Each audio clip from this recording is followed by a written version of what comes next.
Let's go see how.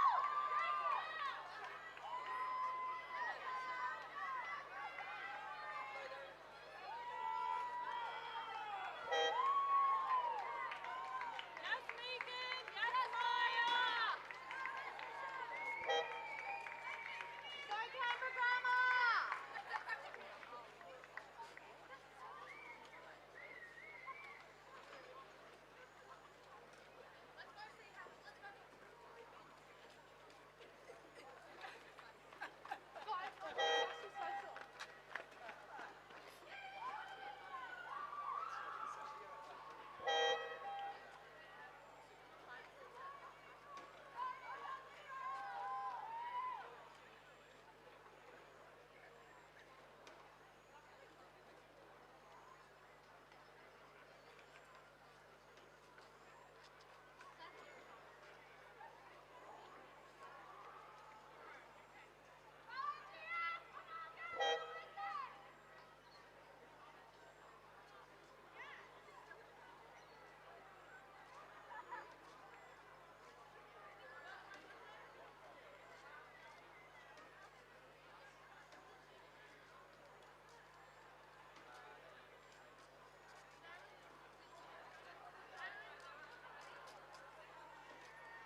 Good morning, ladies and gentlemen, and welcome to the 2024 Schoolgirl Head of the River Regatta.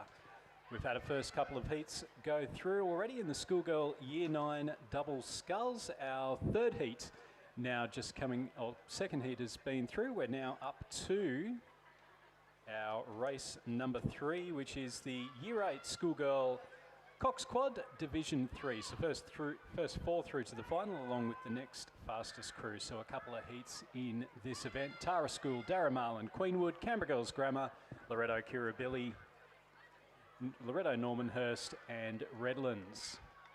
And it does look to be the girls from Queenwood who have the lead coming into the final stages now. A couple across from them we have Loretto Kirribilli, and then a little bit further back from them we've got Canberra Girls Grammar sitting in third place, Loretto Normanhurst in fourth, and then back to Redlands, Darramarlin and Tara School towards the back of the field. So it is going to be Queenwood with the win in lane number 4. So they'll go through to the final a little bit later on today in the Year 8 Cox Quad Division 3, and then they'll finish ahead, so a couple of boat lengths ahead of the girls from Loretto Kirribilli, finishing in second place. Coming through in third, it will be up from the nation's capital, Canberra Girls Grammar, finishing in third to also qualify through to the final, with fourth place going to Loretto Normanhurst over in lane number 7. And then we're back a little bit further. It's Darramarlin versus Redlands. We saw them down at Lake Burley Griffin last weekend. It is going to be Redlands finishing over the top of Darramarlin towards the end there, with the Tara School coming in at the back of the field.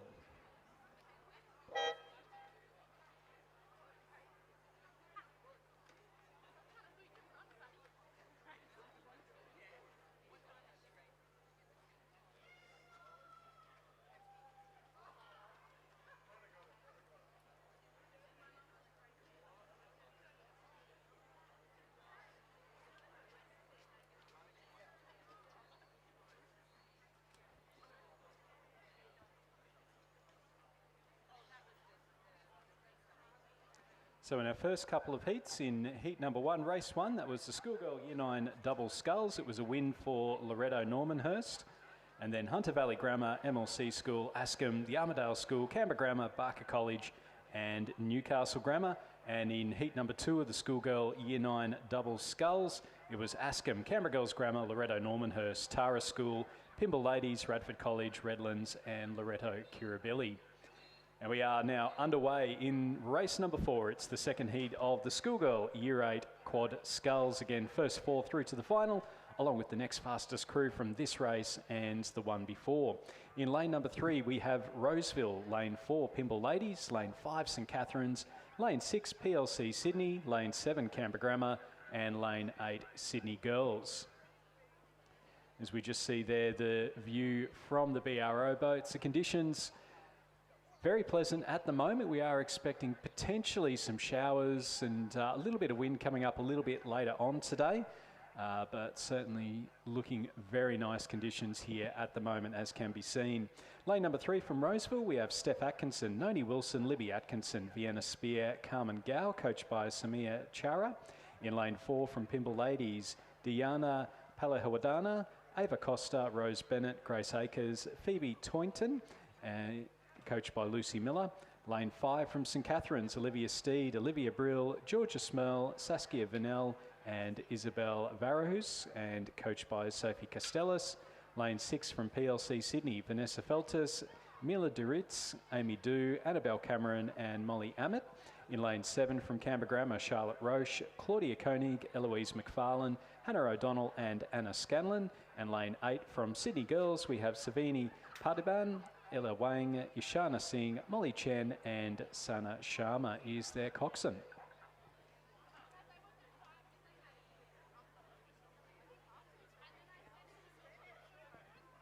And it is fantastic to see so many people already out here at the Sydney International Regatta Centre this morning. Old Castlereagh Road on the drive-in, plenty of banners supporting all the competing schools. You could hear the crowds as came in for that first race a little bit earlier on. Through the 500, and is St Catherine's leading Canberra Grammar and Pymble Ladies. So those three looking fairly safe to go through to the final later on. PLC Sydney sitting in 4th place. And then they've got a couple of boat lengths lead over the remaining crews. So Roseville sitting in 5th, and then it does look to be Sydney Girls in 6th place. And again, that view from the BRO boats. So we've got the cameras set up on the front of the BRO boats, and we'll see those throughout the day, and you'll really get a great view of what the boat race officials see, but also too some of the techniques that we've got for our rowers. So our leading 3 crews now coming up towards the 1750, so 250 metres left to go for them, and it does look to be Canberra Grammar who are sitting really nicely out in front at the moment. And then a couple of lanes across from them, we've got St Catherine's and Pymble Ladies. There are 1, 2 and 3. PLC Sydney in the 4th and final qualification position. Not out of it yet though. Roseville and Sydney Girls, the next fastest crew from this race and the one before, also goes through to the final. So we'll wait on confirmation as to who that next fastest crew is going to be. Not a lot to pick between our leading 3 crews. Canberra Grammar looked like they were just opening up a little bit of a lead earlier on, and then St Catherine's and Pymble Ladies are now starting to make a bit of a comeback. So as they're coming up now towards the finish, we know that all 3 of these crews will go through to the final. It's just a matter of who's going to get the favoured lanes towards the middle of the course. It's a big push coming from Pymble Ladies here. They're moving up next to Canberra Grammar, who in turn are just a little bit ahead of St Catherine's. Just a few big strokes left to go now for our leading crews. Canberra Grammar making their own pushback. They're going to finish perhaps just in front. Yes, it's a canvas between Canberra Grammar and Pymble Ladies, with another half a boat length back to St Catherine's in 3rd place. 4th place is going to go to the crew from PLC Sydney in lane number 6. So they'll qualify for the final as well. And then our final couple of crews to come across the line will be Roseville in lane number 3 and Sydney Girls in lane number 8. Don't forget, during the lunch break today, it is an exciting new format that we've got going. It's going to be the Women's Eliminator event. We have 9 athletes who are going to be racing 250 metres. Last place drops out. Then the remaining 8, they go back for another 250 metres until we're left with 2. The winning rower gets a $5,000 cheque to take home with them. Second place, $3,000, and third going brings home $2,000. So, and some big names too. Really looking forward to this. We've got New Zealand Olympic champion Lucy Spores, Australian 2-time World Championship bronze medalist Tara Rigney will be in there as well. 2-time Olympian Georgie Rowe. So there's going to be some big names during the lunch break for the Eliminator event. So really looking forward to seeing that race come down during the lunch break today. Getting ready for the start of race number 5. It's the Schoolgirl Year 8 Coxed Quad Division 2. And again, first 4 through to the final along with the next fastest crew. So always that pressure to try and make sure that you're able to go through and push hard. In lane number 2, we have, as they're just underway, lane number 2 from PLC Sydney, we have Sophia Goodrick, Rachel Ginn, Matilda Kirkwood, Miller Stewart and Layla Purdy. In lane 3 from Canberra Grammar, Holly Bodman, Sassy O'Brien, Isabel Jardine, Danica Dixon and Ariana Stoya. In lane 4 from St Catherine's, Matilda Ollen-Derrick Smith, Isabel Hartley, Cadence Lim, Sophia Dunkley and Estelle Glass, coached by Jeff Patterson. In lane 5 from Pymble Ladies, Lucy Woodbridge, Sky Mitchell, Emma Lloyd, Lily Oldfield, Jessica Pickford and coached by Harry Birchmore. Lane 6 from Roseville, Eloise Winkler, Iliara Roberto, Imogen Howard, Charlotte McIntosh and Zia Chapman, coached by Karis Campbell. In lane 7 from Sydney Girls, Cindy Shee, Eva Lee, Advita Prasad, Larissa Liu and Ashmita Dixit. And lane 8 from Canberra Girls Grammar, we have Olive Mufarij, Nathara Minelli, Stefania Havas, Alice Disney and Millie Levy is their coxswain. And again, that view from the BRO boat, you can see dark clouds overhead. So it was a few sprinkles of rain this morning, but conditions looking pretty good out there at the moment. And you can see there over on the, well, you can see the BRO arm as we're just looking across to the right-hand side of the course, so out towards the grandstand side. And just coming in behind the crew from Canberra Girls Grammar with that distinctive green hull. And then next to them, we've got Sydney Girls with the very bright yellow and black oars.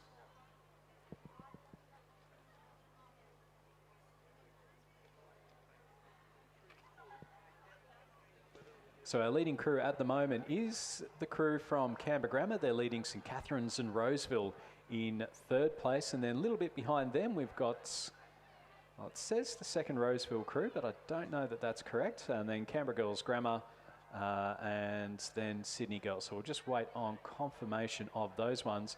The Canberra Grammar crew that are racing today over in lane number 3, they are the 2 crew, but last weekend at the AC2 Junior Championships, they won the women's under-15 quad sculls and also won the Year 8 quad sculls at the Head of the Lake Regatta on Sunday. So they are a very quick crew and certainly showing that again today. So out in front at the moment, it's Canberra Grammar leading St Catharines Pymble Ladies in third place, and then across from them we've got Roseville.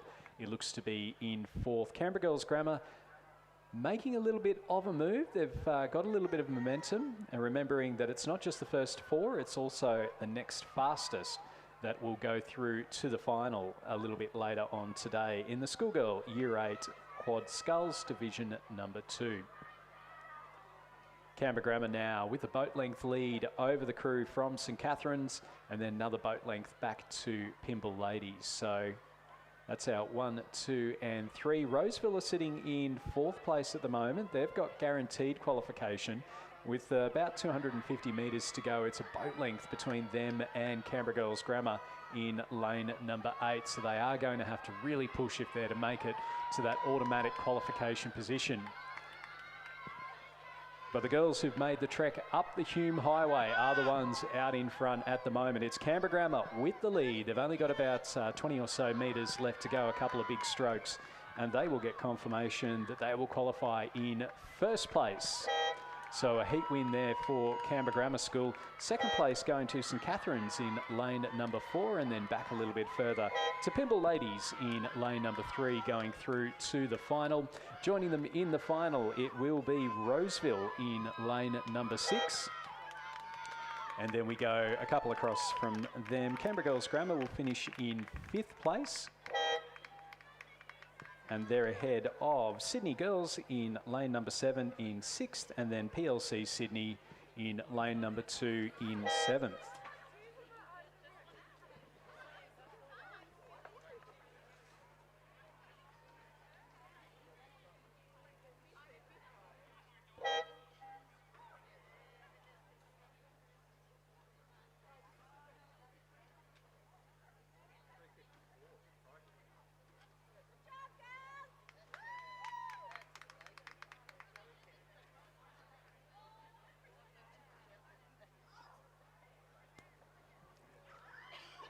So we are now underway in race number 6. It's heat number 2 of the Schoolgirl Year 8 Quad Sculls Division 2. And again, first 4 through to the final with the next fastest from this race and the one before.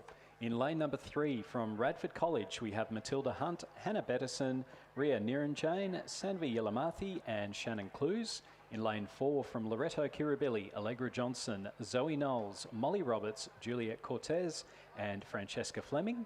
In lane 5 from Loreto Normanhurst, Isabella Lander, Camilla Ogilvie, Annie Shepherd, Neve McGowan and Claire Kabul. In lane 6 from Queenwood, Genevieve Jolly, Isabella Rogers, Charlotte Butlin, Alessandra McWilliam and Katerina Yao, and they're coached by Ashley Fitch. In lane 7 from the Tara School, we have Siona Mishra, Tamika Tran, Amelia Duffy, Kitty York, Sarita Wijiwikrama, and then coached by Ben Board, Orlando Denton and Sophia Canon. And lane 8 from Askham, we have Amelia Butler, Emily Zhu, Poppy Mallet, Hannah Kyle and Isabel Razavi, and they're coached by Philip O'Brien. So our leading crews coming into the 500, so halfway through, and we've got less than a boat length between first and third. So Loretto Kirribilli with that lead ahead of Queenwood and the Loretto Normanhurst, and battle for fourth is going to be interesting. We've got the Tara School, and then next to them, Askham also in with a very big shot. So we'll keep an eye out on that one, remembering that the next fastest qualifier will also go through, so it may be that both Tara and Askham make it through, but as we say, we'll keep a bit of an eye on that. Radford College then a little bit off the pace at the moment. As we see here the view of the Tara School from the BRO boat, and we can see all the tents set up along the banks, and really looking forward to later on today when we're going to have the full tents, full banks, and people cheering on their schools here at the 2025 Schoolgirl Head of the River. Big thank you to all the volunteers who are helping out at this regatta.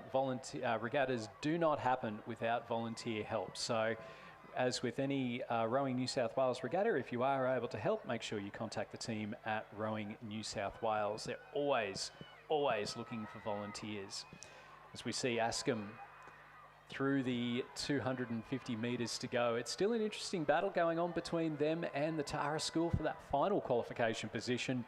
And we'll keep a bit of an eye out on that one. Our leading three crews, though, coming into the final stages now, and they're looking very good indeed. It's Loretto Kirribilli leading Loretto Normanhurst. Loretto Kirribilli's had a crab. They've had a bit of a crab, and Loretto Normanhurst have now moved up into the lead. So Loretto Kirribilli were leading. Loretto Normanhurst now take the lead. Queenwood have gone past Loretto Kirribilli as well.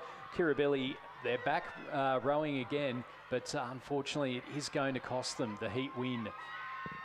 So it's Loretto Normanhurst now with that lead over Queenwood, and then Loretto Kirribilli in third. They'll still qualify for the final, but it's a good row from Loretto Normanhurst. They'll take the heat win. Queenwood in second place, and then third will go to Loretto Kirribilli. Picked it up quite nicely after that unfortunate crab towards the end there. Coming through in fourth and final confirmed qualification position, it will be the Tara School, who will hold off a very fast finishing Askham by about 3/4 of a boat length, and then back a little bit further to Radford College in sixth place. So again, we'll wait on the final confirmation as to the finalists. Remember, you can head to regattas.rowingnsw.asn.au. You'll see the Schoolgirl Head of the River live results, and you'll be able to get the lane draws from there. As we just see now, the crew from Radford College coming across the line.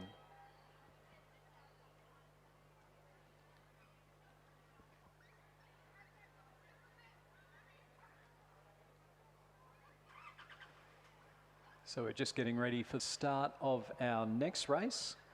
And it's Division 1 of the Schoolgirl Year 8 Coxed Quads. So again, first fall through to the final, along with the next fastest crew from either of the heats.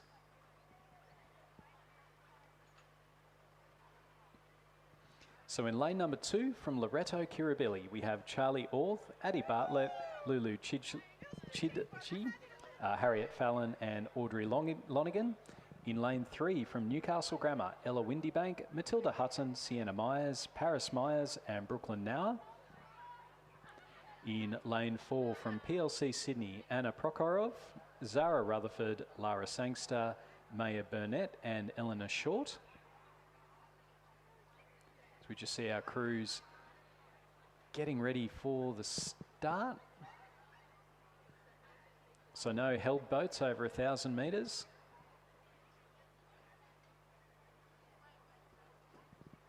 In lane number 5 from the Tara School, we have Caitlin Yorno, Dora Hay, Chelsea Hodges, Charlotte Winfield and Trinity Ting, and they're coached by Sophia Kenner, Ben Board and Orlando Denton. Lane 6 from St Catherine's, Edie Hare, Pippa Dodwell, Isabella Wadham, Alice Burgess, Gracie Lou Farthing, and coached by Olivia Bartram and Jared Watson. In lane 7 from Queenwood, we have Elizabeth Fanganuku, Penelope Curry, Lucinda Hughes, Maniola Taylor, Cara Sheehan, and they're coached by Kieran Glynn.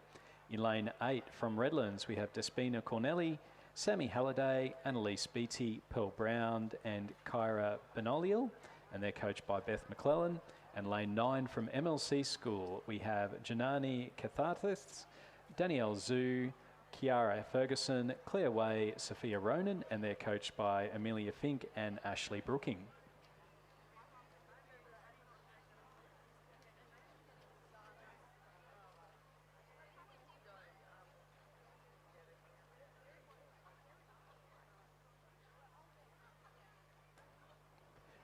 So we are now underway in the first heat of the Year 8 Quad Sculls Division 1. And as mentioned, first 4 going through to the final, as well as the next fastest crew. So for all of these 8 crews, the pressure will be on to try and make sure that they're going as quickly as possible. Even if you don't finish first 4, there is still that 5th place in there. And you can see all of the crews off to a cracking start there. As again, we get that view from the BRO boat. The clouds overhead as we look down towards the Blue Mountains.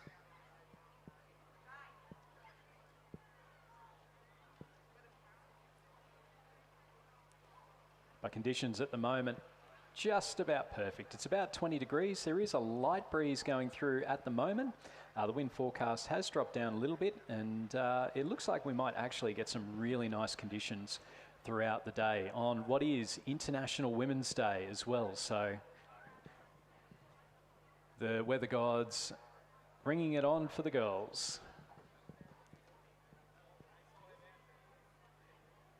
So this is race number 7, and the view from the BRO boat, the Schoolgirl Year 8 Quad Sculls Division 1, Heat number 1. And the crew over on the far side of the course from Loreto Kirribilli certainly putting on some good pace, as is the crew in the middle of the course there.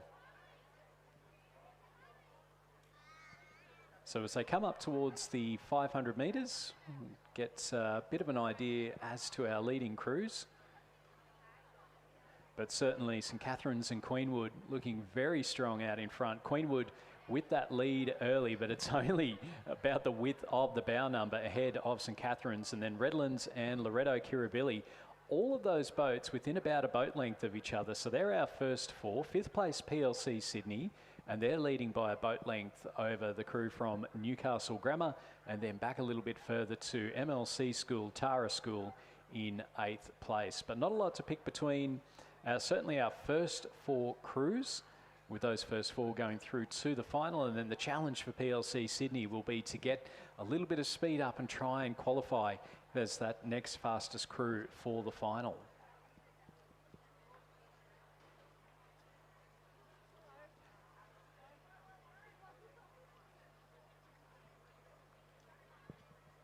So a bit of blue sky opening up towards the start line, towards the 2,000 metre start line.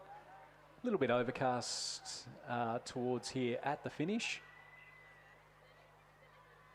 But again, the wind conditions absolutely on point. 20 degrees, it's nice, it's comfortable.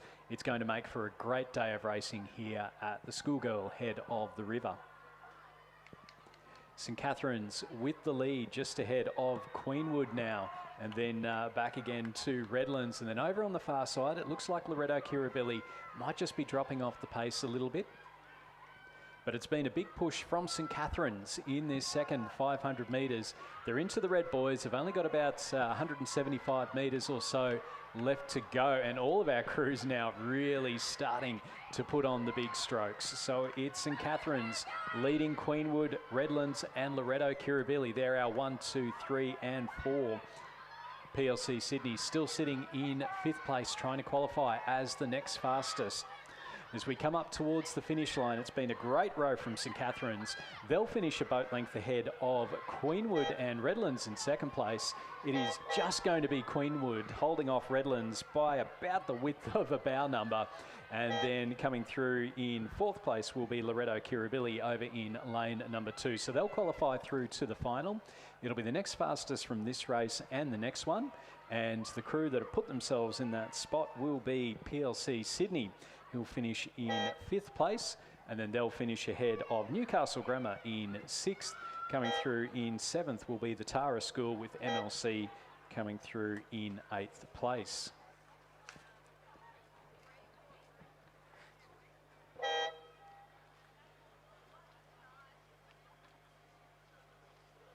We're just waiting on the start now of race number 8. So it's the second heat in this Year 8 Quad Scull Division 1. And we are now underway. So lane number 2 from Canberra Girls Grammar, we have Felicity Hazlitt, Erin Riley, Grace Fogarty, Alexandra Cordaris and Madison Auger. In lane 3 from Loretto Normanhurst, Charlotte Horden-Smith, Constance Whitaker, Clara Bradford, Camilla Lamp and Ava Forrester, coached by Daniel Waddell. In lane 4 from Radford College, Kate Lone, Sophie Sula, Antonia Moran, Ashley Ward, Jemima Beswick. In lane 5 from Sydney Girls, Vivian Gao, Claire Wang, Meryl Gao, Lena Kwan and Xingtong He. In lane 6 from Roseville, Mia Williams, Casey Gracie, Eleanor Forster, Alicia Jenkins, Amelia Firth and coached by Samantha Reeves. Lane 7 from Pimble Ladies, we have Eloise Gavagna, Edith Cullinane, Peyton Ashton, Daisy Lee and Hilary Ayers and coached by Alexandra Reid. And then lane 8 from Canberra Grammar, Murray Nolan, Isabel Doherty, Isla Mormon, Eloise Bushby and Scarlett Mukherjee is their coxswain. As we see there the view from the BRO boat, you can see Sydney Girls and Radford College in behind them. And then a little bit further back, we've got Loretto Normanhurst and Canberra Girls Grammar with the lead coming into the final 250 metres, or out in front of Loretto Normanhurst. Potentially out in front, it is the girls from Pimble Ladies College in lane number 7. So again, first 4 to go through, and then Canberra Grammar in lane number 8, sitting just outside that first 4. So I think we may well get that next fastest qualifier from this heat. So we've got Roseville, Pimble Ladies, Canberra Girls Grammar and Loretto Normanhurst all trying to hold off Canberra Grammar School in lane number 8. Are they going to all be able to do it? You could just about throw a blanket over these leading 4 crews though as they're coming in towards the finish line. We've only got about 100 metres or so left to go. Canberra Girls, Pimble Ladies are starting to push through now, as are Loretto Normanhurst. It is it's the closest race that we've got all morning so far this morning. Canberra Girls Grammar, Loretto Normanhurst, Roseville and Pimble Ladies. And I'll tell you what, it'll be a tough one to pick. Canberra Girls with their bow ball out in front. It's going to be Canberra Girls by a canvas ahead of Loretto Normanhurst, and then back to Pimble Ladies, who in turn finish just ahead of Roseville. Canberra Grammar will finish in 5th place. So they will wait to see the official results there and as to whether or not they've been able to go through and qualify in that next fastest position. And then coming in behind them, we've got Radford College, who will finish a canvas ahead of the crew from Sydney Girls.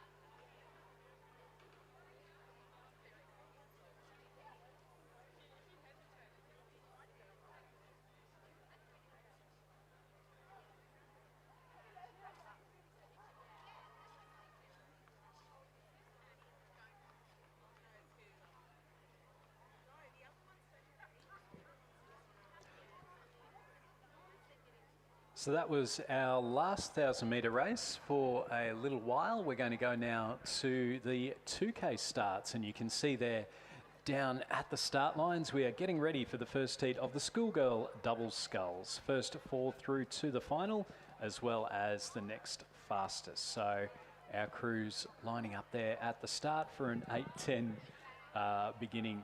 In lane number 2 from Radford College, we have Audrey Potter and Olivia Seidel.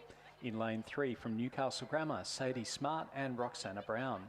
In lane 4 from Canberra Grammar, Addison Perry and Madison Harris Talbot. In lane 5 from Winona, Alice Stringer and Sophie Hay, coached by Ben Whitewolf and Joshua Hewitt. In lane 6 from Canberra Girls Grammar, London Bartlett and Rebecca Elisha. In lane 7 from PLC Sydney, Amelia Barry and Mia Wilson.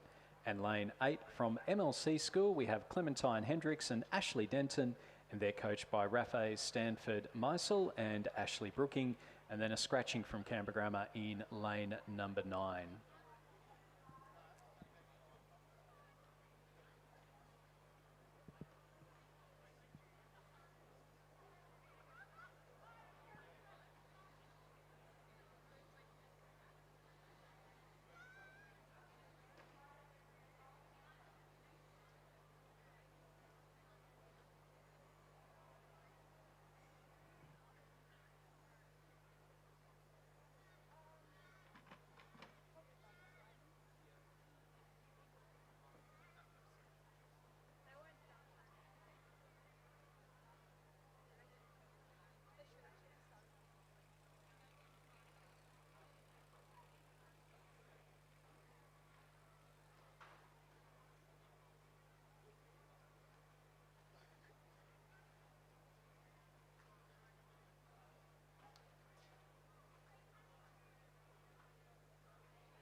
So we are now underway in race number 9. It is the first heat of the Schoolgirl double sculls. So Radford College, Newcastle Grammar, Canberra Grammar, Winona, Canberra Girls Grammar, PLC Sydney and MLC School, our 8 crews. And you can see from the, again, that view from the BRO boat, the conditions looking an absolute treat at the moment.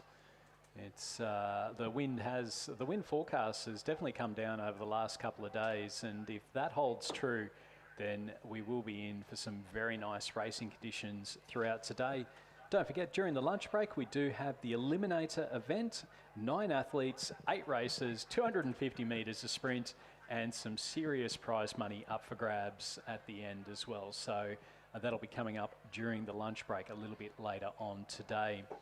As we just see the view there from our leading rowers as they're coming in now towards the 500 metre mark. Heading over towards the left-hand side of the course. So that's lane number 1 on your left, Radford College. And it's now on the right-hand side. So Newcastle Grammar sitting ahead of Radford College on the left. Newcastle Grammar out in front, and they're also ahead of Canberra Grammar. So the crew's making the trek up the Hume, also making the trek down the 2K course here at the Sydney International Regatta Centre, as I'm joined for the first time this morning by Nathan Birch. Good morning to you, Nathan. It's great conditions out this morning. It's beautiful, absolutely beautiful, isn't it? Yeah, hopefully the forecast wind and rain will keep off, but it's perfect conditions at the moment. As we look down the course, we've been very lucky over the last few weeks of regattas with weather. It's not been too hot, not particularly windy, and I hope it continues for today and tomorrow. So Newcastle Grammar leading Radford College and Canberra Grammar through the 500 and then back to Winona MLC School, PLC Sydney and Canberra Girls Grammar in there, as we just see that view from Canberra Girls Grammar and then out towards our leading crew. So all of our leading crews over on the far side of the course, away from the grandstand side as they're coming up towards the bridge that separates the training lake from the main competition lake. Canberra Girls Grammar look like they're just making up a little bit of ground there on PLC Sydney, but certainly a bit of distance between them and Winona over in lane number 5. And just getting a little bit close to the boys there as well. So as they just steer away from those.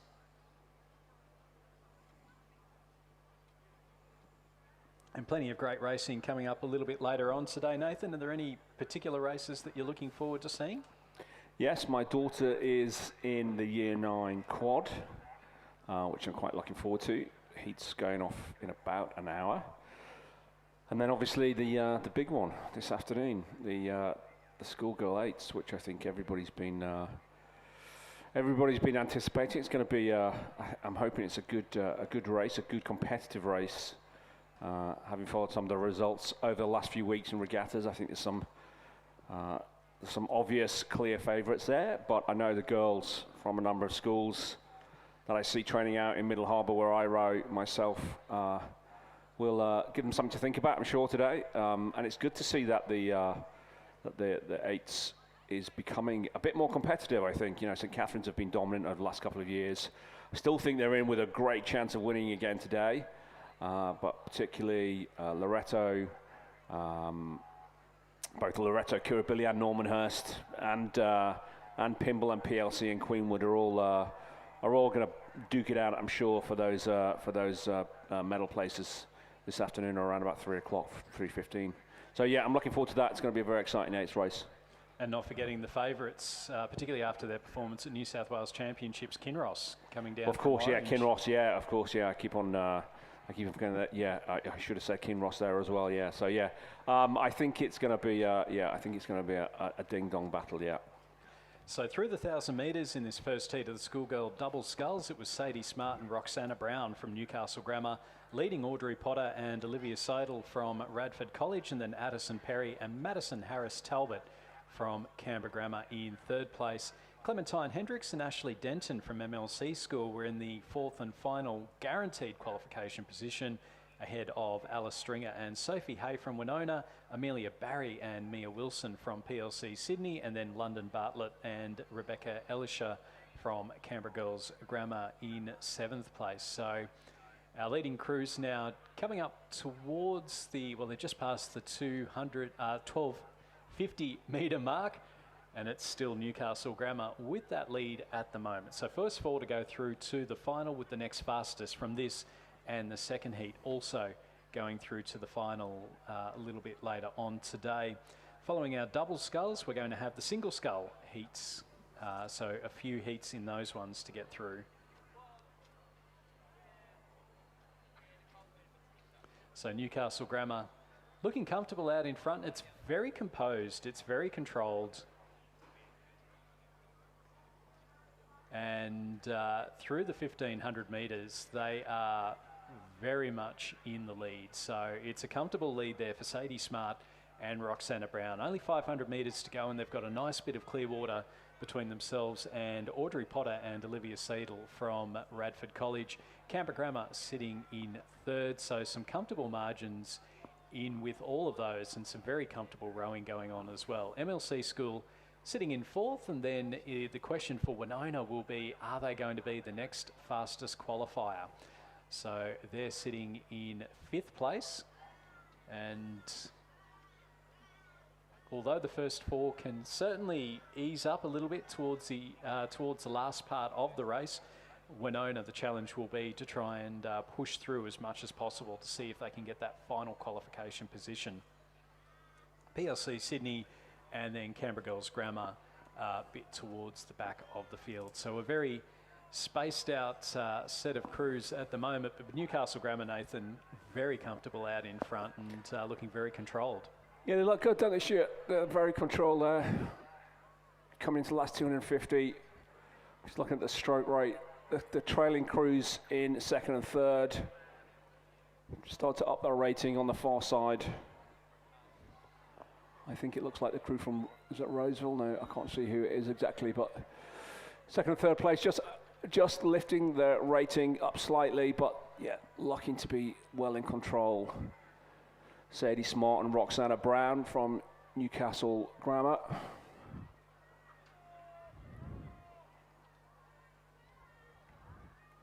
It's the girls on their right from Radford and on their left from Canberra Grammar. Don't think they've got it within them to run them down. So Newcastle Grammar into the final of race 9, which is the Schoolgirl double scull heats. So with a couple of big strokes to go, it will be a confirmation of a very nice win there for Sadie Smart and Roxana Brown. They'll go through to the final of the Schoolgirl double sculls. Joining them will be Audrey Potter and Olivia Seidel from Radford College, as will Addison Perry and Madison Harris Talbot from Canberra Grammar. Fourth place will go to the crew in lane number 8. That's Clementine Hendricks and Ashley Denton from MLC School. In fifth place and potentially into a final spot, we'll wait and see, Alice Stringer and Sophie Hay from Winona.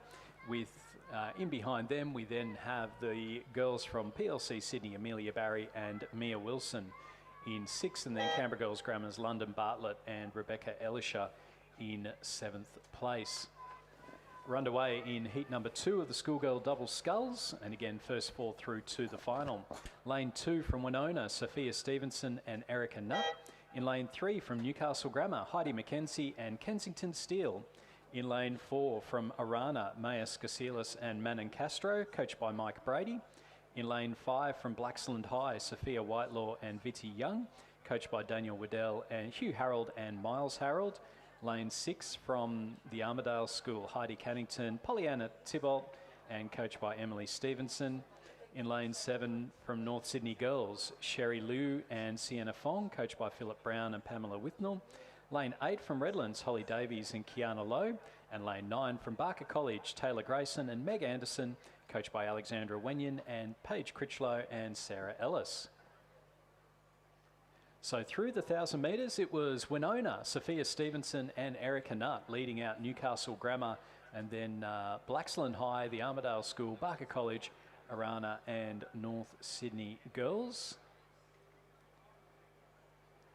So that was through 1,000 metres, and I suspect well, there's a double up there on Newcastle Grammar.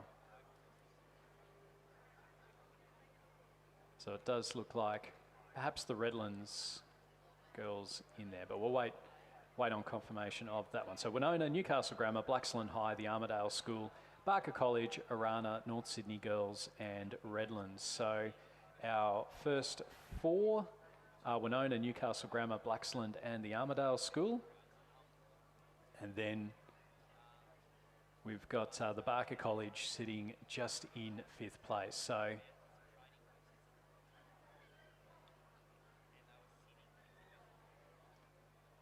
as we're looking up on the screen, you can see lanes 2 and 3. So Winona in the background and the Newcastle Grammar in the foreground. Can we get 2 Newcastle Grammar crews through to the final of the Schoolgirl Double Scull? This crew in lane 3, Heidi McKenzie and Kensington Steele, certainly looking very comfortable out there at the moment.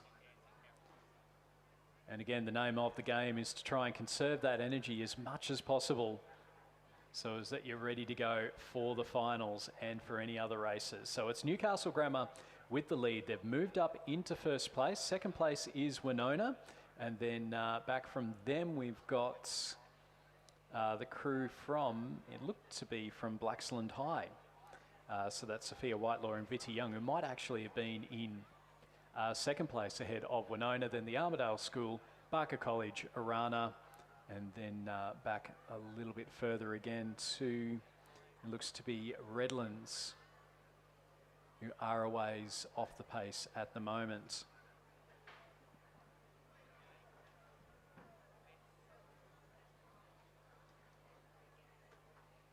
So our leading few crews coming up towards the red boys, marking 250 metres left to go. Heidi McKenzie and Kensington Steele looking to make it 2 heat wins for Newcastle Grammar in this Schoolgirls Double Scull. So 250 metres left to go, and they're sitting nicely out in front.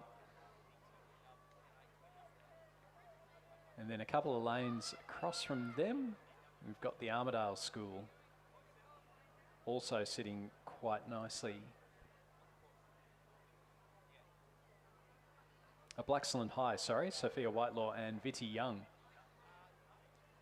who are in 2nd place ahead of Winona, just dropping off the pace a little bit through the second 1,000 metres, but they should still qualify. They've only got about 200 metres or so left to go. So it's Newcastle Grammar into the final stages. A big push coming here from Blaxland High. But it may just be a little bit too much ground to make up over the final stages, but they're not letting that rating down. They're not easing off at any point. Winona, Sophia Stevenson and Erica Nutt still sitting nicely in 3rd, and then the battle for 4th and the final qualification position has heated up because the Armidale School have absolutely motored through this final 500 metres. It's going to be a 2nd heat win for Newcastle Grammar. They've got 1st, 2nd going to Blaxland High. 3rd will go to Winona in lane number 1. Who's coming through for the 4th and final qualification position? It was Arana, but now pushing out hard, it is going to be the crew from the Armidale School. They'll finish in 4th place, boat length ahead of Arana, who are a very good chance of getting that final qualification position. Coming through in 6th place will be Taylor Grayson and Meg Anderson from Barker College, and then they'll finish ahead of our final couple of crews. We've got North Sydney Girls, Sherry Liu and Sienna Fong in lane number 7, and then Holly Davies and Kiana Lowe from Redlands in 8th place. It's a good race there for the final position there. I'm just going to check the times to see if they've gone through as the 5th fastest or the next fastest qualifiers there. But it was a good race there for 4th position.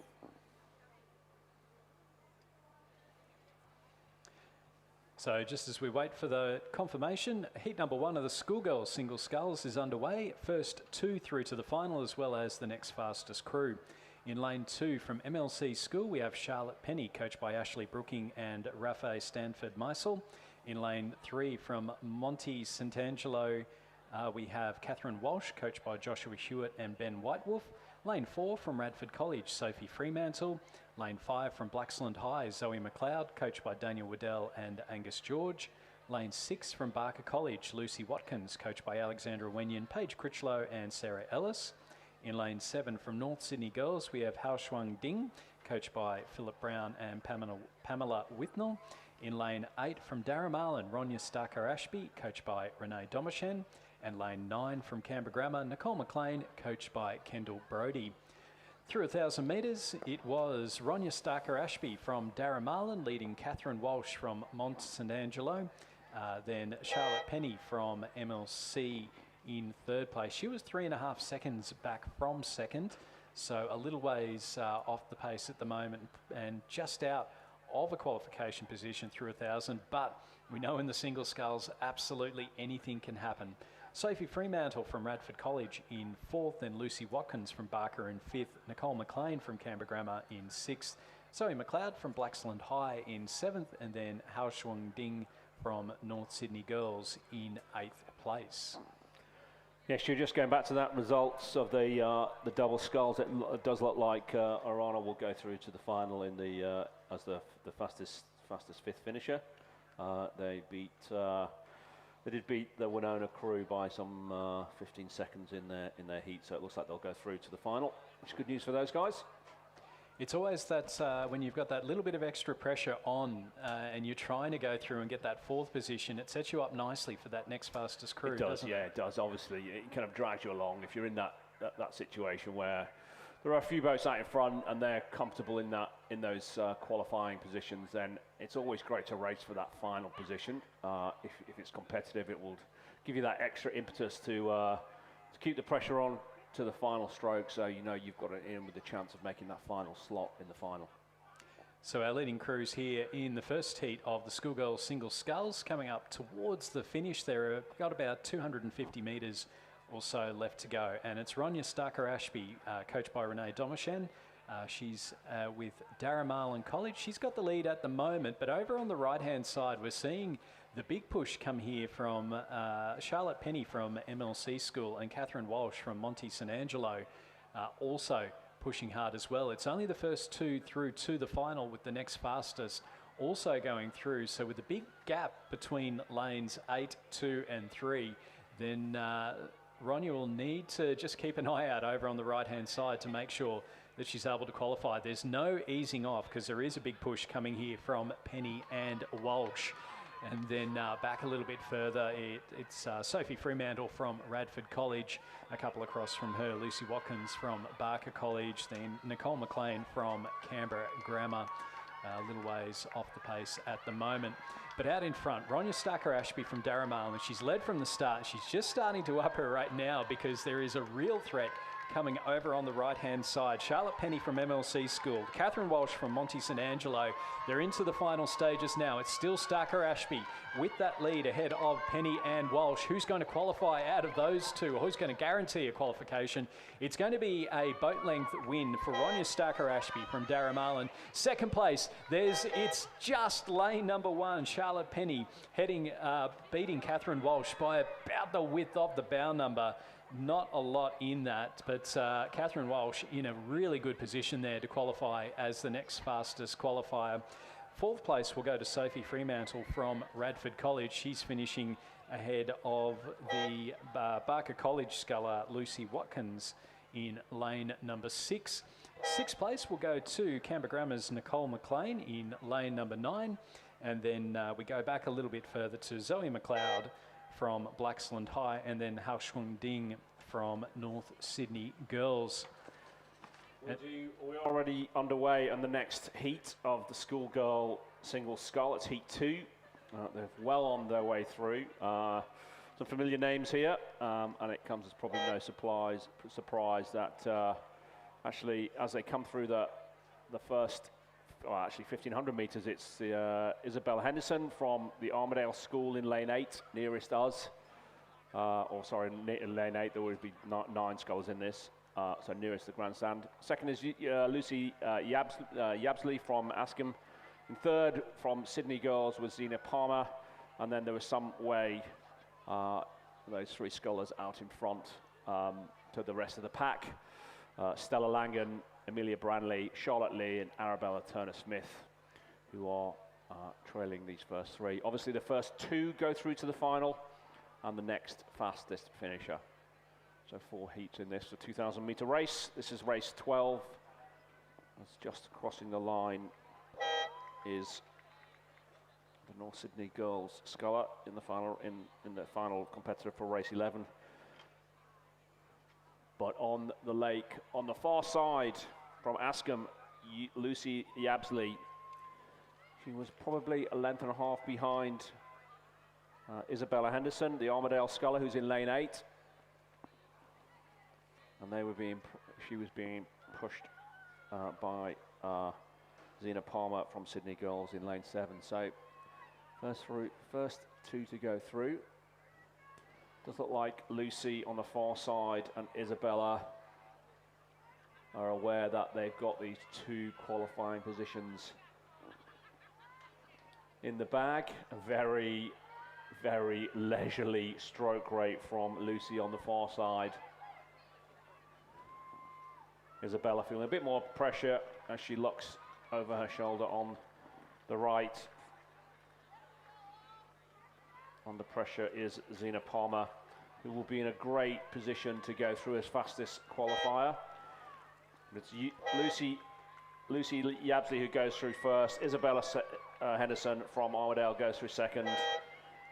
And a well-positioned Zena Palmer goes through third, in a great position to be fastest qualifier.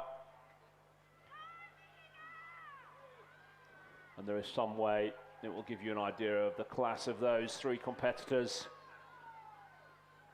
There is some distance between the 6 scullers still to finish. On the far side, it looks like Juliet Butler from Loreto Kirribilli.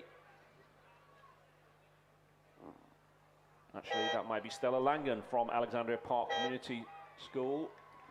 Just finishes in front of Amelia Branley from Loreto Normanhurst. In lane 9, we have from Canberra Grammar, Charlotte Lee. From Winona, we have Arabella Turner-Smith just finishing there. And in lane 4, from Loreto Kirribilli, Juliet Butler will bring home that field. So Askham's Lucy Yabsley and the Armadale School's Isabella Henderson will go through to the final. Zena Palmer will be in a great position to go through as the next fastest competitor. Heat number 3 is underway and coming up towards the 1500 metres. So again, first 2 through to the final. In lane, we have a scratching lane 2, lane 3, Abbottsley, Matilda Marconis, coached by Sam Fennessy. Lane 4, from St Vincent's College, Giselle Dueza, coached by Nicholas Galea. In lane 5, Eve Parker, coached by Ashley Brooking and Rafe Stanford Meisel from MLC School. In lane 6, from Canberra Girls Grammar, Sophie Murphy. Lane 7, Bianca McKenzie from St Ursula's, she's coached by Sam Fennessy. Lane 8, from Queenwood, Sophie Bennett, coached by Elizabeth Bolster. And then we have a scratching in lane number 9. So our leading rowers now coming up towards the 1500 metre mark. And we can see our leading sculler out there at the moment. And it does look to be Sophie Murphy from Canberra Girls Grammar, and she's very comfortable. Already dropped the rate right down, and you can see why, because there is plenty of clear water between her and the chasing pack. Giselle Dueza is being chased down by Eve Parker, though, so we'll keep an eye out on that one. It's only the first 2 to go through to the final. So St Vincent College's Giselle Dueza and Eve Parker from MLC School, both battling it out there. Matilda Marconis in 4th place ahead of Bianca McKenzie and Sophie Bennett. So Sophie Murphy from Canberra Girls Grammar with the lead, and probably the only person that you could say is definitely going through to the final, barring disaster, of course. You never know what's going to happen in a single sculls race. Yeah, this is true. This is true. We've seen in some of the more junior races, the year 8s and the year 9s, some interesting results, particularly in some of the junior regattas. It's always delightful to see from the commentary box some of the courses taken. But these girls are quite experienced. These guys have been racing all season, so I don't expect any hairy moments from them. Giselle Dueza from St Vincent's College, looking like she's just got that bow ball out in front of Eve Parker from MLC School. But with 250 metres to go, the Red Boys will certainly trigger for both of those rowers. It'll be their trigger to really start to up that rate and make sure that they qualify for the final. Sophie Murphy from Canberra Girls Grammar, she's kept a pretty low rate for the last 500 metres or so because she's had that nice little lead. We may see her just start to up it over the last 150 metres or so. Giselle Dueza from St Vincent's College now has a boat length lead over Eve Parker from MLC School. So that's our 1, 2 and 3, and it doesn't look like that we've got a response from Eve Parker over this last 150 metres. So it's going to be Canberra Girls Grammar into the final stages now. Sophie Murphy looking like she is going to qualify in first place for the final of the Schoolgirl single sculls. And with a couple of big strokes left to go, we will have confirmation of that. So Sophie Murphy through to the final. Here comes Eve Parker from MLC, but she may just have left it a touch too late. Ground with every stroke, but it is Giselle Dueza from St Vincent's finishing just ahead of Eve Parker. The sprint probably needed an extra 50 metres on there to be able to go through and pinch that second spot. Coming through in fourth, it will be lane number 8. That's Queenwood's Sophie Bennett. And then she'll finish just ahead of Abbottsley's Matilda Marconis. And then St Ursula's Bianca McKenzie in 6th place. As we move on to heat number 4 of the Schoolgirl single sculls. And again, first 2 through to the final. Lane 2 from PLC Sydney, Isadora Sachs. In lane 3 from Northern Beaches Secondary, we have Anna McLean, coached by Joshua Hewitt and Ben Whitewolf. In lane 4 from Our Lady of Mercy, we have Charlotte Olivia, coached by Sam Fennessy. Scratching in lane number 5, lane 6 from Blue Mountains Grammar, Jessica Harris, coached by Daniel Waddell, Hugh Harold and Miles Harold. Lane 7 from Newcastle Grammar, Annabelle McKenzie. And lane 8 from Sydney Girls, Bonnie Steele.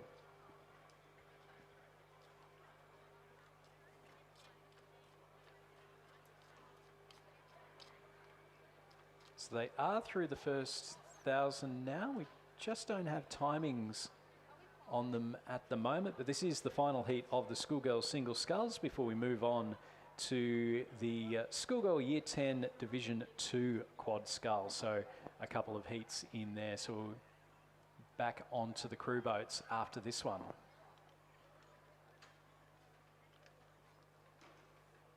So it was Annabelle McKenzie leading through 1,000 and a really nice lead over Charlotte Olivia in 2nd place, and then 5 seconds back to Jessica Harris, Bonnie Steele, Anna McLean and Isadora Sachs towards the rear of the fields.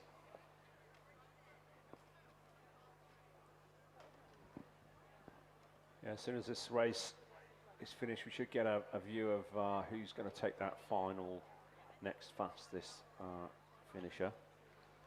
It's going to be fascinating because the first couple of heats there, Nathan, we saw a couple of the 3rd place finishes that were really not all that far behind. So yeah. Catherine Walsh from Monte St Angelo in the first heat, and then Xenia Palmer from Sydney Girls in the 2nd heat, and then even Eve Parker yeah. from MLC School. So there's 3 very deserving yeah. scullers, and only one of them is going to make it through. Yeah. Well, yeah, I'll keep an eye on the time, and then hopefully I'll, as soon as we get these times through, I'll make a comparison of the 4 heats and tell who's got that final spot. No doubt about Annabelle McKenzie out in the lead. I think she's had that stroke rate right down for a while now, and that gap certainly closed up, but under no real pressure. Charlotte Olivia from Our Lady of Mercy sitting in 2nd place, and then it is a bit of a gap back to Jessica Harris from Blue Mountains Grammar School in 3rd place. So I don't think we'll get our next fastest qualifier from this heat. It is a bit of a gap between 2nd and 3rd place. Coming through in 4th, we've got Bonnie Steele from Sydney Girls, and then she's ahead of Anna McLean from Northern Beaches Secondary, and then back again to Isadora Sachs from PLC Sydney.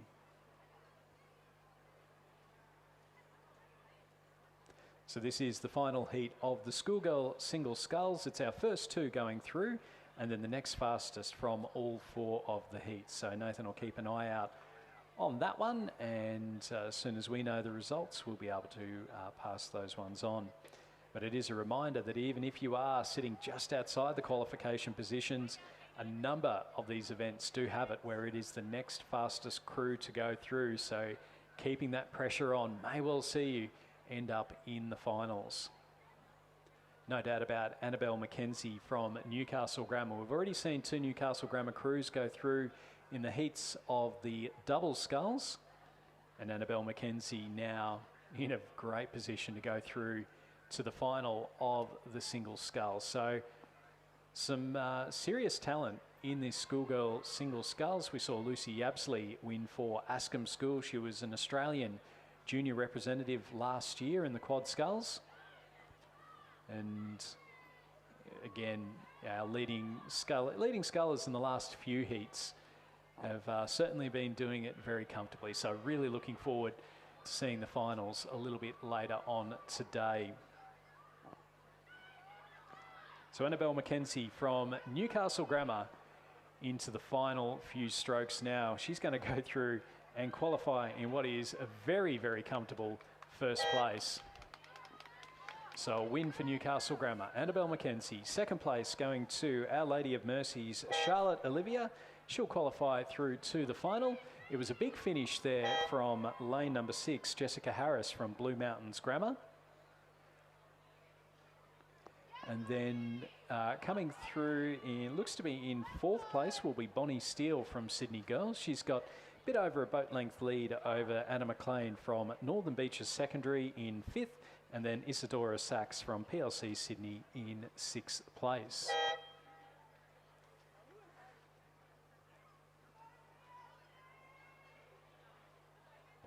So as we wait on confirmation of our finalists for the schoolgirl single sculls, our next race is underway and through the first half. So it's the heat number 1 of the schoolgirl year 10 quad sculls division 2. So first 4 through to the final, as well as the next fastest crew. Lane number 3 from Kinross Walleroy, we have Charlotte Doyle, Alice Dimmick, Isabel Grout, Sienna McFarlane and Harriet Barnett, coached by Emma Fessy.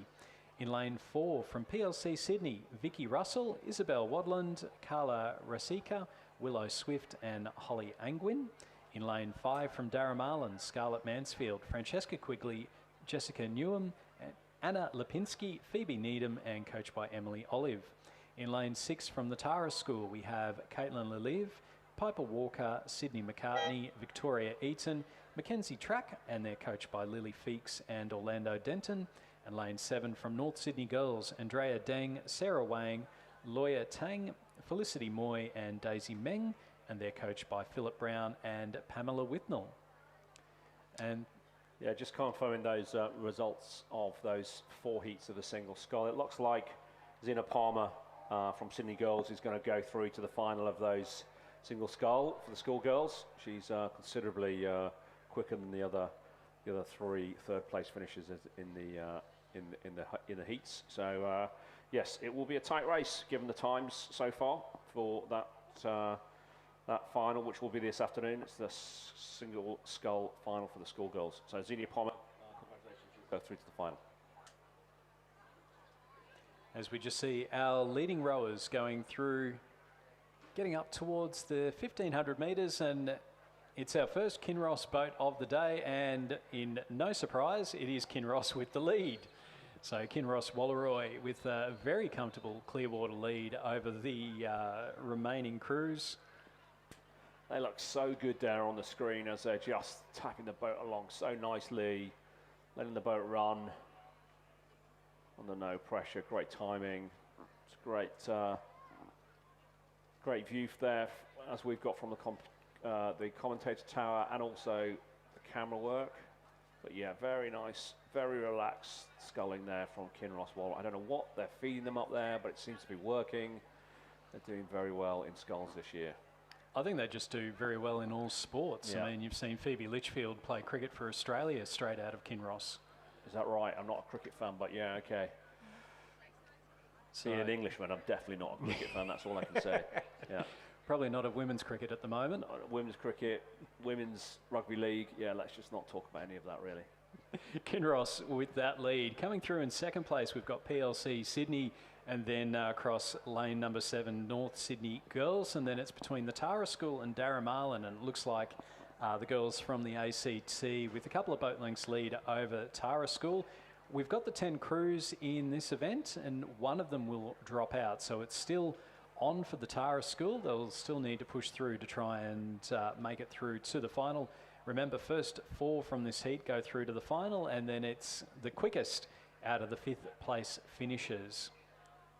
But Kinross Walleroy, there's zero doubt about them with this lead at the moment. It's about 200 metres or so between first and second, and that is a massive lead. Is that what we used to call clear water a long time ago? I think at Henley that would be called easy. Yeah, exactly. I've been on a few end, the sorrier end of a few Henley results where I've been beaten easily before. But yeah, that's a great scull on those girls. 2,000 metres. That's a considerable distance. So a good win there for Kinross Walleroy. As we're just seeing now our second place crew, PLC Sydney, who are going to go through in second place. And as can be seen, there was quite a considerable distance between first and second. So lane number 4, PLC Sydney, they will qualify through to the finals as well. This is the Schoolgirl Year 10 Quad Scull Division 2. Third place, North Sydney Girls. They're just not at full stretch, I don't think, but certainly not taking it too easily. And then Darramarlin sitting in 4th place ahead of the Tara School, who may just have some steering issues at the moment. They have taken a little bit of an S course down the 2K.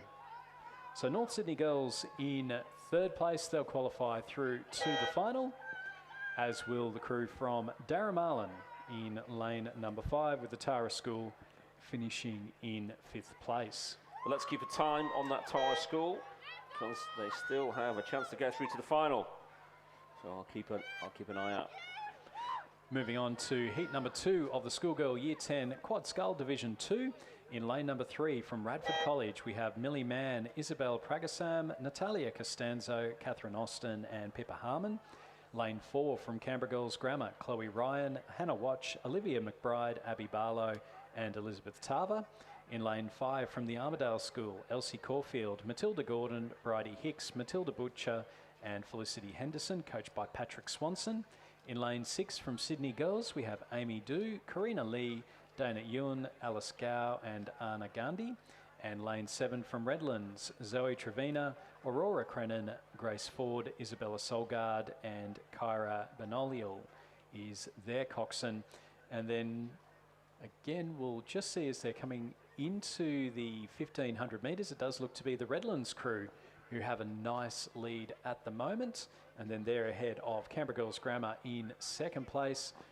Across from them, Radford College in 3rd, and then Sydney Girls and the Armidale School with a nice little battle going on for that 4th and final guaranteed qualification position.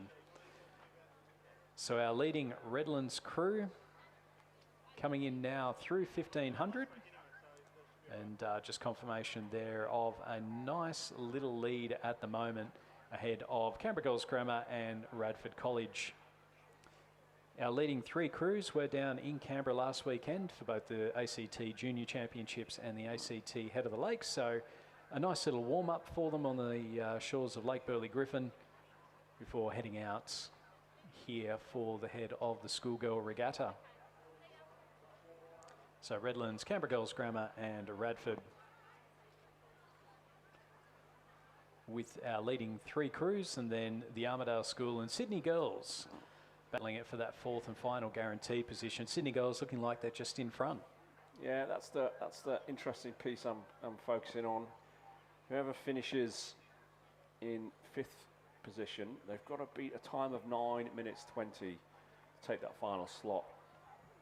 9:20 is the time that Tara did in the previous heat, and I think because it's still so close, I'm hoping that both crews will put each other under pressure to get a better time than the 9:20.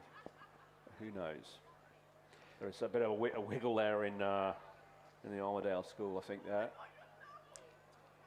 Yeah, it's going to be a fascinating finish coming up. It's about a boat length between the two with 250 metres to go. That's towards the back of the field. Out in front, it's still Redlands, though, who have a very nice lead over Canberra Girls Grammar, who've just started to up their rate a little bit and put in... It's a nice time, actually, to practice a nice sprint finish, particularly if you've had that nice and comfortable row through the middle stages. But still Redlands out in front. Canberra Girls Grammar in second place. Radford College in third, and then Sydney Girls still leading the Armidale School in fourth place. It's still that boat length lead between them. Redlands are going to go through and take the win in heat number 2. So they'll go through to the final in what was a very nice and controlled scull from them. Second place will go to Canberra Girls Grammar. And then third place, now the crew from Radford College, just coming up towards the line now. And it looks like the Sydney Girls are going to finish fourth. Some rather unique rowing styles from the Armidale School during the halfway mark. They seem to have got it back together. The distinctive bright green or yellow bucket hats that they always race in. It looks like Sydney Girls are going to go through fourth. Let's just see this time for the Armidale School. They've got to beat 9 minutes, 20 seconds. They cross the line now. Won't be far off. I'm just trying to add it up at the moment in my head, yeah. It's going to be close. Let's wait for the official time there. So as we wait for that one, we're going to go from the 2,000 metres, and it's back over 1,000 metres for the first heat of the Schoolgirl Year 8 double sculls. And again, first fall through to the final, as well as the next fastest crew. So we can see there the crews lining up at the start of the 1,000 metres. In lane number 3 from Hunter Valley Grammar, we have Georgia Foster and Ella Cossins, coached by Rowan Hislop, Chantel Lindsay and Odin McIntosh. Lane 4 from Loretto Normanhurst, Claire Cable and Ava Forrester, coached by Daniel Waddell. In lane 5 from Radford College, Shannon Clues and Jemima Beswick. Lane 6 from Canberra Grammar, Lucy Haskins and Sylvie Redwin. Lane 7 from North Sydney Girls, Sarah Liu and Ying Ouyang, coached by Philip Brown and Pamela Withnell. And lane 8 from Winona, Bella Rigney and Sophia Gray. And just going back to that final place in the 4, I think I'm going to give it to the Armidale School slightly. We're still waiting to find the official results, but they didn't seem to be that far behind Sydney Girls, who finished in a time of 9 minutes. They certainly didn't seem to be 20 seconds behind, so that would provisionally put them in that final spot. So that would be the Armidale School going through to the final as the fastest qualifier, just pipping out Tara School in the previous heat. Yeah, 9:08.89 for the Armidale School. Yeah, it was 9:20 for the Tara School in the previous heat. So yeah, that would put them through. As we just see here, our view of the Year 8 double sculls.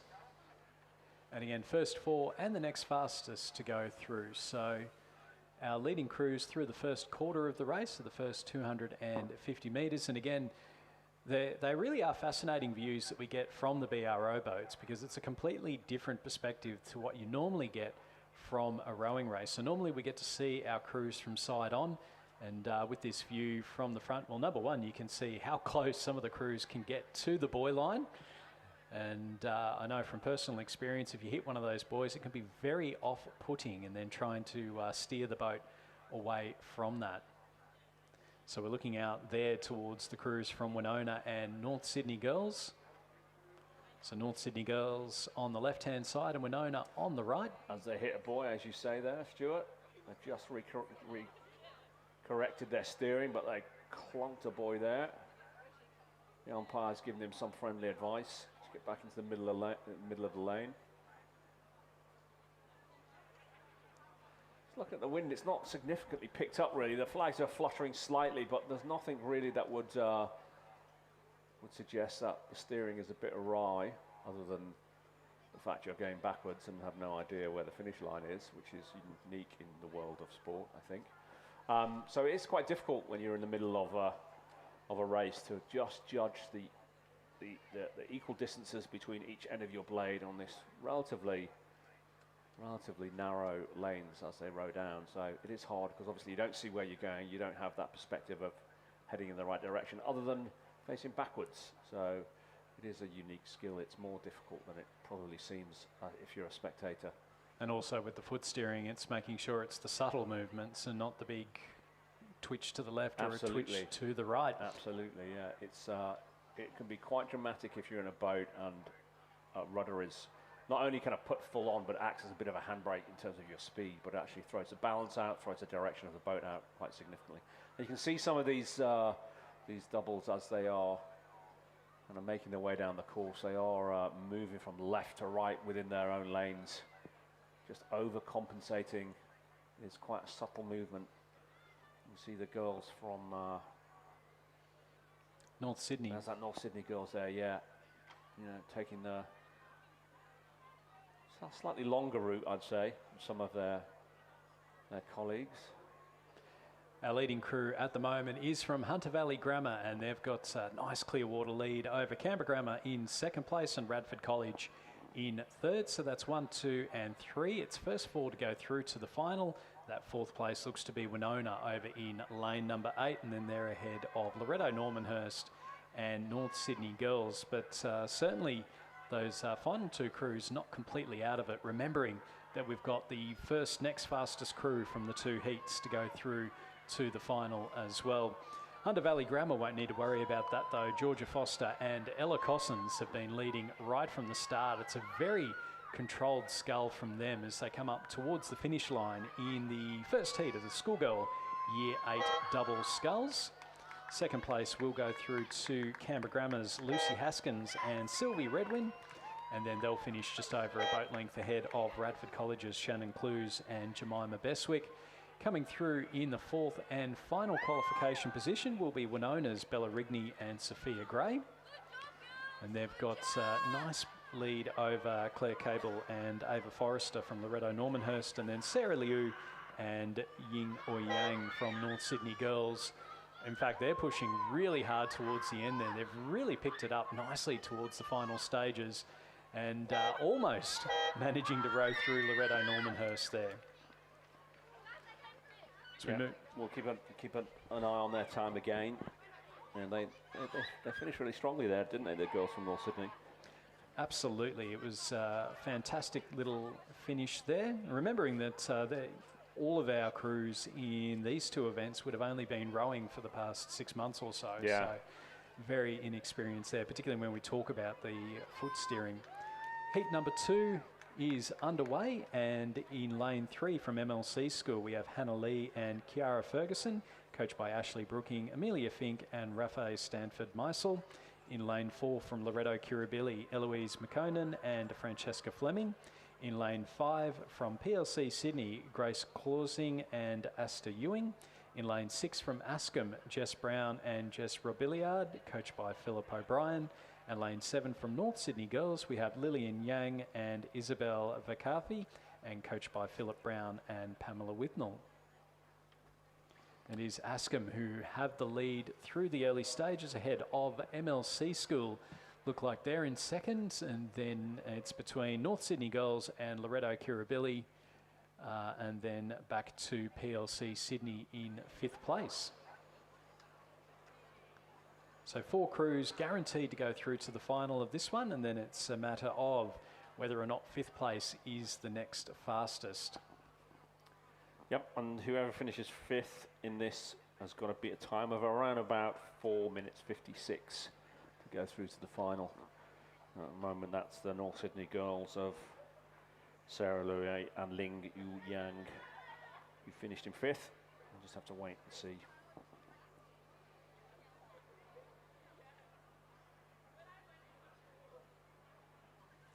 So our leading crews through the 500, Ascombe leading MLC School, North Sydney Girls and Loretto Kirribilli with PLC Sydney back in 5th place, just coming across the screen at the moment. So, and again, that view from the BRO boat, and you can see that the conditions Still very, very pleasant. It's not quite cutting glass, but it's certainly not all that far off it. And that view towards the Blue Mountains. And the cloud cover, just keeping the temperature down a little bit. It is important still to make sure that you're well hydrated, and also slip, slop, slap and cover up and get in the shade if you can as well, because even with the cloud cover, it is quite easy to get sunburnt. So a reminder to make sure that you are sun smart. Ascombe School, Jess Brown and Jess Rebillard, coached by Philip O'Brien. They're into the final 200 metres and just lowering that rate down. They've got a very, very comfortable lead out here at the moment, ahead of MLC School in second place, third North Sydney Girls, and then it looks to be Loretto Kirribilli in fourth place. They're our 4 guaranteed qualifiers, and then it'll be a case for Grace Clausing and Asta Ewing from PLC Sydney. They'll just having some issues there with a few of the strokes into the final stages.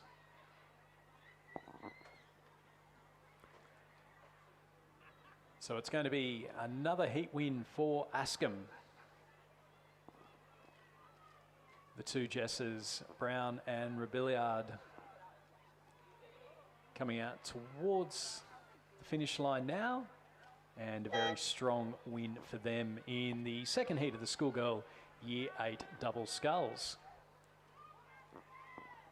Now we've had MLC Schools, Hannah Lee and Kiara Ferguson sitting in second place throughout, but there's a big push coming here from Lillian Yang and Isabel Vatkafi from North Sydney Girls. It will be MLC to finish in second, just ahead of North Sydney Girls in third. Coming through in fourth place will be Loretto Kirribilli's Eloise Mikkonen and Francesca Fleming. So they're going through to the finals. And then I think that the PLC Sydney's crew of Grace Clausing and Asta Ewing may just finish outside of that final qualification position based on times. I think they're trying to decide whether they're going to finish outside the Rhone Lake at the moment. They've taken a bit of a sharp right turn there. Seem to have got themselves back in, well, at least pointing in the right direction. I can't say they're in the right lane yet, but coming up to the finish line, I'll keep an eye on their time as they go through.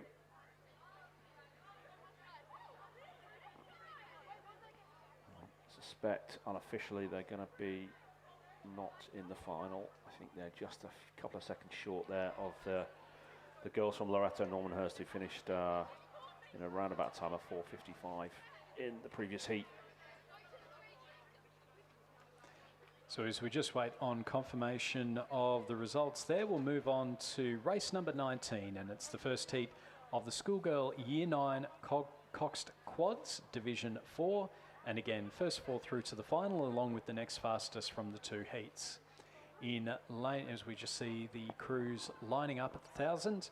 In lane number 3 from Canberra Grammar, we have Lucia Capezio, Abigail Hardy, Estelle Fogarty, Caitlin Stoker, and Abigail Warren.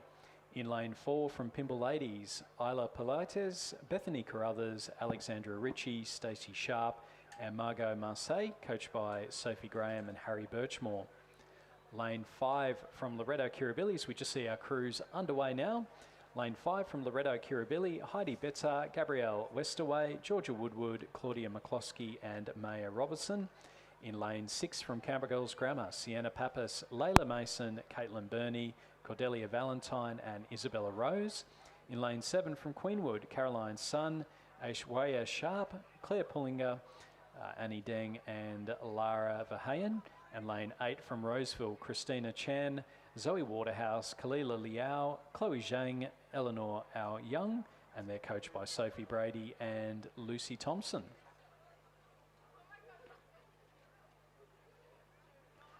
And we see there Canberra Girls Grammar and Queenwood, that view from the BRO boats.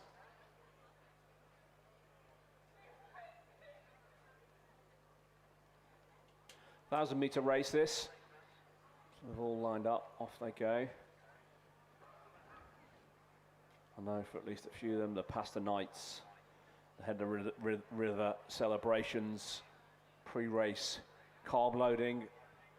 All comes down to this. And as they're approaching the 500 meter mark, we'll see where they are at now at the moment. It looks like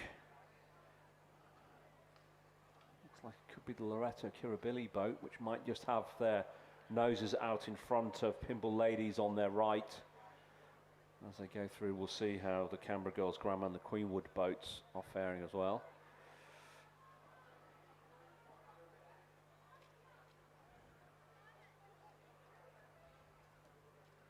The sharp looking boat from Loretto Kirribilli are doing really well this season.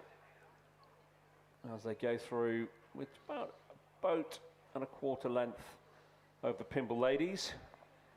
Canberra Girls Grammar in third, again probably a length and a bit behind, then Queenwood in fourth, who are being chased by Roseville and Canberra Grammar. First four through to the final. So, and the next fastest finisher there. So Loretto Kirribilli lead, Pimble Ladies indeed have a lead of about a length and a bit over Canberra Grammar. And Queenwood in that final qualifying position in fourth. But Roseville and Canberra Grammar are going to battle it out for that fastest finisher slot. If not, see if they can run down the Queenwood four, who are giving it everything.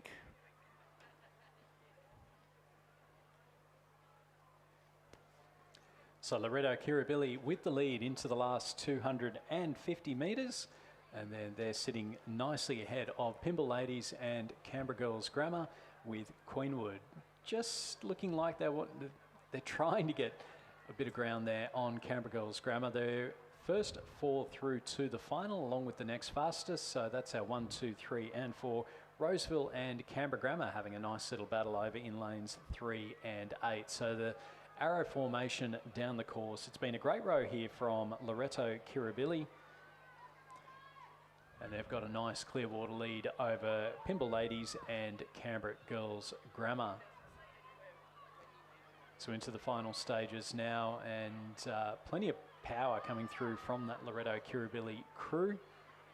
We're in now to the last 50 metres or so, and they are going to qualify in first place.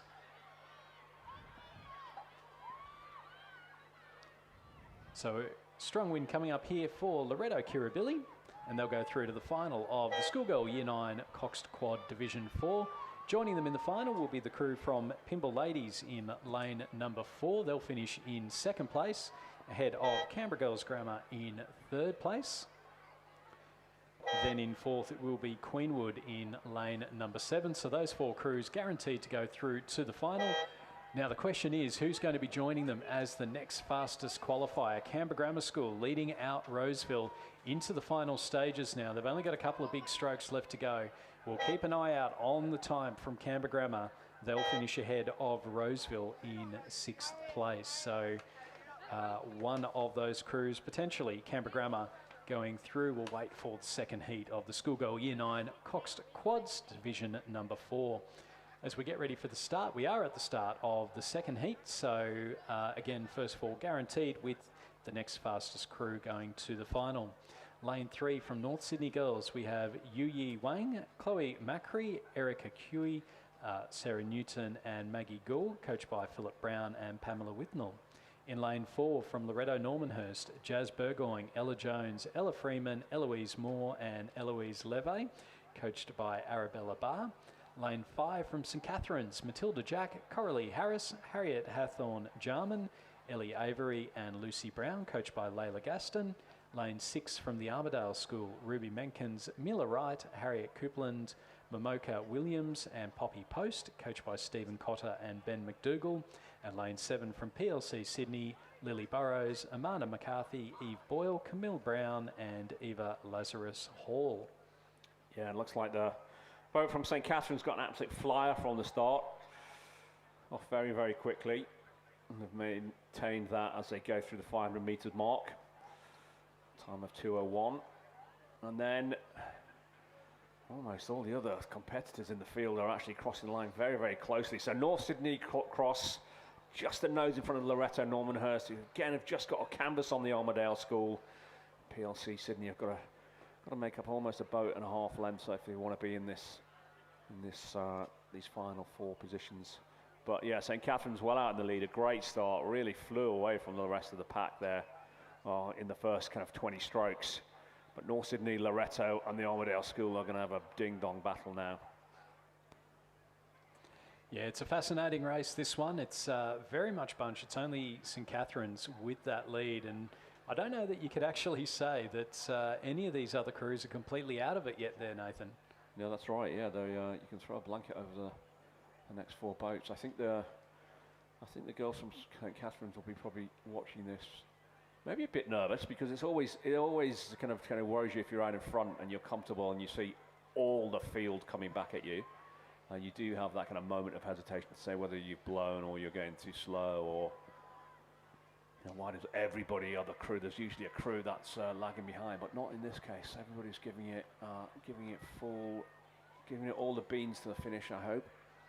It does look like potentially PLC Sydney over in lane number 7, just dropping off the pace a little bit. Yeah, I think they've had a bit of a crab there, a bit of a steering issue. They're trying to get it back together. You can see the lack of synchronization in the rowers. The cocks will be calling them to get back into the rhythm.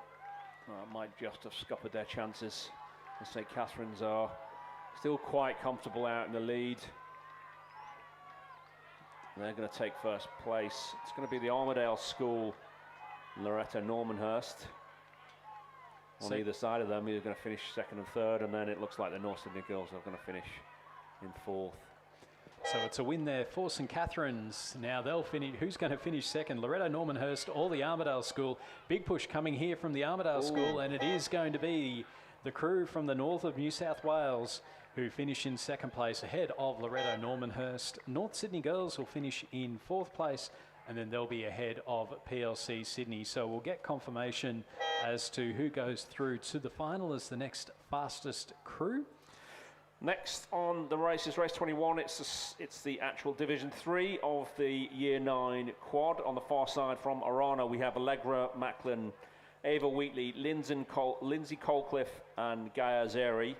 Cox by Manon Castro. In lane 4 from St. Catherine's, Miller Bell, Eve Bell, Violet Brooks, Lucia Walters, Isabel Ross Innes is the Cox there. In lane 5 in the middle of the pack from Loretto Kirribilli, Edel Knox, Ava Saar, Lucy Bartlam, Alice Brooks and Arabella Johnstone is the Cox. From Pimble Ladies in lane 6, Aurora Zhang, Sasha Paris, Blair Elliott, Sophie Harris and Eloise Jenkins.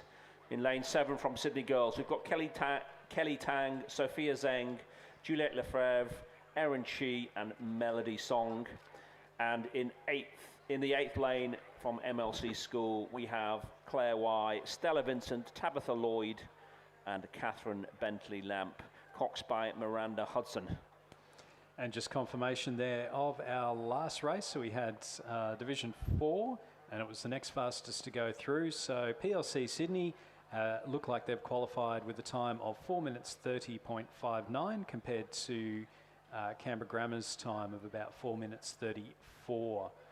So PLC Sydney looking like they'll go through to the final there of the Schoolgirl Year 9 Division 4 Quad Sculls. Just going back to the race, there we see the Sydney girls.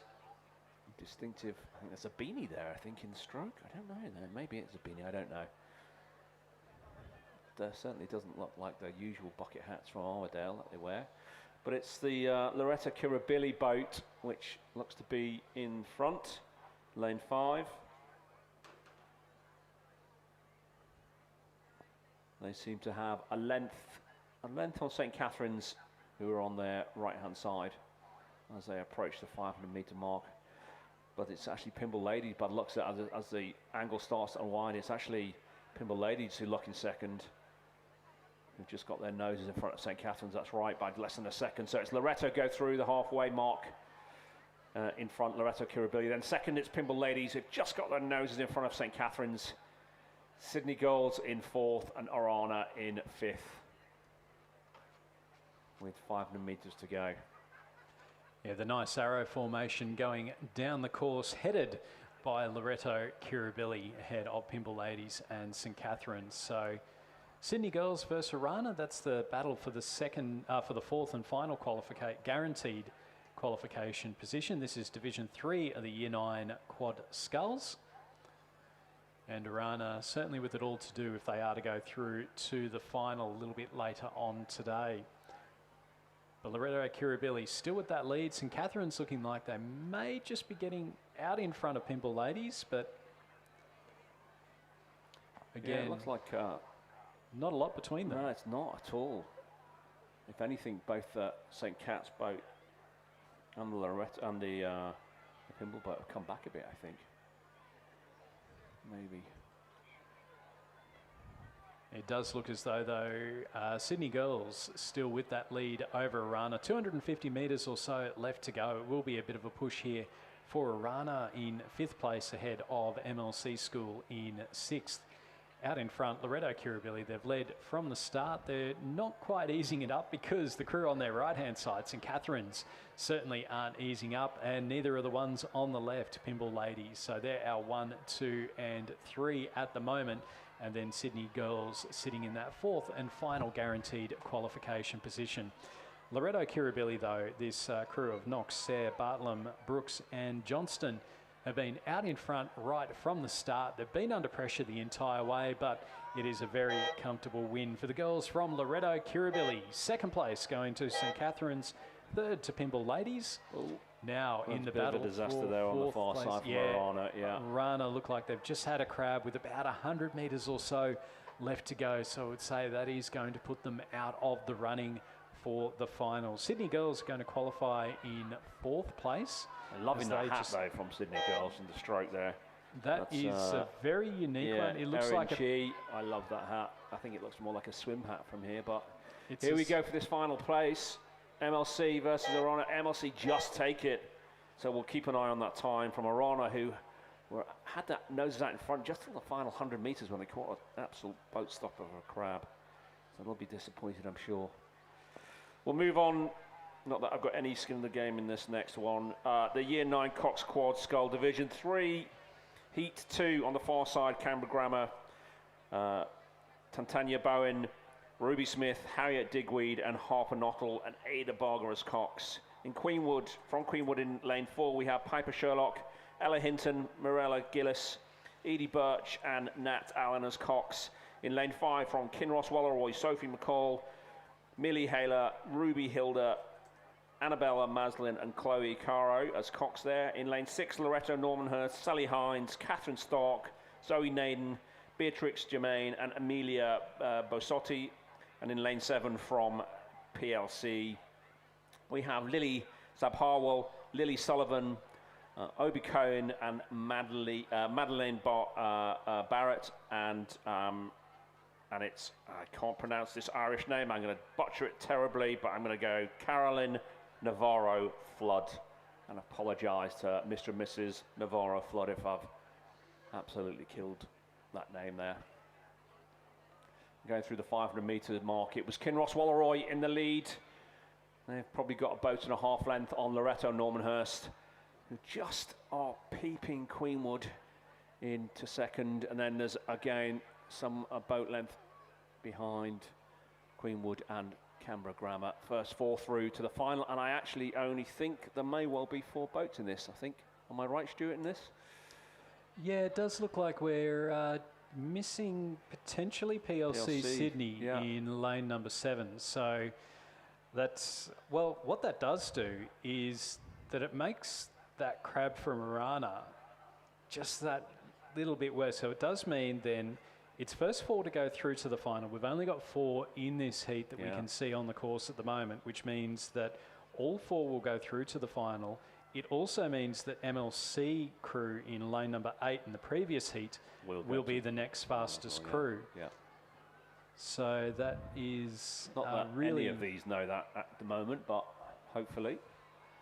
It does look like the girls from Kinross are going to be comfortable winners here.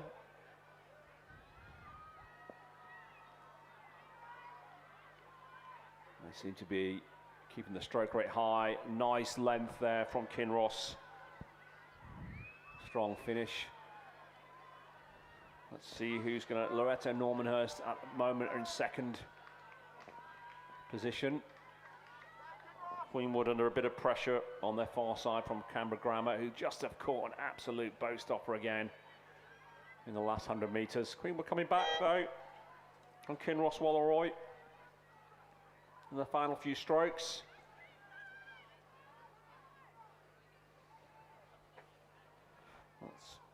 So that's Loretto Normanhurst finishing in second, Queenwood third, Canberra Grammar fourth, and all four of those boats will go through to the final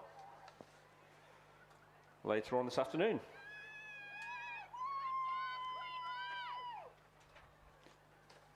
As we get ready for the first heat of Division 2 of the Year 9 Quad Sculls. So in lane number 2 from Roseville, we have Madeline Edge, Zoe Edmondson, Lucy Ryan, Hannah Ryan and Carmen Gow, coached by Sydney Krieger and Matilda Baird. In lane 3 from Canberra Grammar, Charlotte Prosser, Charlotte Murrells, Emily Wertenauer, Sally Fitzgerald and Ruby Rosen. In lane 4 from Queenwood, Nilla Russell, Ava Francis, Naomi Garland, Vivian Walk and Madison Fallon, coached by Ashley Fitch. In lane number 5 from Kinross Walleroy, Anna Orr, Matilda Tink, Millie Condon, Charlotte Williams, Harriet Bird and coached by Rebecca Pearce and Will Stanley Davies. Lane 6 from St Catherine's, Gabriella Griffin, Ava Jamison, Georgia Love, Charlize Morgan, Sibylla Howes and coached by Jeff Patterson. Lane 7 from Loretto Kirribilli, Charlotte Mutton, Chloe Hunter, Ellie Bailey, Camilla Squire and Lucinda Rose. And then lane 8 from MLC, Molly Bentley Lamp, Emily Hyatt Smith, Lucy Stoddard, Elizabeth Ravens, Grace Likely and coached by Rafe Stanford, Meisel and Ashley Brooking.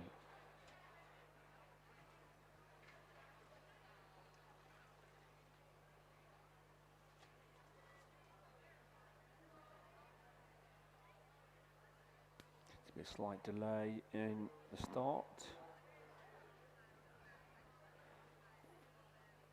Certainly worthwhile if you're a spectator.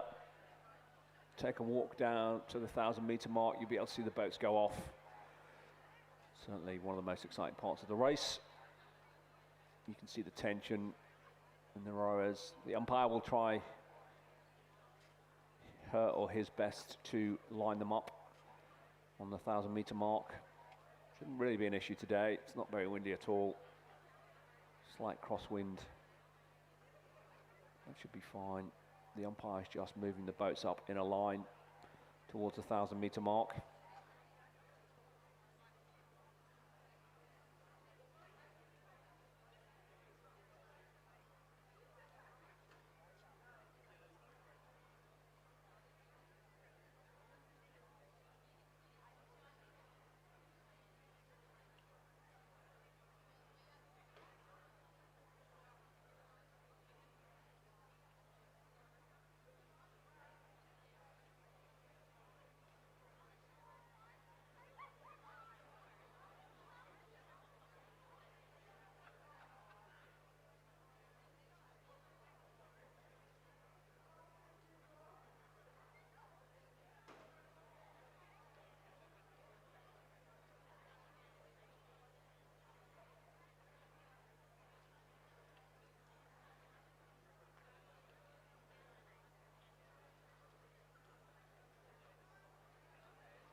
There seems to be a slight delay in the racing here as this is a 9-boat heat. But they still seem to be trying to line them up at the moment. They're just coming towards the 1,000-metre line at the moment.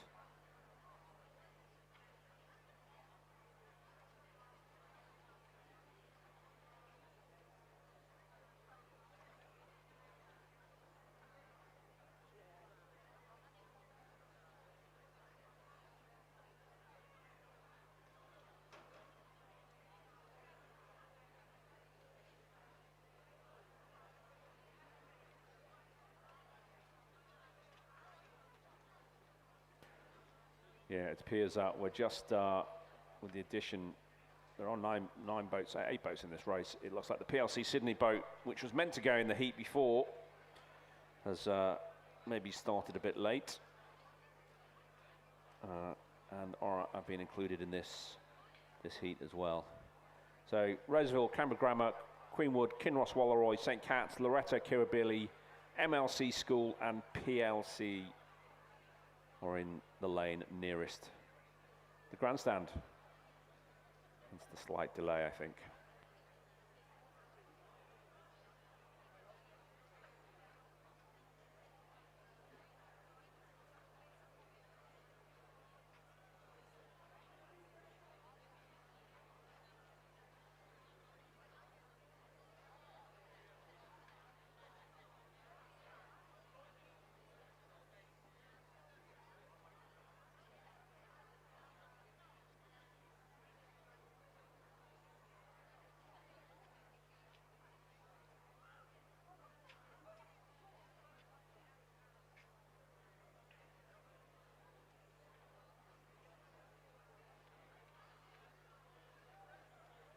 And they're all underway. This is race 23. It's the Year 9 Cox Quad Scull Division 2, Heat 1. On the far side, Roseville. In lane 3, Canberra Grammar. In lane 4, Queenwood. In lane 5, Kinross Walleroy. In lane 6, St Catherine's. In lane 7, Loretto Kirribilli. In lane 8, MLC. And in lane 9, PLC.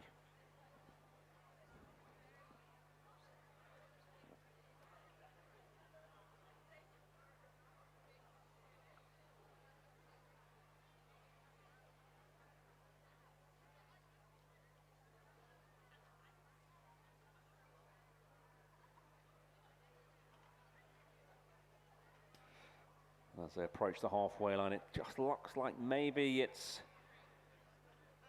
perennial rivals St Catherine's and Kinross Walleroy, who might just be in the lead. Looks like St Catherine's have just got their nose in front.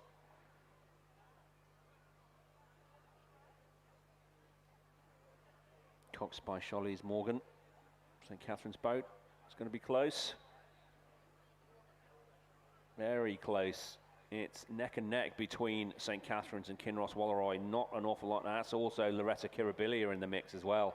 So less than a canvas really separate Kinross Walleroy, St Cat's and Loretto Kirribilli. Queenwood in 4th, 2.5 seconds behind. Then Roseville, then PLC, then Canberra Grammar, then MLC. Just see the shot of the Roseville Cox there, holding up her bow number, which may have come off. That's very good of her. Just as a reminder to all competitors and coxes and coaches, please return your bow numbers as quick as possible. But they're coming into the last 300 meters. This is going to be a close one. Loretto, St Cat's, Kinross Walleroy. Being chased down by Queenwood there in the fourth spot. First 4 through to the final. Plus the next fastest finisher. Looks like Kinross Walleroy may have just got their nose out in front.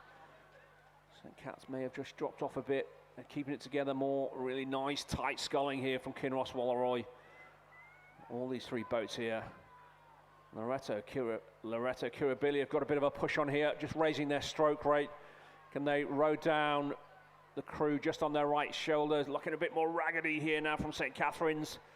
Loretto Kirribilli keeping it together, but Kinross Walleroy have got it together. Strong finishes, strong catches. Who's going to take line honours? All 3 of these boats are going to go through. Looks like Kinross Walleroy is going to finish this race by about half a boat length, 2/3 of a boat length in front of St Cat's, who are just half a canvas in front of Loretto Kirribilli. And Queen would take that 4th and final qualifying spot. On the far side, it looks like Roseville are going to take 5th. Keep an eye on their time. Canberra Grammar and take 6th. It's the new addition. PLC School in lane 9 nearest the grandstand are going to finish 7th. With MLC just bringing up the rear in 8th. So unofficially going through to the final. Kinross Wallaroy, St. Cat's, Loretto Kirribilli and Queenwood. We'll move directly to the second heat on the far side from Newcastle Grammar. Sarah Brown, Ella Walters, Edie Wills, Ruby Bramble and Paris Mayer. From Sydney Girls, we've got Riva Dotel, Eliza Obard, Mia Zhang and Feiang Zhang, with Enyi Annabelle Koch as the Cox. In lane 4 from Loretto Normanhurst, Jacqueline Whitaker, Ruby Matthews, Anna Ward, Papa Bensley and Rosie Lennon as Cox there. In lane 5 from Canberra Girls Grammar, we've got Grace Ralston, Emily Lenfield, Lucy Dale, Audrey Blacker and Memphis Lynham. In lane 6 from Pimble Ladies, we've got Annabelle Legg Hughes, Gemma Thiel, Rose Jones, Siri Taubenschlag and Phoebe Hutton as Cox. From PLC Sydney in lane 7, we've got Zoe Lee, Katerina Volandis, Madeline Miller, Scarlett Askew and Lola Britt.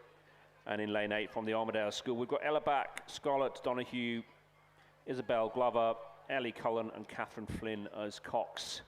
And coming through the 500 metre mark, it was Pimble Ladies with Mr. Canvas in front of Canberra Grammar, PLC in 3rd and Sydney Girls in 4th. Somewhere behind is the Armadale School and Newcastle Grammar. So there's a clear split in the field here.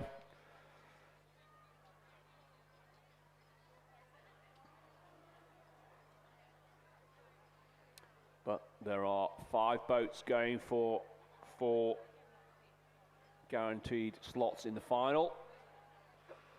This might produce the fastest finisher here in Heat 2, the Year 9 Cox Quad Scull Division 2. Looking very close. Race 24, which Pimble Ladies, which less than a second in front at the halfway mark. Looks like they've managed to hold on to their lead. Pimble Ladies in lane 6. The red, white and blue blades. And on either side, they're under pressure from PLC on their left. And on their right, Canberra Grammar and Loretto Normanhurst in the yellow hats. So can Pimble Ladies keep this slender lead all the way to the 1,000 metre finish line? Looks like they can. Canberra Girls Grammar pushing back strongly. Pimble Ladies urged over the finish line by their Cox. Take it by half a boat length, just over Canberra Girls Grammar. Loretto Normanhurst 3rd and PLC 4th. Sydney Girls will keep an eye on that time there as fastest finisher, but I suspect it may well be, it may put you in a very good position to go through to the final. 2 boats battling out on either side of the course. In the near side, the Armadale School for bragging rights. Just going to take it, I think, over Newcastle Grammar on the far side. This is the bow. Oh, it just absolutely gets sculled there by, I hope she's all right. She got absolutely nailed by a crab there from the Armadale School there. We might want to get the medic out to see that bow in the Armadale School as quick as possible. We move on to heat number 1 of Division 1 of the Year 9 Quad Sculls. Lane 1 from Newcastle Grammar, Alison Capano, Charlotte Blackmore, Sophie Whalen, Elliot Munro and Lexi Elwood. Lane 2 from Hunter Valley Grammar, Georgia Foster, Mila Leal Henville, Ella Cossins, Kate Lonigan, Evelyn Russell, coached by Rowan Hislop, Chantel Lindsay and Odin McIntosh. Lane 3 from Canberra Grammar, Claire Gow, Lexi Fuchs, Marsha Bodie, Abigail Miller, Ada Duckworth, coached by Paloma Padavan. Lane 4 from Loretto Kirribilli, Rosie Massara, Virginia Dixon, Abigail Lee, Xanthi Sokogius and Sabella Bates. Lane 5 from Pimble Ladies, Madeline Gaydon, Cleo McLaughlin, Madison Landgrebe, Claudia Wyatt and Emma Wang. Lane 6 from Roseville, Millie Phillips, Ariane Pappas, Abby Harris, Sophie Ben and Zia Chapman.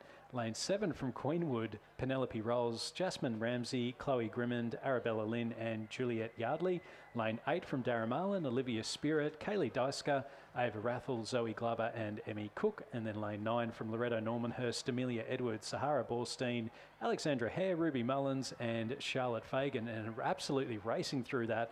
We've got first 4 through to the final, and it is a very close race indeed. So across in lane number 5, Pimble Ladies, they're leading out Loretto Kirribilli and Roseville. And then the battle for 4th place is well and truly on. We've got Loretto Normanhurst, Canberra Grammar in there, as is Queenwood. It is absolutely anyone's finish. This is the best finish so far this morning. It is the crew over in lane number 5, Pimble Ladies, who have the lead at the moment. And over on either side, Loretto Kirribilli and Roseville. You can hear the cheers from the crowd as they're coming in towards the finish line. It's still Pimble Ladies. They're going to go through and cross the line in a couple of strokes in first place. Second place going to Roseville, and Roseville finishing just ahead of Loretto Kirribilli. It's going to be Roseville, Loretto Kirribilli. Lane 7 finishing in 4th place. That's Queenwood just ahead of Loretto Normanhurst, and then Canberra Grammar coming through behind them. Then we've got Darramarlin, and then out behind them we've got the crews from Newcastle. So it's Newcastle Grammar finishing ahead of Hunter Valley Grammar in what was a very exciting race there. Pimble Ladies taking the win, Roseville in 2nd, Loretto Kirribilli in 3rd, Queenwood in 4th, finishing just ahead of Loretto Normanhurst, Canberra Grammar in 6th place, and then back again to Darramarlin. What a fantastic race that was, and it's not going to finish because we've got heat number 2, Tara School. Can we just have a call out to the Armadale School coaches? Could you please send some coaches round to the pontoons just to the right of the tower, please? For those of you who saw it, the bow competitor got absolutely nailed by a crab there. So a TAS coach, please come to the pontoons just to the right of the commentary tower, just to check on your rower at bow. So in heat number 2, lane 2 from the Tara School, we've got Catherine Shen, Rose Marchetto, Adrina Mahajan, Rudy Odbert and Sarita Wijaya Wikrama. In lane 3 from Radford, Lara Ward, Emily Egan, Winnie Howe, Estella Thew and Millie Fayer. Lane 4 from St Catherine's, Talisa Vakasewa, Stella Copland, Delphi Walsam, Madeline Innes and Anya Roofley. Lane 5 from Canberra Girls Grammar, Chloe Owen, Zoe Tran, Camilla Griffin, Layla Bennington and Lucia Wildman. Lane 6 from PLC Sydney, Ava Lane, Sophie Moore, Isabel Graves, Zoe Leisha and Talia Kinleyside. Lane 7 from Kinross, we have Matilda Whiteley, Alexandra Karash, Paxton Bokerfield, Georgia Tancred and Sophie Caro. Lane 8 from Sydney Girls, Evelyn Chu, Amy McDonald, Harper Kepi, Iris Yang and Angela Lee. And lane 9 from Armadale School, Luella Caulfield, Zona Ross, Matilda Coddington, Lucy Kelly, Sophie Slack-Smith. Out in front, we've got 4 across. Canberra Girls Grammar look like they have the lead, and then they're battling it with Kinross Walleroy for that first place. Then St Catherine sitting in 3rd place, just ahead of PLC Sydney. So they're our 1, 2, 3 and 4. Who's going to be the next fastest? The Armadale School sitting in 5th place ahead of Sydney Girls, and then back again to Radford College and the Tara School. It's Canberra Girls Grammar with the lead. It's heat 2 of the Year 9 Division 1 of the Quad Sculls. Canberra Girls Grammar leading Kinross Walleroy. Might be the first time Kinross haven't walked away with a heat win so far this morning, but they are pushing back over the final stages. Canberra Girls Grammar will need to hold on, but it is going to be just a win for the girls from the capital, just ahead of Kinross in 2nd place by about the width of the bow number. 3rd place going to St Catherine's in lane number 4 ahead of PLC Sydney in 4th place. They're our 4 qualifiers. 5th place, the Armadale School. We'll keep an eye out on those times to see who's going to qualify as the next fastest crew. Then in behind them, we have Sydney Girls in 6th place, Radford College coming through in 7th, and the Tara School in 8th place. Yeah, I think the fifth place Loretto Normanhurst might just get that final spot there in that the Division 1 final later on this afternoon.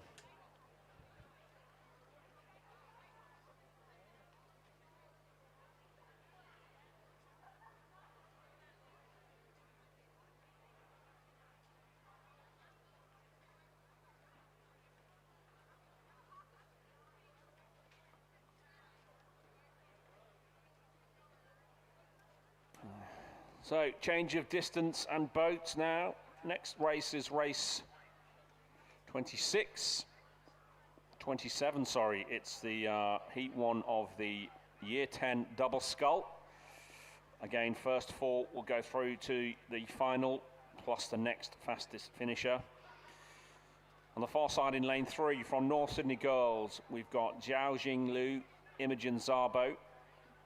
In lane 4 from MLC School, we've got Nicola Keyston, Jemima Blake. In lane 5 from Monte St. Angelo, we've got Amelia Darcy and Isabel Armstrong. In lane 6 from Barker, we've got Pei Z and Lucia Stimoli. In lane 7 from Canberra Girls Grammar, we've got Isla Davidson and Elise Wyatt. And in lane 8 from Newcastle Grammar, we've got Megna Lakundi and Evelyn Baker, sorry. And getting lined up. 2,000 metres, a long way to go in a double scull, Stuart. Don't envy them whatsoever. No, but at least the conditions are still really, really good at the moment. We're just seeing perhaps a little bit of a breeze. The flags near the grandstand not standing at full attention at the moment, although there's now a little, as I say that's when the gust comes through and makes a complete liar out of me. But it is worthwhile mentioning as well, it is International Women's Day today, and what a fantastic event to be having on International Women's Day. The 2025 Schoolgirl Head of the River. Don't forget, during the luncheon break, we do have a very exciting new format. It is the Women's Eliminator. We have 9 very talented single scullers that are going to be there. We've got Olympic gold medalist Lucy Spores, who'll be racing. We have 2-time World Championship bronze medalist Tara Rigney, who will be racing. Included in that, we've got 2-time Olympian Georgie Rowe. We'll see her in the sculls as opposed to the sweet boats. The format is 9 rowers to start with, 250 metres. So they'll be going from the 1750 through to the 2K. They'll get down to the end and the last place will drop out. They've got 5 minutes then to get back to the start and do it all over again. So the last place drops out in each of the races until we're left with a final 2 scullers.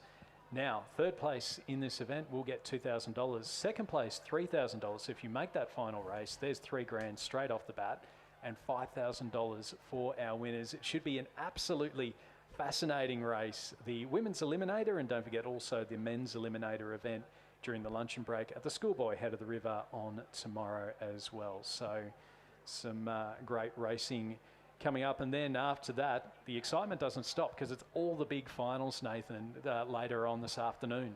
Yeah, the big one, the Schoolgirl 8s event I'm looking forward to.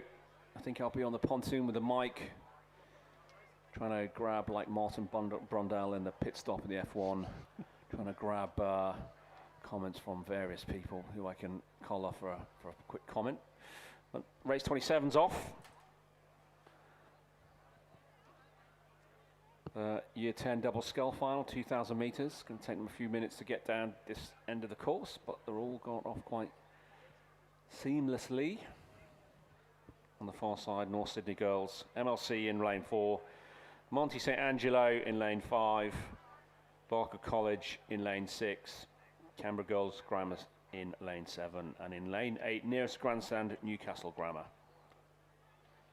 Yeah, you spoke about the Schools 8. I know from a Canberran perspective, certainly looking forward to the quad sculls. Canberra Girls Grammar have been the favourites, but last weekend, the head of the lake, they were pushed by Radford College the entire way down the course. So Canberra Girls Grammar undefeated so far this season, pushed by Radford College. So I'm really curious as to see how Radford College might go in the quad sculls. And then we've got Canberra Grammar in the Cox 4s as well. So it's Some good racing coming up, and plenty to whet the appetite here at the Schoolgirl head of the river.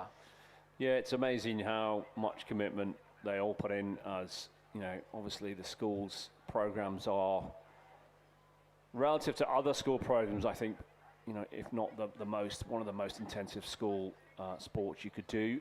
And the dedication for the girls, getting up early mornings, you know, training evenings, just the amount of volume of training days really is a testament to them. And it's great that, you know, we've had so many supporters out here today. So if you're coming along as parents, as grandparents, give them all a great cheer, whether they finish first place or 8th place. They've put in a tremendous amount of hours to be here today. So please give them a warm reception as they come through to the final. Each girl who is racing here today has done many thousands of meters on the dreaded rowing machine, many thousands of meters on the water, probably many thousands of repetitions of burpees and press-ups and all sorts of horrible medieval torture instruments that probably you'd never, if you're not a rower, even considered before. But yeah, each and every stroke that each and every girl takes will be well earned today.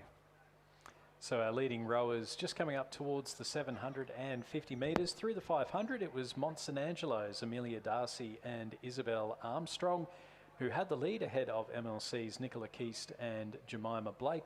Then North Sydney girls Xiaoju Liu and Imogen Sabo sitting in third. We've got, for this one, first 4 through to the final, with the next fastest going through, also qualifying. 4th place was Barker College's Pehi Zhu and Lucia Stimoli, and then Newcastle Grammar's Megna Lakundi and Evelyn Baker in 5th place. Isla Davidson and Elise Wyatt from Canberra Girls Grammar sitting in 6th place. As we just see here, the Barker College crew of Pehi Zhu and Lucia Stimoli. Again, another couple of rowers that were down in Canberra last weekend for the Junior Championships and the head of the lake. As we see them coming up now towards the 1,000. And I always quite like rowing here at Cirque. Whenever I see the bridge for the 750 metres, it's not quite halfway, but it does tell me that halfway is not too far away.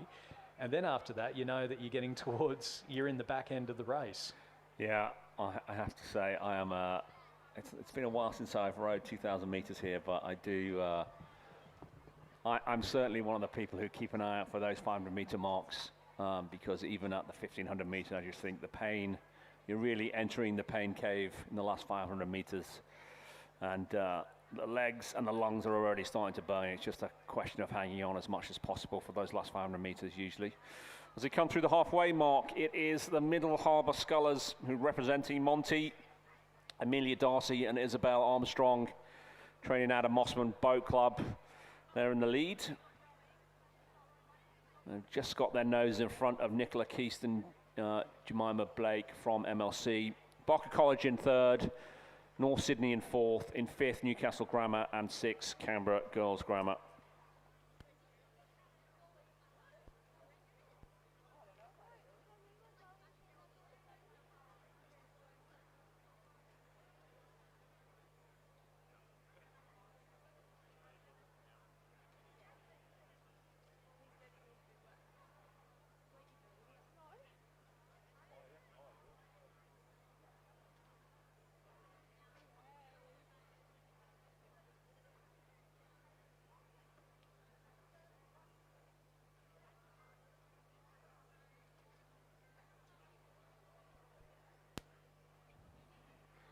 As we see here, the boat from Monty St Angelo, Amelia Darcy, Isabella Armstrong, more commonly seen, I think, in the scarlet and white of Mossman.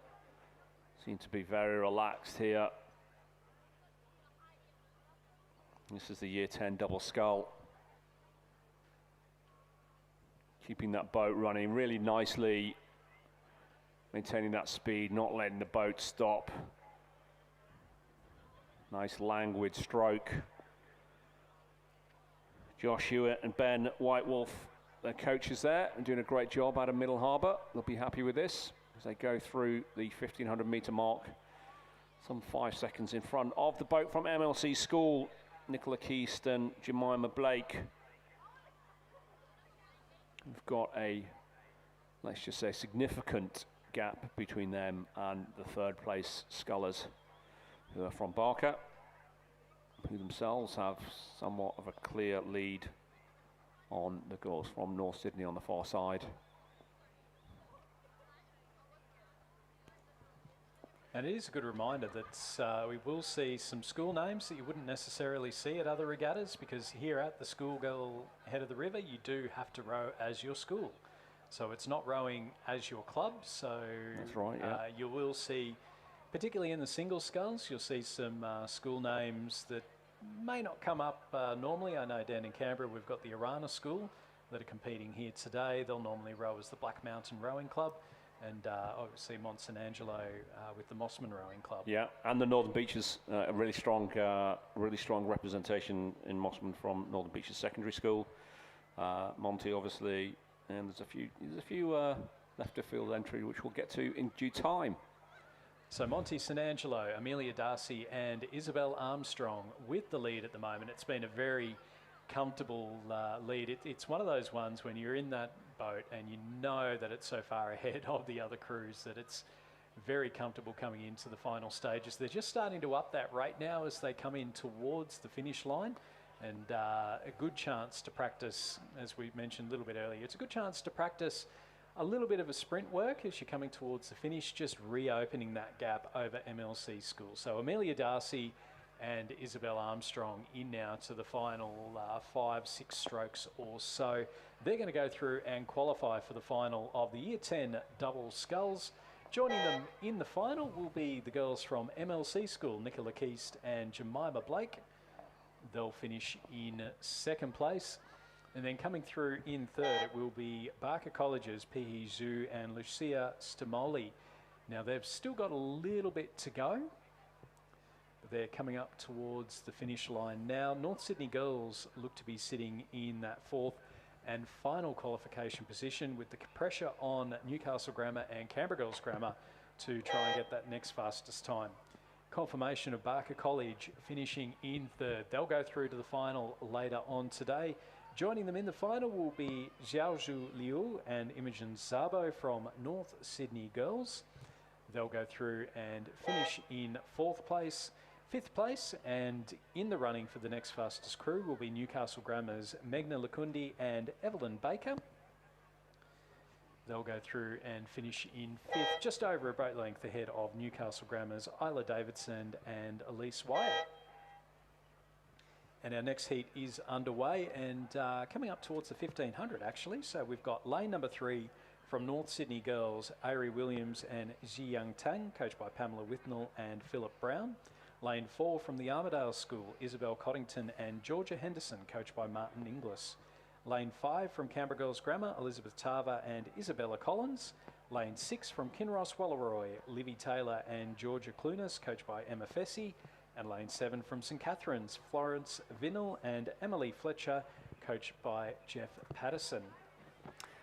It's fair to say this race has spread out quite significantly. There's a clear leader here from the Armidale School, Isabel Collington and Georgia Henderson. Names will not be, which will be familiar to people who come and watch these regattas on a regular basis, but they seem to be well out in front, almost 12 seconds in front of Kinross Walleroy, Livy Taylor and Georgia Clunas, who themselves have got a considerable lead in front of the boat from St Catherine's, Florence Vinnell and Emily Fletcher, who are in the third qualifying spot, who themselves have got some clear water between the boat in the final qualifying spot, which is the North Sydney Girls, Ari Williams and Ziyang Tang.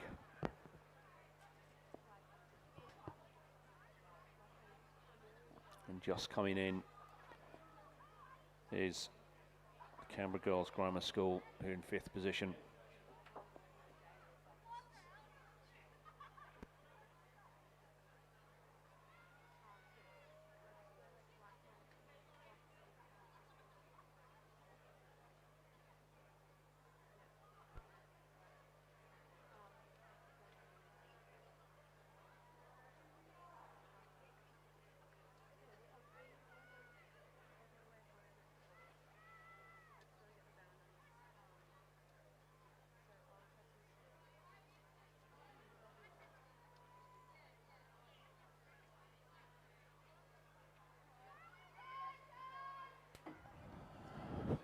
And a great example of some very controlled sculling here, as the girls from the Armadale School take a very leisurely stroke rate, maybe 18. Isabella Collington, Georgia Henderson, very, very controlled as they take the win. Livy Taylor and Georgia Clunas from Kinross Walleroy will take the second spot. Barring disaster, it will be the girls, Florence Vinnell and Emily Fletcher, who take over, will take the third spot for the qualifying, the third qualifying spot. And who is going to take this final spot? Certainly looks like the girls from North Sydney got this in the bag. Ori Williams, Zi Yang Tang, coached by Pamela Wirdnell and Philip Brown, will take the final qualifying spot.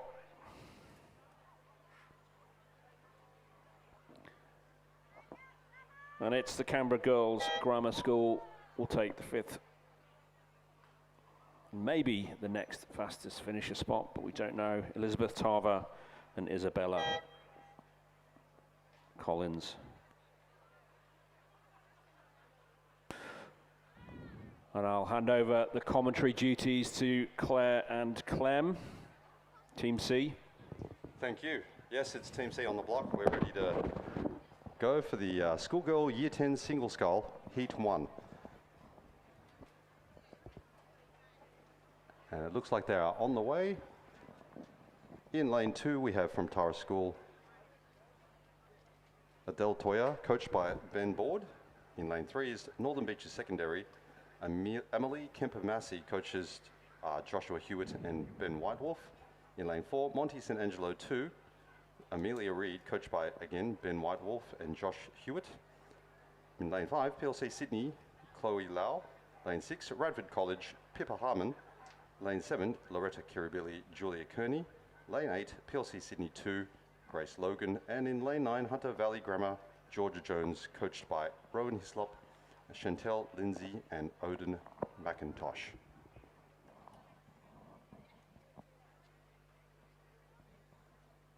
And at the 1,000 metre mark, you can see here the race is underway. Amelia Reid is leading with a 3-second advantage behind Emily Kemper-Massey in second place, followed by Georgia Jones at 4.56.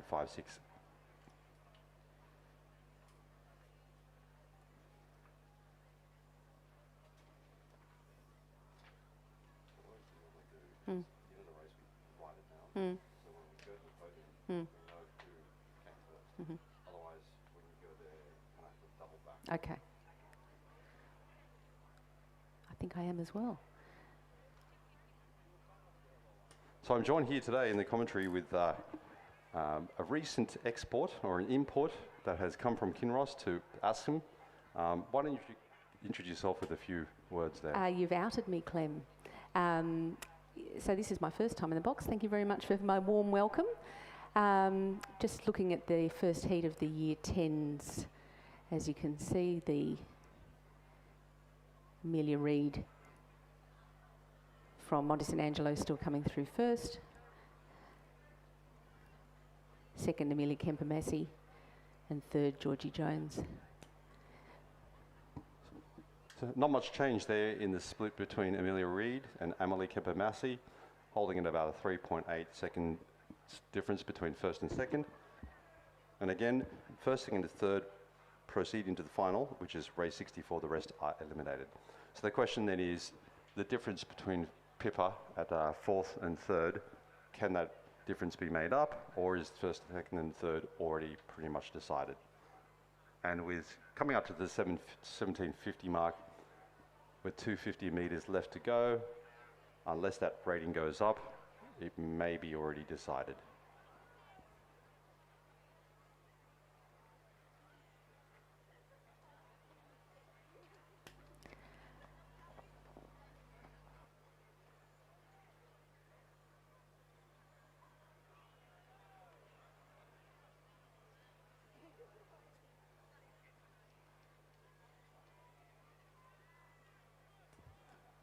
And as we come into the red buoys, it looks like there's some stroke rate increasing there, bit of a battle and a tussle there between Amelia and Amelie. It looks like they should be able to hold. It looks like, yep, it looks like the battle's still going, but she looks composed, she's holding well.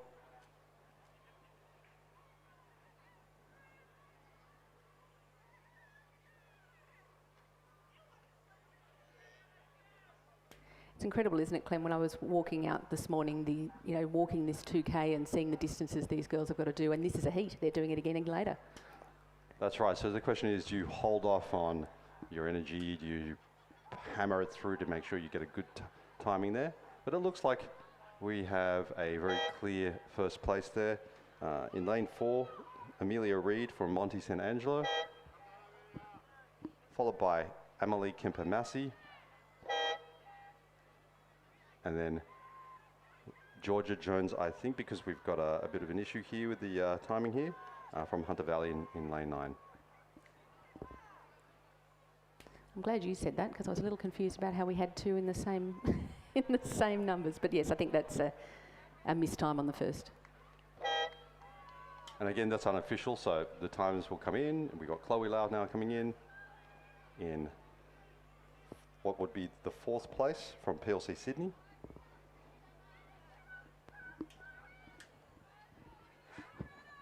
And it looks like Julia Kearney from Loreto Kirribilli in lane 7 is about to come through.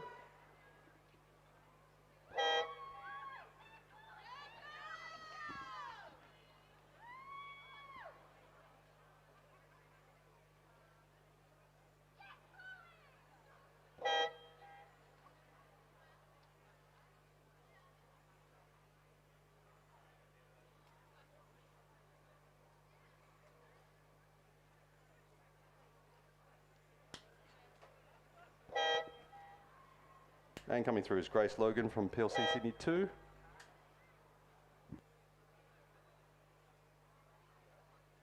Finished by Adele Toya from Tara School 3. That's fantastic work by all of them. Just amazing athletes, you think of that work. And we've now got looks like coming up the 2K second heat. Canberra Grammar, Sarah Miller in lane 2. Queenwood, Julia Talbot-Stern, coached by Naomi Pearce. Winona in lane 4 with Heidi Heap, coached Rowena Meredith and Tom Schramko. In lane 4 we have Tara School with Naomi Cross, coached by Ben Board. Lane 6, Newton High Performing Arts with Mia Simkovic and coach Isaac Shepherd. And then we have the Ascom team, Sammy Robillard with coaches Gemma, Lizzie and Lillian Slatter.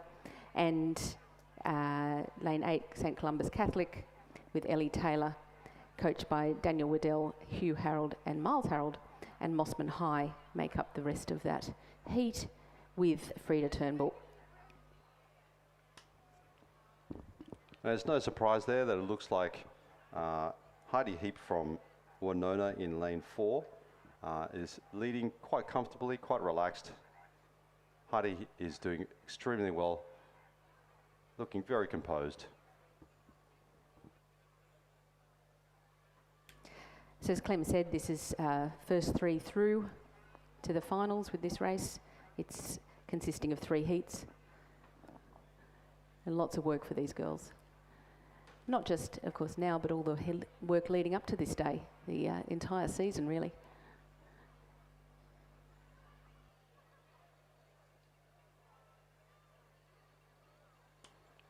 And it looks like coming in second place for this heat is Ellie Taylor from St Columbus Catholic, looking quite comfortable there, just cruising into her position. And then followed by in lane 7, Ascom, Sammy Robillards. Looks like she will hold that 3rd place position. Very comfortable, all 3 girls coming through.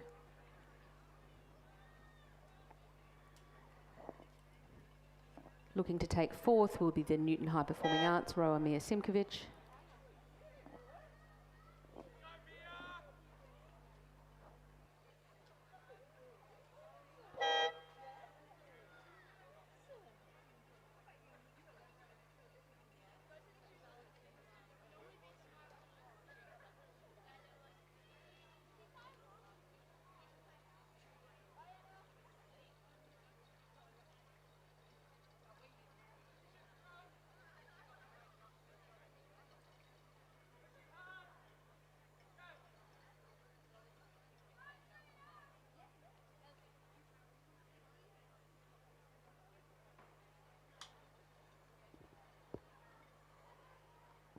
Great work. Great work, Frida Turnbull crossing in 5th from Mossman High. And solid finish from Julia Talbot-Stern from Queenwood. And as you were remarking, you know, this is the kind of season end for many rowers for Schoolgirl rowing. And it's the last week for parents who do the heavy work of carrying and driving people early in the morning to the sheds. And I do have to say that, you know, dropping off at 5 a.m. is one of those things that I can look forward to, you know, having a break from. Looks like our next race, race 31, is underway. This is the Schoolgirl U10 Single Scull, Heat 3. In lane 2 from Winona, Bella Rigney. In lane 3, Roseville, Piper Robertson, coached by Gonzalo Briones. In lane 4, North Sydney Girls, Ada Poe, coached by Pamela Whitnell and Philip Brown. In lane 5, Tara Schools, Navya Singh, coached by Ben Board. In lane 6, Monty St. Angelo 1, Abby Wrightson, coached by Ben Whitewolf and Josh Hewitt. In lane 7, Queenwood 2, Katia Cassidy, coached by Naomi Peace. And in lane 8, MLC Schools, Adelaide Abernathy, coached by Ashley Booking and Rafe Stanford Meisel. I don't know, Clem, I quite like those early mornings in summer. Get out. Great for everyone's fitness, aren't they? That's true. I generally try to go for a row after I drop off, but it makes it a difficult time because I can't get to my shed until 20 minutes, 30 minutes later. But this week, the rain and the wind has been quite interesting. I mean, Middle Harbour, Mossman seemed to have okay wind and weather, but Lane Cove wasn't. So you always have this kind of interesting dynamic in metropolitan Sydney. Whereas Kinross, I don't know if they ever have bad weather. It seems from their historical performance that they must have an awesome reservoir there to train on. Yeah, they absolutely row in all conditions, don't worry. I think lightning's the only thing that keeps them off the dam. It's interesting, as you say, even within Sydney, just a little microcosm of weather that we had, you know, driving out today. And it's beautiful here today, some nice overcast conditions, so it's not too hot, beautifully still. And we're protected a little bit from that horrible wind that seems to be hitting the far north coast. I know the predicted deluge is quite significant, but looks like we have fair conditions. We're looking at the flags. There is a bit of breeze there, but from what we can see on the water, it looks okay at the moment. At the 500 metre mark, we observed that Roseville's Piper Robertson was in the lead at the first 500, followed by Monty St. Angelo's Abby Wrightson in lane 6. But, you know, 500 in a 2,000 kilometre race is still early days. But, you know, Piper, looking at the camera there, is looking really calm and smooth at the 1,000. I think it looks relatively straightforward there, unless there's some type of dramatic incident. The 1,000 mark is a good kind of assessment for whether or not people can catch up and maintain their lead. Obviously, in a single scull, it's completely reliant on 100% no error rate, because even the slightest error can really slow down the momentum. And there's a bit of self-regulation in that too, knowing when to, you know, rate it up and when to be able to just pace and know that they're, particularly for these heats, when they know that they're going through to the final, these first 3 girls.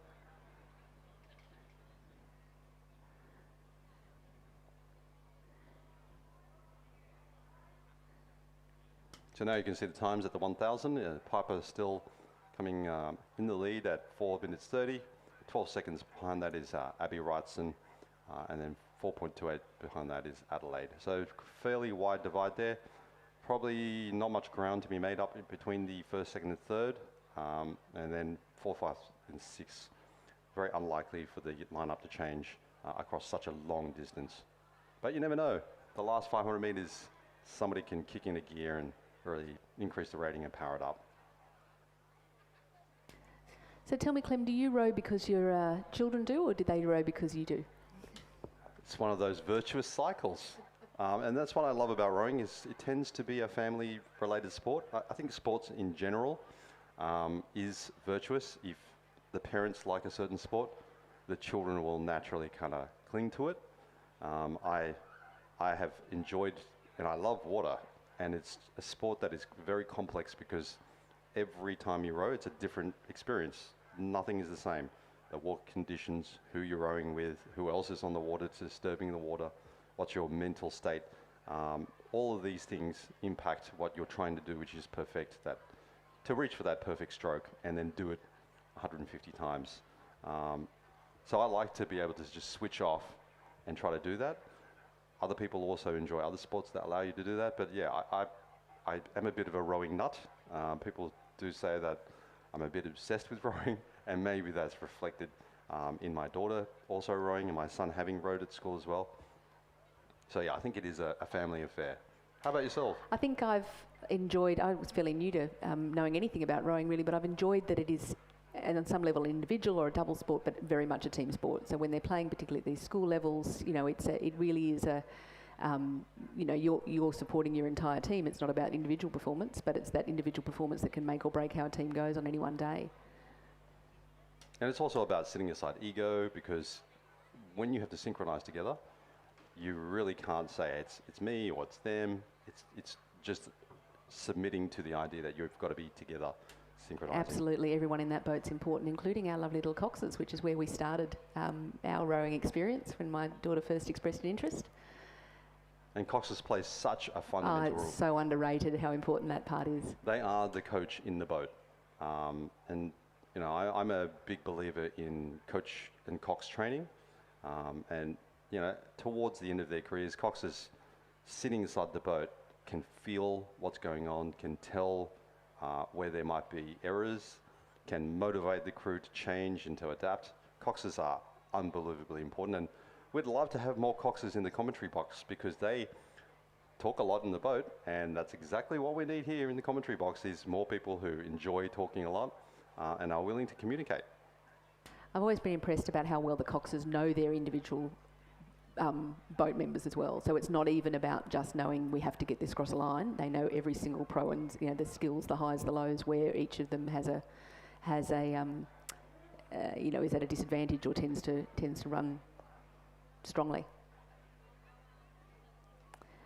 And we're coming now towards the miraculous final end of this very long-seeming 2K race.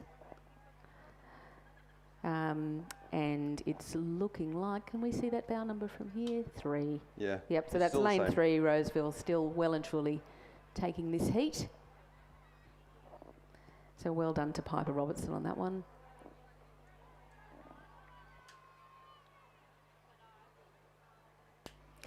And that will be followed by lane 6,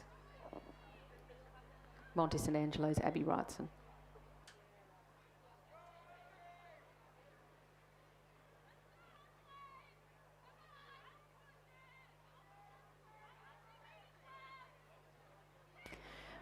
I was having a little talk with some of the girls this morning about the mindset work that happens in the boat here. Like, this is a long time for them to be spending on the water in their own thoughts. What sorts of things will they be thinking about as they're going through, as we now have MLC School Adelaide Abernathy coming through in 3rd position? I know that for me, it's always about not staying focused on perfecting what you know you tend to do poorly. So making sure you lean back, making sure your hands are clean in and out. It looks like the next race that is behind this one is already underway and catching up, which is race 33, the Schoolgirl 2nd Cox Quad Scull, Heat 2. And so you'll see there in lane 3, Redlands 2, with Zoe Hatteladay, Francesca Richardson, Isabella Crennan, Georgina Hurley, coxed by Lachlan McKay and coached by Alex Coney. In lane 4, St Catherine's, Eva Hunstead, Laura Seaton, Tilda Dunn, Holly Corcoran, Bridie McGregor is the cox, coached by Olivia Bartram and Jarmid O'Driscoll. In lane 5, the Amadeus School, Stella Maroulis, Ellie Miller, Mimosa Wright, Harriet Crawford, coxed by Tom Chappell, coached by Emily Stevenson. In lane 6 is Canberra Girls Grammar, Audrey West, Emmanuel Hoskin, Mia Wiley, Maddie Beasley, coxed by Heidi Bell.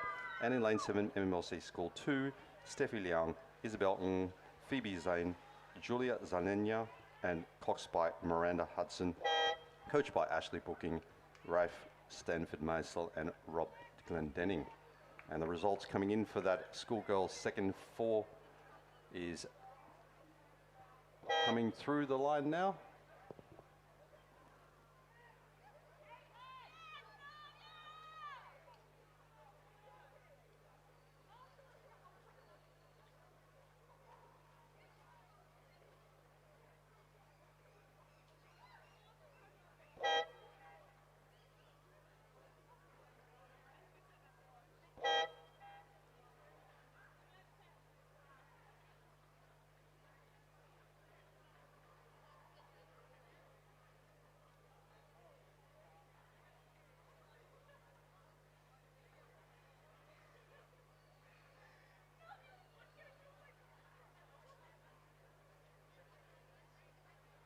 So we're playing catch up here.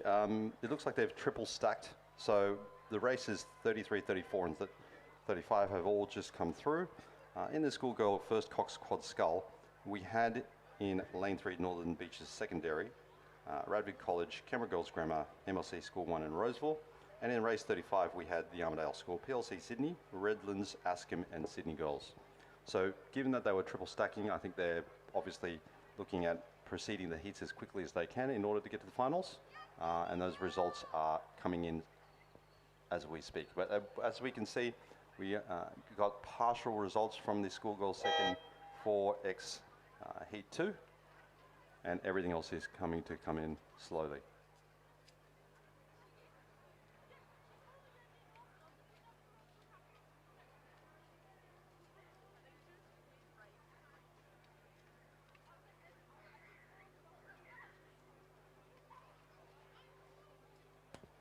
So race 34 with Northern Beaches Secondary, Tanya Hornby, Frida Kirkham, Eloise Stevens, Elise Coates, Cox by Hamish Reid.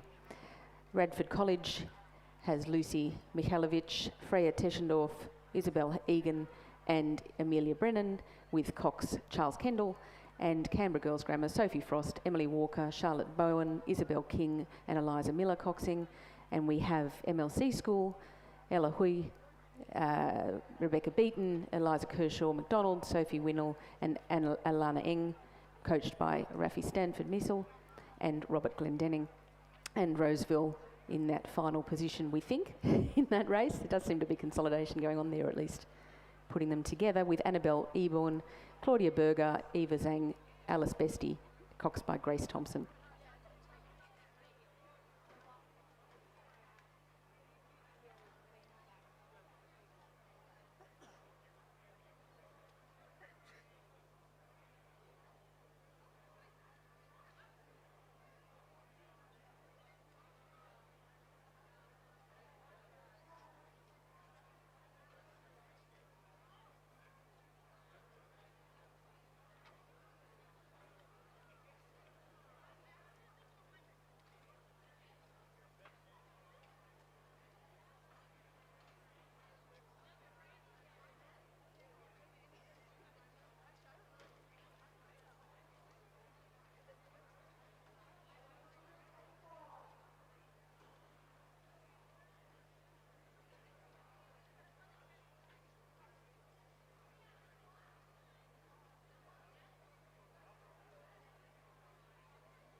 So it looks like this is race 33, the Schoolgirls second Cox Quad Scull Heat 2, with Canberra Girls Grammar in lane 6, looking very calm, very composed.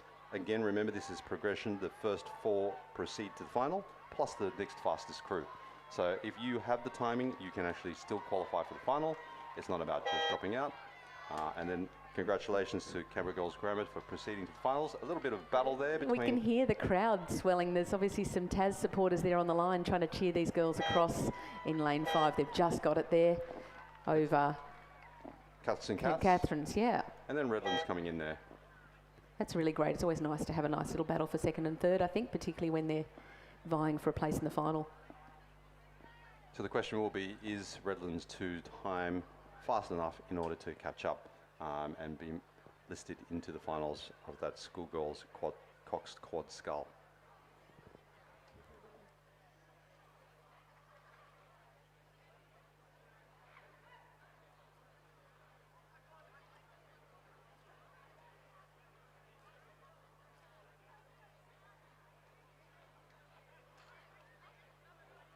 Just got a little bit of rain starting to fall now, and it's really becoming apparent exactly how many people are here coming to support, because the grandstand's filling up. It's an absolutely fabulous facility, and you know, rain and shine, it's a lovely place to sit in the sunnier days as well. I think we're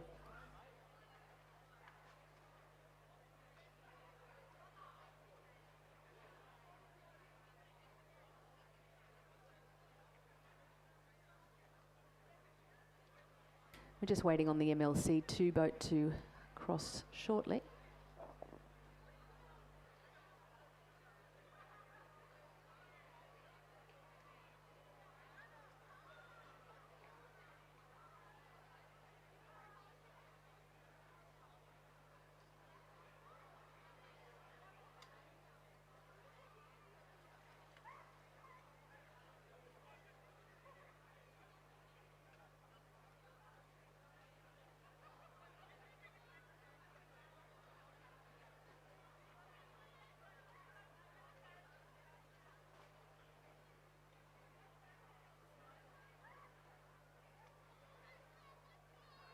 MLC boat.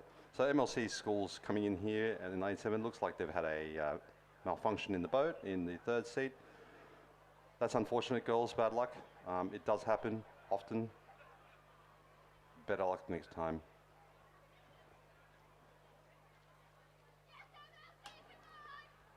We might be able to get now up to race 34. And they've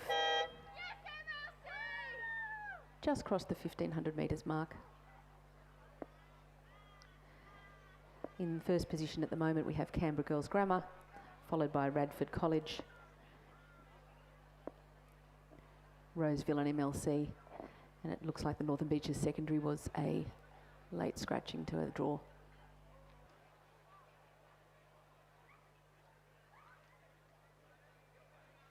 I'm saying all of these, as you say, the parents supporting not just today but throughout the entire season with all of those early morning starts and fitness trainings, and keeping up the mental health as well, when particularly on days like that you really feel for that MLC boat with just having one misadventure and you know how that leaves them the rest of the day. Hopefully they can pick themselves up for the rest of the team. And that's just the end of the season. In the beginning of the season, it's about, you know, seat racing and crew selection and getting fit after a very heavy Christmas. But it looks like not so good on your off-season training then, Clem. That's true. We need to move to the Northern Hemisphere where the timing makes sense. Canberra Grammar Girls. Well done, Canberra Girls. Yeah. In lane 5. In lane 4, Radford also looking very comfortable and smooth, kind of increasing the rating there just to make sure that they cross with great comfort and style. And in lane 6 is the MSC School also passing through there. And again, the first 4 progress into the final.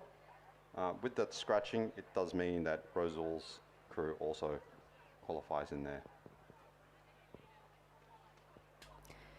And looking at them, they're actually still rowing really well, so I wonder if they'd been keeping a little bit in the tank anyway, knowing that.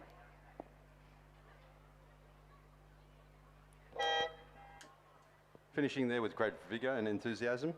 Well done, Roseville, on moving to the next final. And I think on the issue of families, I did spot a few grandparents, so welcome to all the grandparents. Again, returning to the theme of families. And today there is a celebration of International Women's Day. So for all those women who help lead our community, thank you for your support. And there is a morning tea that's celebrating that right now. So we now have race 35, the Schoolgirl first for Quad Skull. In lane 3 is the Armidale School, Scarlett Montine, Olivia Bellinger, Beatrice Thibault, Jeannie Inglis, coxed by Alice Carter, coached by Emily Stevenson. Lane 4 is PLC Sydney, Ellen McCartney, Maisie Burge, Molly Cameron, Emily Barrett, Lily Cameron is the cox, coached by Jeffrey Stewart. Lane 5, Redlands, is Kira Attard, Jemima Hugman, Alana Winder, Annabelle Huang, coxed by Carolina Pedro Ignacio and coached by Kate Tidbury. In lane 6, Aspen is Kitty Elias, Isabel Bugg, Chloe Hitchens, Sabrina Koskar, coxed by Pepper Grenfell, coached by Oliver Klotz and Lizzie Chapman. And in lane 7 is Sydney Girls, Noah Kepi, Elsha Lim, Annie Dung, Ariel Moniaga, and Cox by Rebecca Moritz. And passing through the 1,000 mark, Redlands in the lead, ahead of Askham by 3.68 seconds, followed by Armidale School and PLC Sydney. It's really hard to appreciate that from the vision on the screen there, I think, for anyone who's watching at home, but it's a really close race. You can see those times at the 1,000 metre mark. The sun's just starting to come out on the girls a little bit too. Rain's dried. So you're telling me that Askham has a chance now to catch up on Redlands in the last 1,000? That's a possibility. It's only the first half of the race. The race is long. They're certainly looking solid. Yes, it's the next 500 that generally people's lactic acid starts building up, and the energy starts flailing, and then your mind is unable to maintain that technique, which is why our rowers always put plenty of kilometres on the water, plenty of time on the ergs to just maintain that mind control over their bodies as it goes through such extreme pressure. As I was saying before, I think that mindset work is so important on days like this, where it really has culminated and you get one race and you get one shot at it. These girls can't race in more than one event today, and they're going to be out there feeling the pressure even in lining up, because there is, keeping simply, this is what I have to do today, this is my technique, I've been practicing this, I'm ready for this, and really trying to hone down on concentrating on what they're doing within the boat and not trying to get their heads away out of themselves.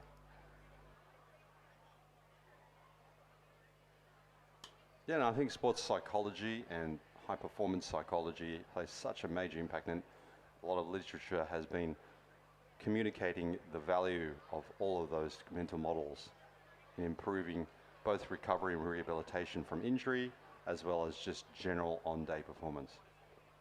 You want to make sure that they're still enjoying it as well, so that it's, remembering that this is, dare I Supposed to be fun. it's supposed to be fun. It's sport. It's And that's part it's of here by choice. That's true, and that's part of the challenge of rowing as a sporting category, is the idea that everybody's so focused on winning, but actually, if you beat your personal best, that is already a huge step forward. And I think in swimming it's the same. It's like personal best. I just need to improve, continuous improvement, and it's a very long journey from year 8 to year 9 to year 10 to year 11 to year 12.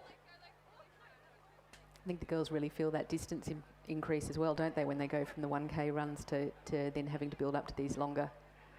That's another set of challenges in itself. Correct. I think the jump from year 9 to year 10, going 1K to 2K from a quad to an 8, there's so much to learn, so much more complexity, and at the same time their bodies are changing as well. So here we are, we're progressing into the last 250 metres. It looks like Redlands is holding onto its lead, looking quite calm and collected, but Taz and Askham are still in it. The question is, can they lift the rating? Do they want to? Again, this is a progression. First, second, and third, and fourth proceed into the final. So in this instance, I think the four that qualify through are just going to be calm and collected and just almost treating this like a warm-up training session.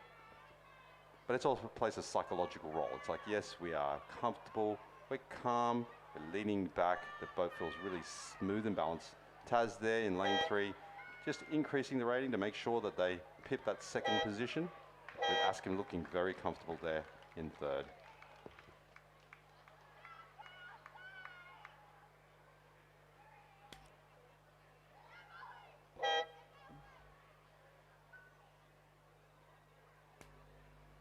Crossing over in 4th place, we have PLC Sydney.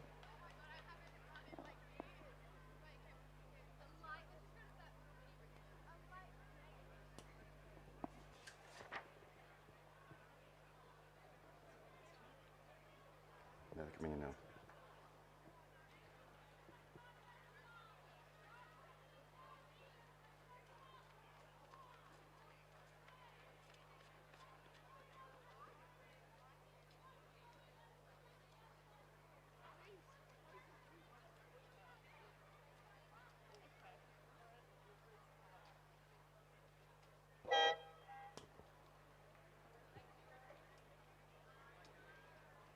And they're just marshalling the Schoolgirl para single scull recreational 500. 5 in this event, all from PLC. A very strong para program there.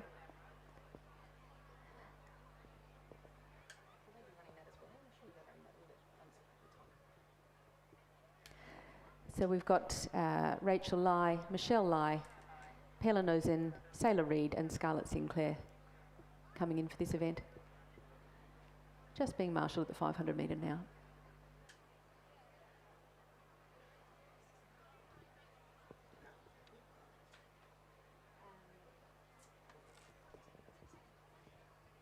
I didn't even know that they had a para program.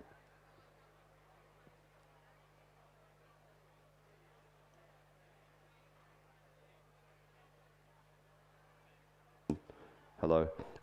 For me, it's a fascinating learning experience to find that there's a para program and that we got a recreational race today. First that I'm aware of that, and so for me, it's great always to see that this sport is broadening and is encompassing new things. As the girls are coming out and lining up now at the 500 metre mark.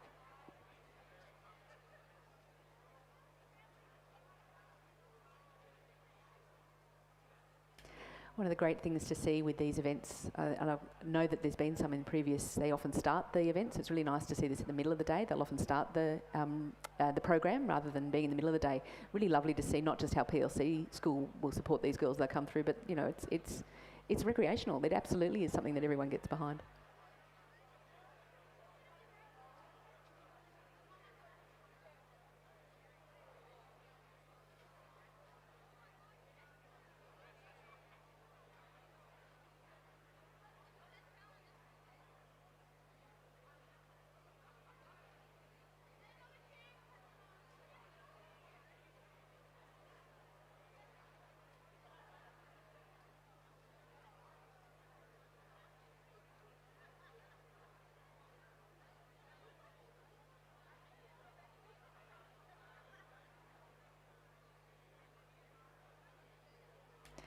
Good chances these girls are lining up. Just to do my little shout out to, as you've said, I've come down from Orange for this event. I know that there are families watching from really all across New South Wales, and if you just have a little look at the lineup of schools that have come down, so we've got Hunter Valley, we've got Armidale, we've got Orange, and Canberra, of course, and of course these have got large boarding communities, so we're not just feeding from these towns, we're feeding from the rest of the state essentially, and sometimes even interstate. Coming into a lot of these schools, so there's no question that the support goes well beyond even the tents we've got here on the day and the morning drop-offs. We've got a wide extended family watching and supporting all of these girls today. And that's really fascinating because one of the things that we look at when we look at the YouTube views, we have yet to narrow it down, but we do know that when there are rural and regional schools and clubs participating here at Cirque, the viewership numbers go up, and when it's just metropolitan, there's less. The viewership does drop down. We don't know if that's a causation or a correlation, but over time, the gut feel is yes, because there are people coming to visit. Their families outside of Sydney metropolitan are watching.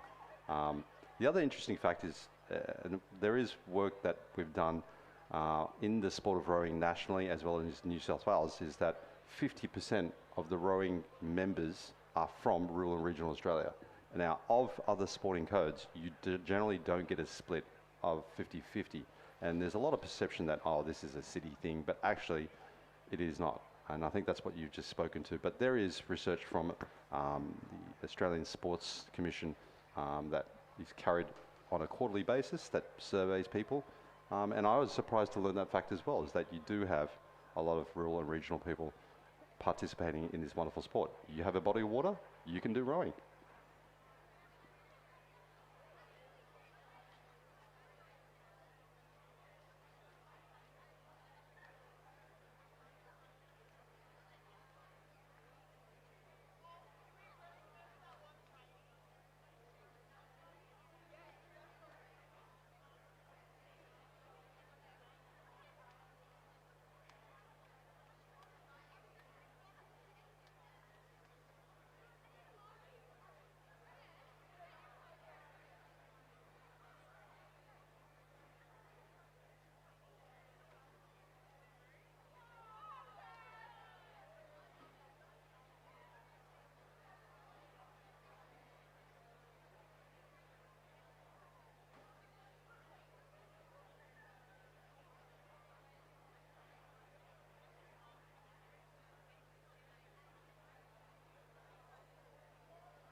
So we're just having some banter there about, oh, and the race is underway for the Schoolgirl Para Single Scull Recreational 500.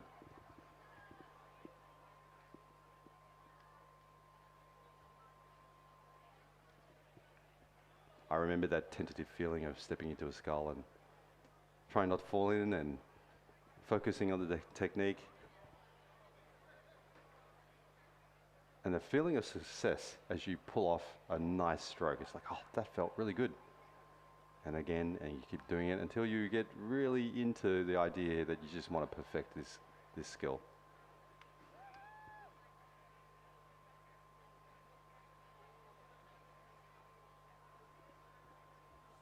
Any time I'd spent in a rowboat, it was always impressive if I could go in a straight line, to be honest. It was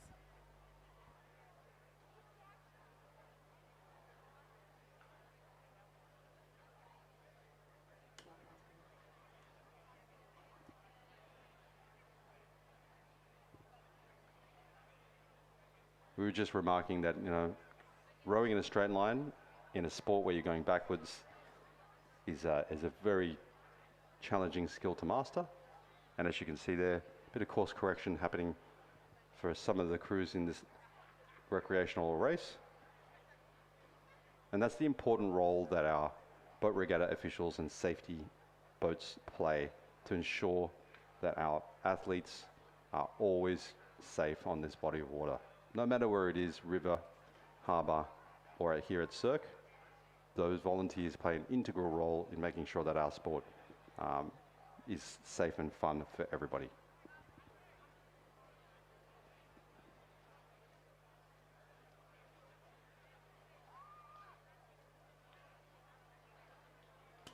And looking at it, it looks like lane 5, which is Pelin Ozen, has got excellent technique. She's maintaining a good straight line, putting a bit more power into it to make sure she closes. A little bit off course now. And that's the issue, is more power you put, sometimes you lose focus and you start heading off in the wrong direction. And imagine any little asymmetry is really magnified on the water too. It's like having, you know, those oars are really amplifying even just a little weakness on one side. And, you know, it doesn't take many strokes for you to suddenly become well off. She seems to have actually lined up again beautifully.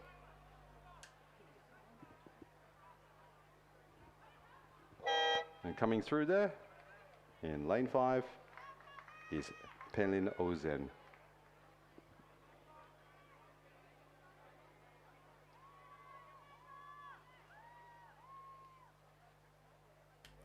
I think we have Rachel Lai coming through next.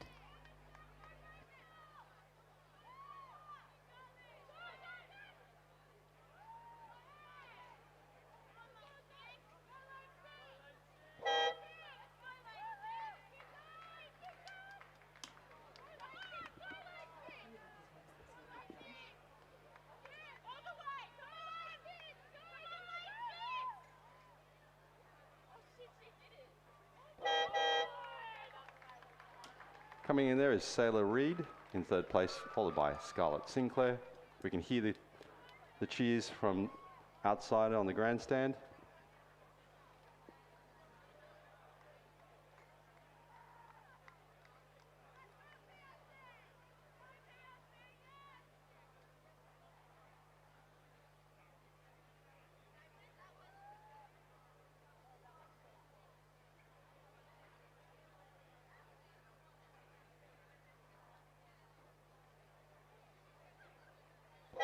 Well done, Michelle Lai, just crossing now, taking that final position.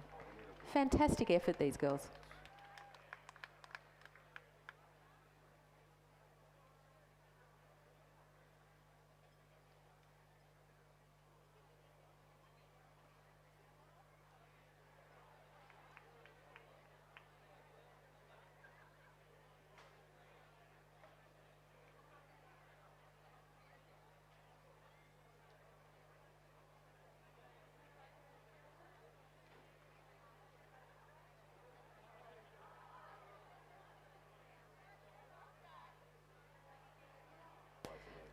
On screen now we have Sophia Lowe doing a slightly longer distance than the last group in the para single scull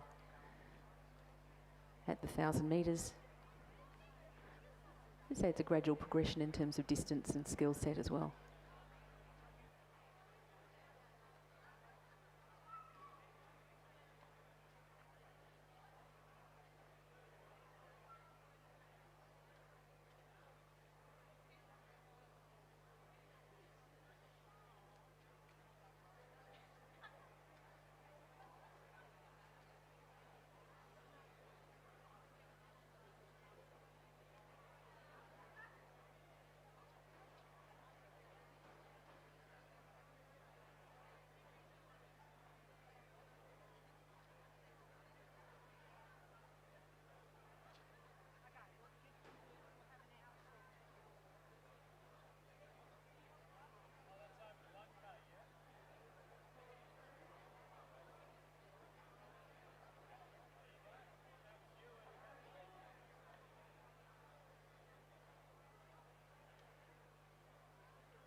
Well done, Sophia Lowe, crossing the line there.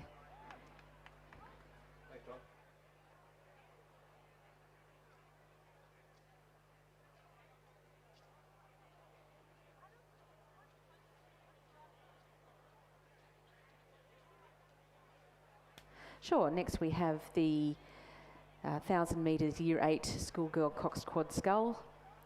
We have a Division 7. There'll be a few of these to go. First we have Redlands, Emily Horrocks and Claire Wendon, Charlotte Scott and Sophia Giordatos, Cox by Lillian Chen. Redlands 4, Kiara McQueen, Brielle McNabb, Ella Forsyth, Emily Loza, Lillian Chen coxing. We have Redlands 3, Sonali Basu, Fleur Peters, Daisy Ruddock, Zandy Duvboden and Cox by Lillian Chen.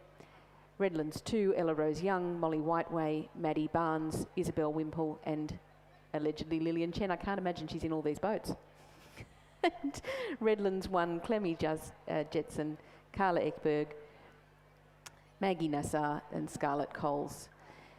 Queenwood 2 has Thea Edgerton, Elsia Newton, Sophia Davies, Elizabeth Williams, Cox by Emily Bailey, Loretta Kirabilli, Eloise Stewart, Emma Francis, Sienna Ballantyne, Matilda Murphy, Cox by Alice Smith, Queenwood 1, Emma Burridge, Frankie Blair, Papa Argus, Amelia Baker and Olivia Zeng coxing, and Roseville has a team of Daphne Alvarado, Isabella Bircher, Sophie Thomas, Zia Chapman, coxed by Carmen Gao. And again, I think lanes 1 to 5 are non-judged. It's probably because they're in Year 7. And it's very rare to have the opportunity for Year 7 girls to race on circuit, because this would be their first season of training and learning. And then lane 6, Queenwood 2 through to lane 9 will be judged as the Year 8 Cox Quad Scull Division 7.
Looks like we're lining up for our first medal presentation of the day.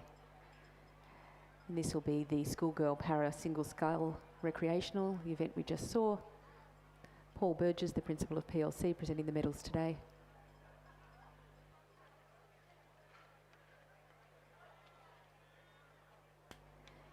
In third place, we have Sailor Reid. Second place, Rachel Lai. And first place, Pelanozin. Fantastic work, girls.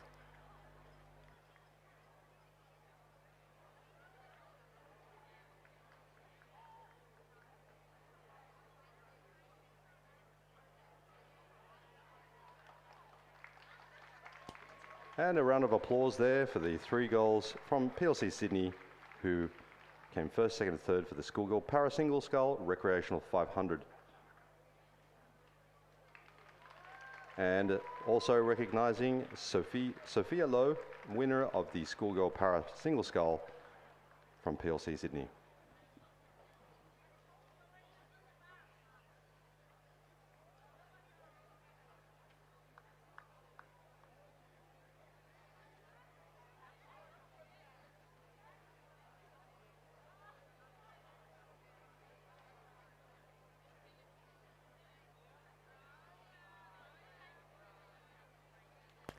Race 38 lining up now.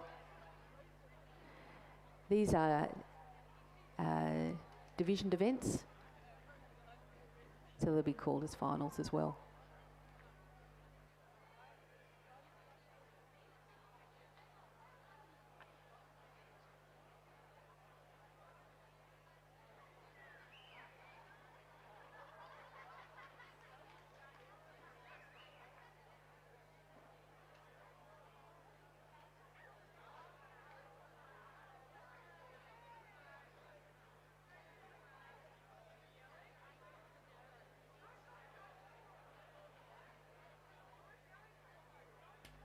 Sophie Lowe receiving her medal now for the Para Schoolgirls 1,000 metres.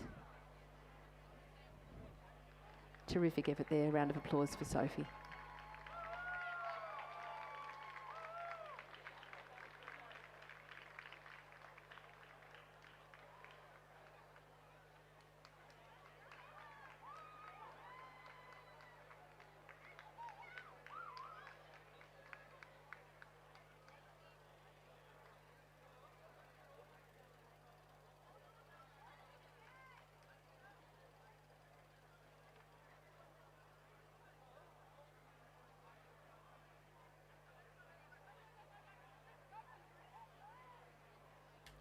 Got a start in that race 38, just taking a little time till we correct our parallax error and can see what's happening with those, particularly those boats in the near lanes, which is the competitive boats for today.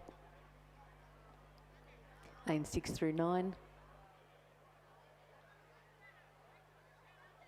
What I love in the non-judge crews, which are the Year 7 crews, are here racing today. Whereas what I heard on the grapevine is that Kinross Wallaroi doesn't start rowing till Year 9.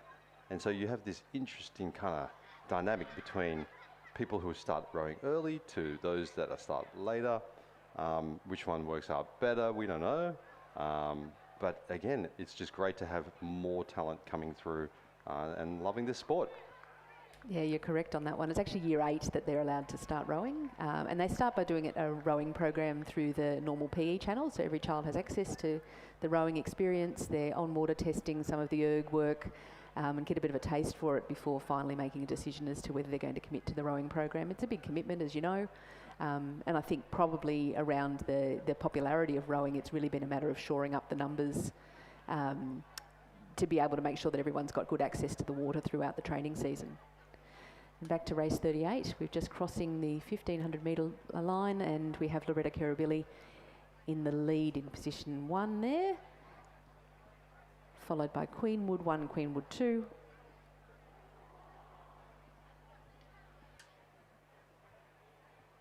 And I think Australia, we're very spoilt for choice. I know that for my daughter Paloma, she played water polo, she played netball. It's just a choice of commitment.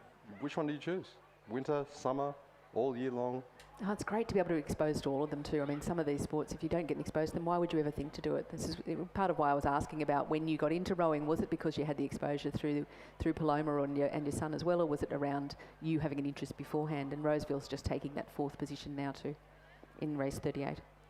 As we cross the 1500, some of these Redlands teams are doing really well, aren't they? They're really staying in the mix.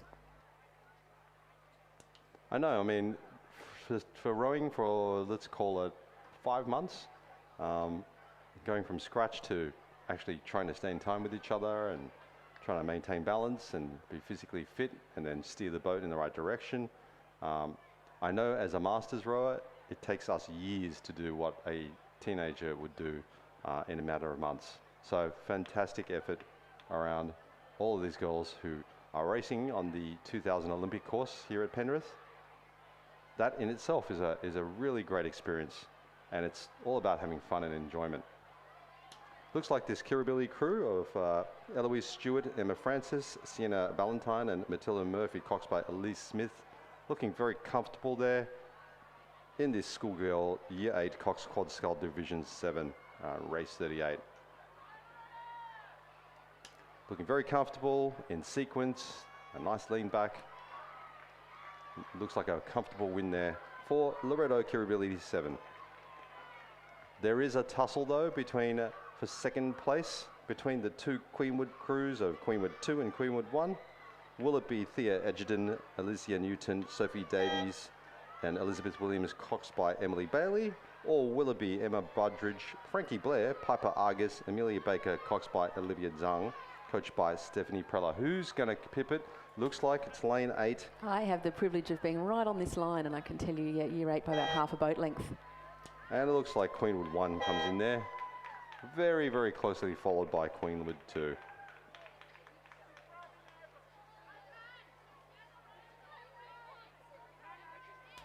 I actually really love watching just that little bit that we often miss on the screen is the collapse in the boat afterwards that happens as these girls go across the line, and they all just sort of put their oars down and have a moment to say, wow, we've done it. It's fabulous. Don't want to have that regret of having still something in the tank. You want to leave it all behind. This is the last race of the season. And here we have the provisional numbers coming through. Looks like in lane 2, Redlands Year 7-4 coming in there, followed by Redlands Year 7-2. And then in lane 1, Redlands Year 7-5.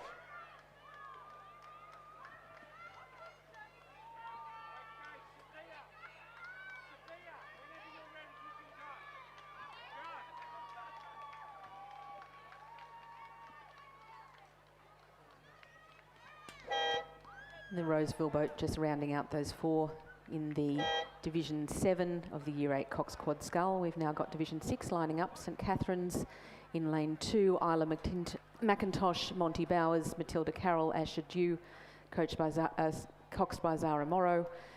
In Queenwood, Arden Cooper Ha, Georgia McNee, Alice Wang, Marley Troller, coxed with Megan Hang. North Sydney girls, Chloe Zhu, Ru Yao Wang, Alicia Chung, Sherry Gu and Vicky Lin in coxswain position. Loretta Kirribilli 6, Allegra Thompson, Raphael Robinson, Rosie Teague, Anna Duffy with Annie Kennard in cox. Roseville in lane 6, Marla Munro, Claire Goatley, Evie Craig, Amelia Firth, Eleanor O'Young in cox. And Pimble ladies, Chloe Zhong, Selena Zhang, Amelia Kwombi, Camilla Metcalf and Arabella Hong as cox. And Canberra girls rounding out the last of those boats with Sienna Gately, Lorna Halley, Annie McMillan, Harriet Russell and Lucia Wildman.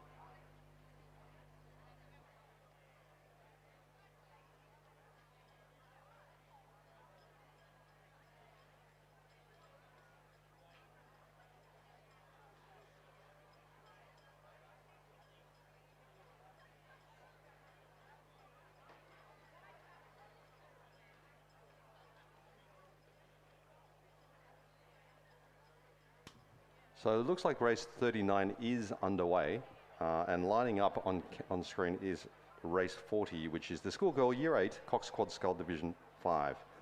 which comprises of, in lane 3, Queenwood, Ellen McIntyre, Rachel Chatfield, Alexia Draesma, Jess Slade, coxed by Chloe Tsakiris and coached by O'Neill Rory.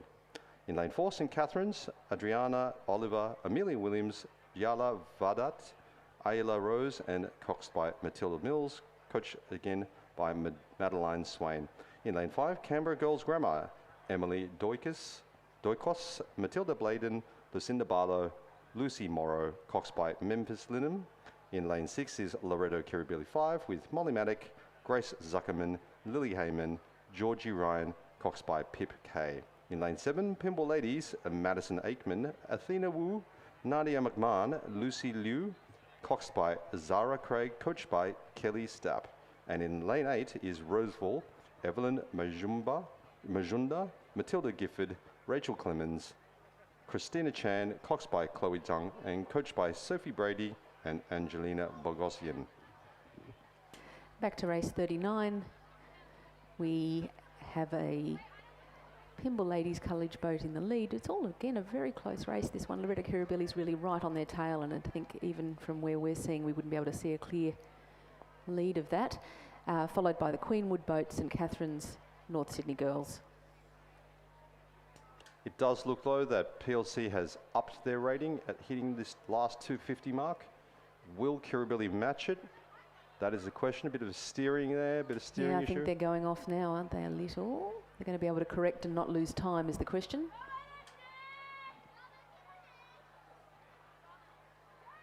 I can hear the calls from the crowd. I can hear the girls cheering on their crewmates. It looks like PLC are maintaining a strong piece there. Kirribilli is doing a push. If they can get that Cox to steer at the boat, maybe they'll make it up. It does look too close to call, though, for first place between Loreto Kirribilli 6 and Pimble Ladies. It's all going to be about these last 15 strokes. Followed behind there, looks like third place will be Queenwood, but there is a tussle for third place with Canberra Girls Grammar and Queenwood battling out. If crowd enthusiasm were anything to go from, it's still too close to call, to be honest. I can hear each of those teams, and I don't know how much of them the girls can hear aside from the energy from the sidelines. And but yes, PLC comes in there with Loreto Kirribilli coming in second place. The battle for third between Queenwood and Canberra Grammar. Looks like Queenwood gets third place, followed by Canberra Grammar in lane 8. In fifth, we have St Catherine's in lane 2. And then North Sydney Girls in lane 4. With Roseville rounding it up in lane 6.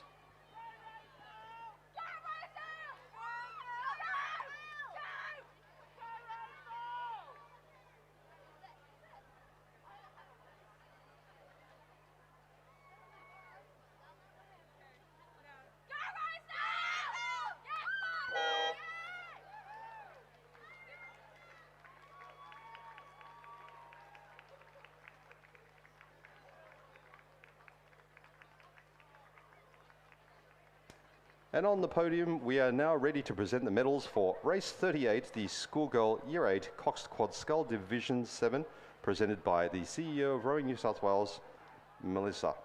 In third place is Queenwood's Thea Edgerton, Alicia Newton, Sophie Davies, and Elizabeth Williams, coxed by Emily Bailey.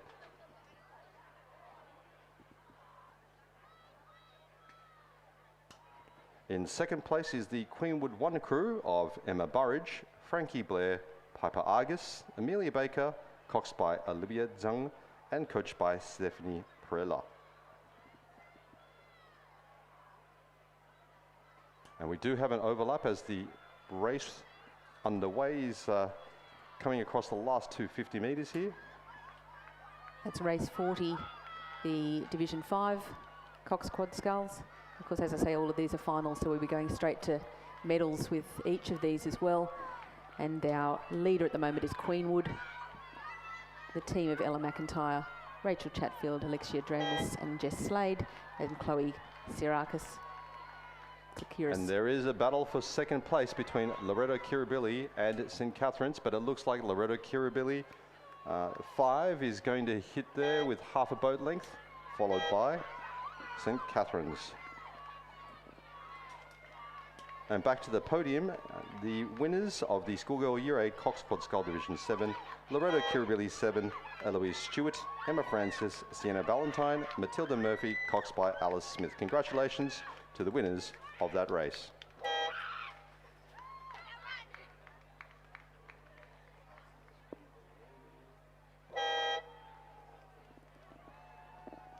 Eight, then 5. And so that was the Schoolgirl Year 8 Division 5 final. First place was Queenwood, followed by Loretto Kirribilli 5, St. Catherine's, Pinballs Ladies, Roseville, and then Canberra Girls Groma. I have to call this one coming up the course now. We have race 41. Lane 5, Loretto Normanhurst is in the lead at the moment with the team of Lara Dwyer, Lucy Meek. Lane 7, Hunter Valley Grammar with Miller, Lean Henville and Kate Lonergan. And Askham 1, the very excellent team of Ingrid Sabotta and Pepper Grenfell taking 3rd place at the moment. We then have MLC School, Megan Quit and Maya McBrien, Canberra Girls Grammar, Eleanor Hall, Ivy Fagan. At the second Askham team, Camilla Burke and Emila McGuinness. The Armidale School in lane 1, Minnie Chick and Jasmine Ryan, Loretta Normanhurst, Amelia Bisotto and Eloise Levay, and the Tara School in 9th position, sitting in lane 2 at the moment, Mackenzie Track and Millie Sivaram. So who do you think is going to win this, or who would you like to win this? My cards are on the table. That lane 3 looks amazing. They'll be very happy to have gone this far, to be honest. This is their first time that second time they've been in a boat together, Pepper and Ingrid. Just really lovely to see them get this far and be able to work on this, having only met really this year. That's fantastic. And hopefully that duo can stay together, who keep rowing for the next 2 years. This might keep them motivated at least, yes. So it looks like lane 5 is in the lead here with a battle in lane 7.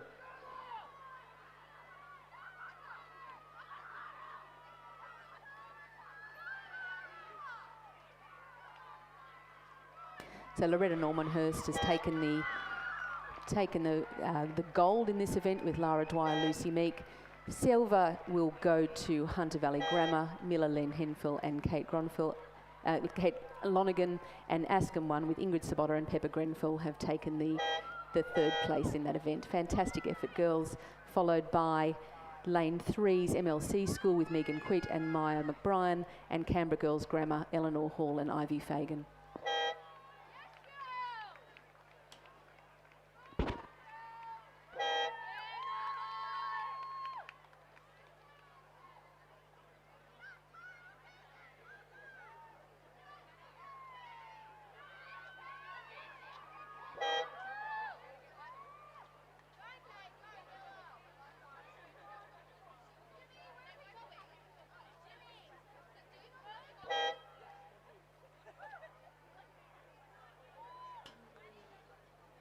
So lining up is Schoolgirl race 40.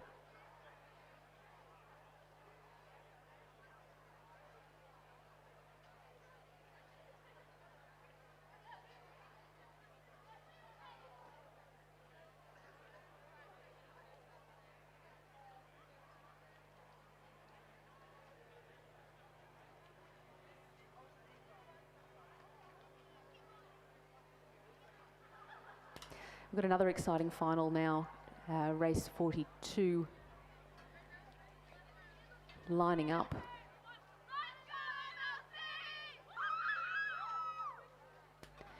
And single sculls, Year 9, Canberra Girls Grammar, Eleanor Hall, Hunter Valley Grammar, Evelyn Russell, Pimble Ladies, Catherine Zhu, Penrith Anglican, Elise Currell, Barker College, Ivy Kim, Askham's Ingsa Dive, Blue Mountains Grammar, Maya Edwards, and Radford College, Sarah Thompson. And what's exciting about this lineup is the range of schoolgirls that are from all over New South Wales and ACT that are participating in that. in this from Radford and Canberra all the way to Blue Mountains and Penrith and Hunter Valley combined with the city schools.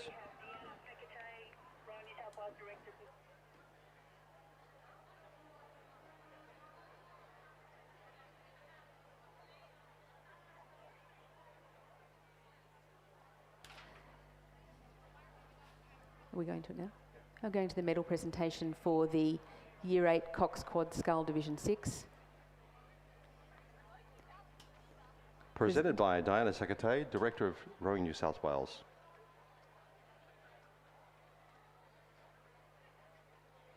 Okay, in third place we have Queenwood, the team of Arden Cooper Ha, Georgia McNee, Alice Wang, Marley Troller and Megan Hang.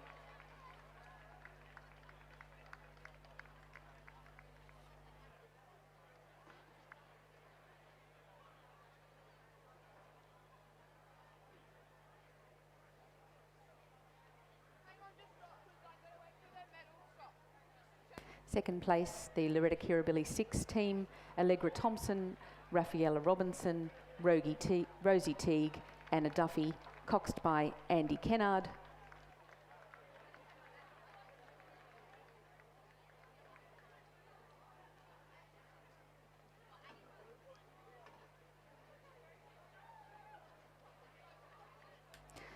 And in first place for this event from Pymble Ladies, Chloe Zhong, Selena Zhang, Amelia Cornby, Camilla Metcalf, coxed by Arabella Huang.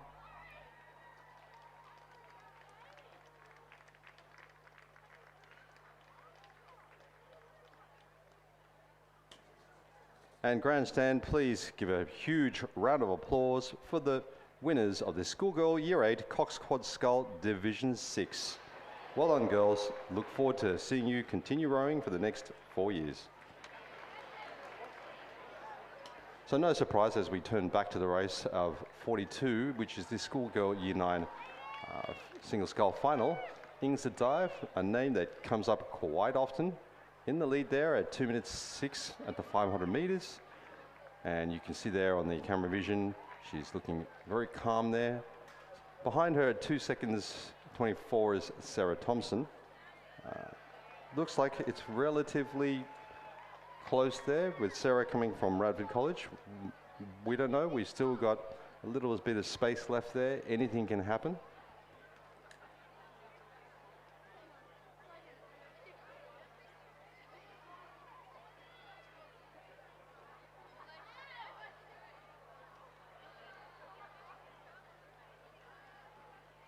And again, because we're looking at an angle, the parallax vision, it's very hard for us to kind of guess who's likely to come third here.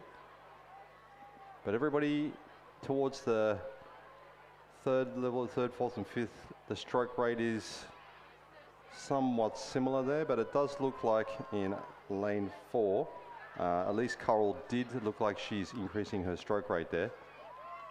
Can the battle between her and what looks to be Blue Mountains Grammar's Maya Edwards in lane 8, who will finally strike out in that last third position to get that big push? Ings Dive there, leaving nothing on the table there, just driving it hard, placing her, making a statement there, and looking like the winner. Beautiful to watch too, isn't it? Just beautiful technique and form, very strong right to the Very end, as nice. you say. Well done, Ingsa and Askham there. In lane 9 we have Sarah Thompson's Radford College, who's crossing on the near side to us now. And it looks like the battle in lane 8.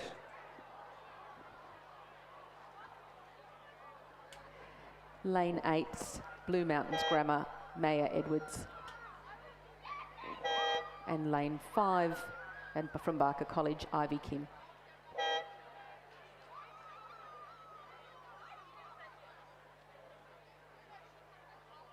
And we do have a safety boat on the water, on the course. And it looks like everything's good there.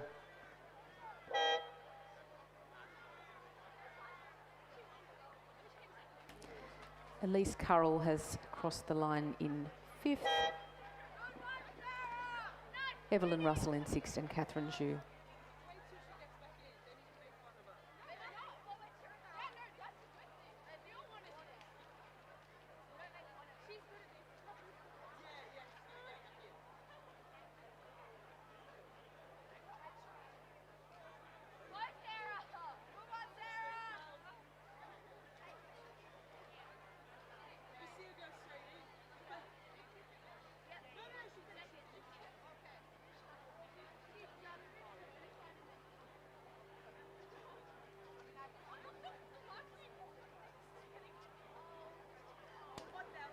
And on the pontoon we have race 40, the Schoolgirl Year 8 Cox Quad Scull Division 5, presented again by one of the directors of Rowing New South Wales.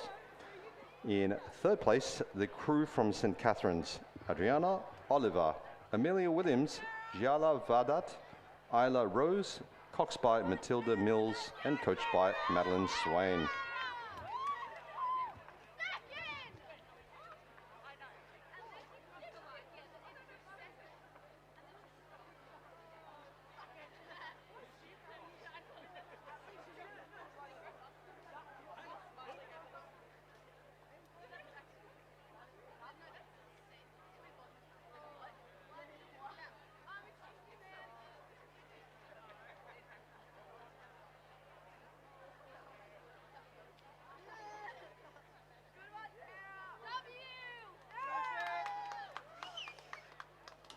And in second place is the Loreto Kirribilli 5 crew of Molly Matic, Grace Zuckerman, Lily Heyman, Georgie Ryan, coxed by Pip Kay.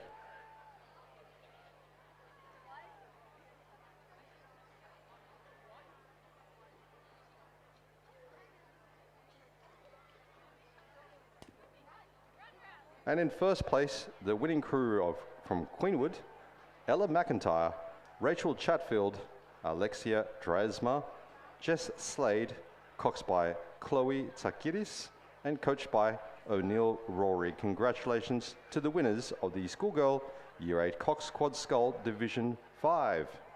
Put your hands together. Congratulations, girls.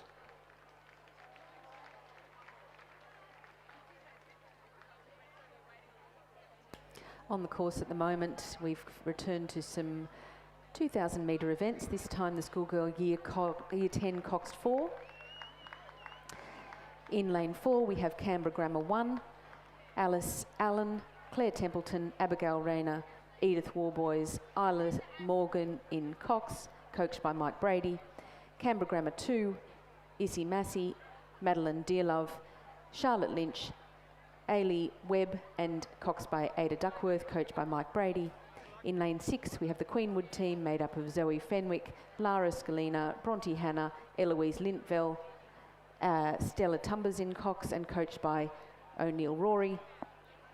And in lane 7, Loretta Kirribilli team with Jasmine Smith, Mirella Di Giovanni, Claudia Campbell and Alex James, coaxed by Chloe Olinsky. Olesnicki. I've got it right now.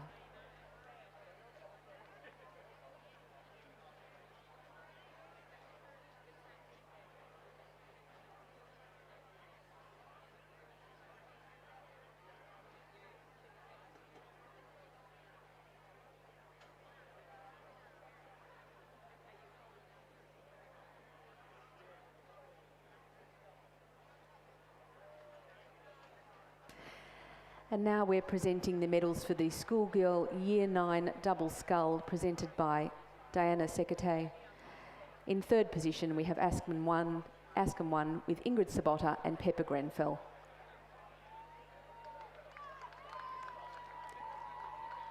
More applause for that third place team, thank you. And now Hunter Valley Grammar in second position with Mila Leal Henville and Kate Lonergan.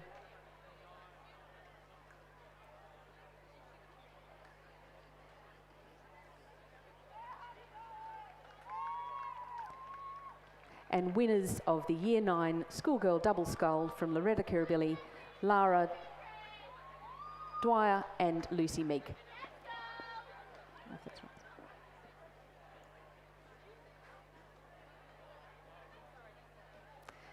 And congratulations and a round of applause to all of our medal winners today. Fantastic work, girls.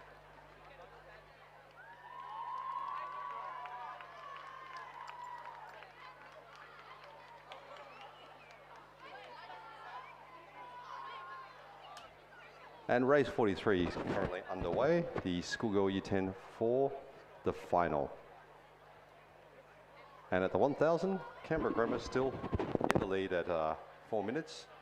Queenwood's in second place at 4.4 seconds behind that, and Canberra Grammar 2, 6 seconds after that.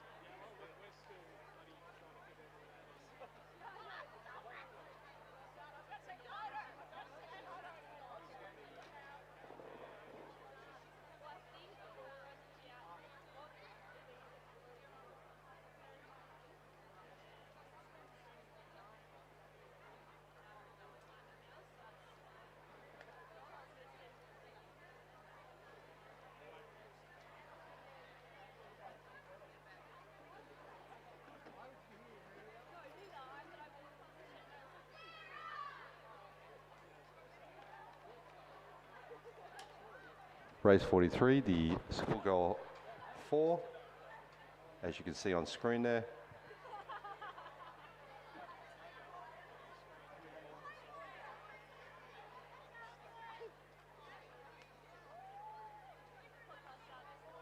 That's the team from Canberra Grammar 1, currently seen on screen, in lane 4.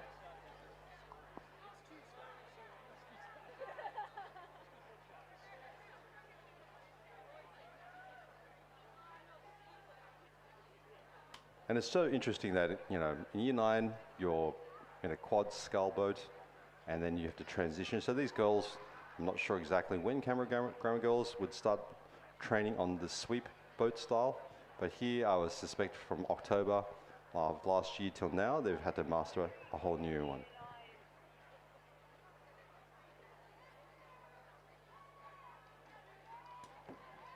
And on the pontoon, we have presenting medals, Diana Sakate, the Schoolgirl Year 9 single sculls. In third place, the Blue Mountains Grammar, Maya Edwards, coached by Daniel Waddell, Hugh Harold and Miles Harold. In second place, from Bradford College, Sarah Thompson. And in first place, the winner of the Schoolgirl Year 9 single scull, Ascom's Ingza Dive, coached by Oliver Klotz and Lizzie Chapman. Congratulations, girls.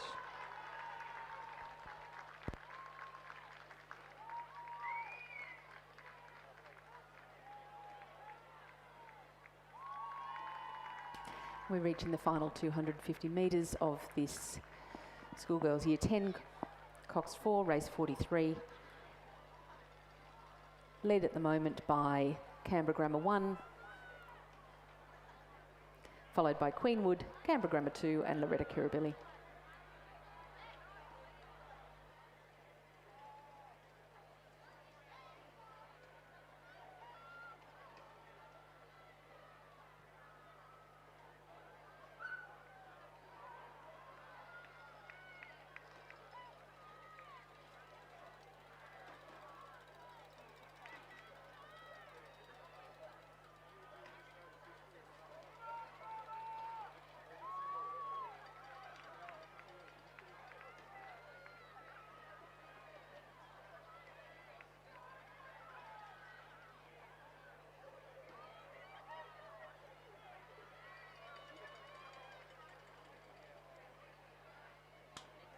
And coming across the line there, in lane 4, Canberra Grammar, Alice Allen, Claire Templeton, Abigail Reiner, Edith Warboys, Cox by Isla Morgan. Congratulations to Canberra Grammar Crew 1. Second place is Queenwood, and in third place, Canberra Grammar 2, with Loretto Kirribilli coming up the finish line now.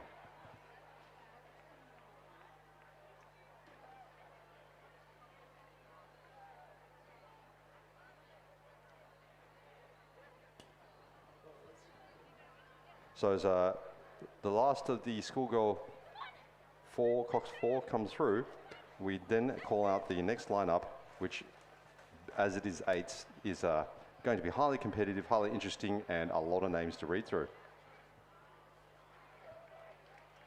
So this is a combined Schoolgirl Year 10 second 8 and the Schoolgirl Year 10 first 8 race. It's a combined race. It will be split into two different times. So congratulations to race 43's Loretta Kirribilli finishing the last 2 kilometre race there. In lane 2 for the next race of the Schoolgirl Year 10 second and first 8s. In lane 2, Loretto Kirribilli 2, Grace Edwards, Annabelle Kovacs, Manny Chiswick, Lily Kadwala, Paloma Sang, my daughter, Fedra Kevin, Beatrix Cadman, Anna Cooper, Cox by Adelaide Russell, coached by Luca Roncolato. In lane 3, Loretto Normanhurst 2, Hazel McPhail, Nessa Kinchington, Maddie Ferreira, Libby Jacko, Alice Montano, Grace Luffman, Emerson Dooley, Matilda English, g'day, and Cox by Annika Clark, coached by Jack Gersoy and Kate Crampton.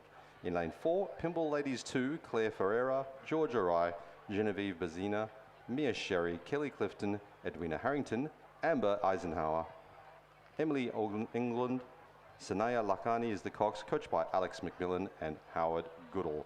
In lane 5 is St Catherine's 1 of Evie Lloyd, Zoe Elliott, Georgie Smith, Aroha Tumohe Campbell, Phoebe Sherrod, Ashley Innes, Stella Derek Smith, Lillian Orange, and cox by Claudia Linham, coached by Jeff Patterson. In lane 6 is the Pimble Ladies 1 of Harriet Murphy, Erin O'Kane, Lucy Simpson, Saskia Alexander, Allegra Taubenschlag, Zara Kinneberg, Georgia Curtis, Olivia Norton, coxed by Emily Bartropt and coached by Carl Schmidt. In lane 7, the Loretto Kirribilli 1 crew of Grace Morrill, Indiana Orth, Belle Tripp, Zara Luce, Charlie Reeves, Chiara Crino, Sophie Mansfield, Meg Warburton, and coxed by Charlotte Clarkin. And in lane 8, the Loretto Normanhurst 1 of Portia Gill, Ava Smith, Gracie May Lander, Emily Johnson, Elizabeth Pennington, Mia Dranganudis, Alexandra Ward, Ellen Ogilvie, coxed by Adele Simon, coached by Andrew Lay and India Hobbs. And the race is well and truly underway, because that took me too long. And you can see there. It could be a medal chance yourself for having read all those names out, maybe. They really are taking up such an immense presence on the water too, when you look at that picture across the water compared with those single sculls. It's fantastic large sweep boats. And it does look like in lane 6, the Pimble Ladies 1 seems to be ahead by, from this position, possibly 1 to 2 boat lengths, followed by Loretto Kirribilli 1, and then battle for third place between what looks like St Catherine's 1 and possibly PLC 2. Now this is when in the last 250 metres the girls really are pushing it hard. I can hear the crowd's enthusiasm, cheering everyone on to push as hard as they can.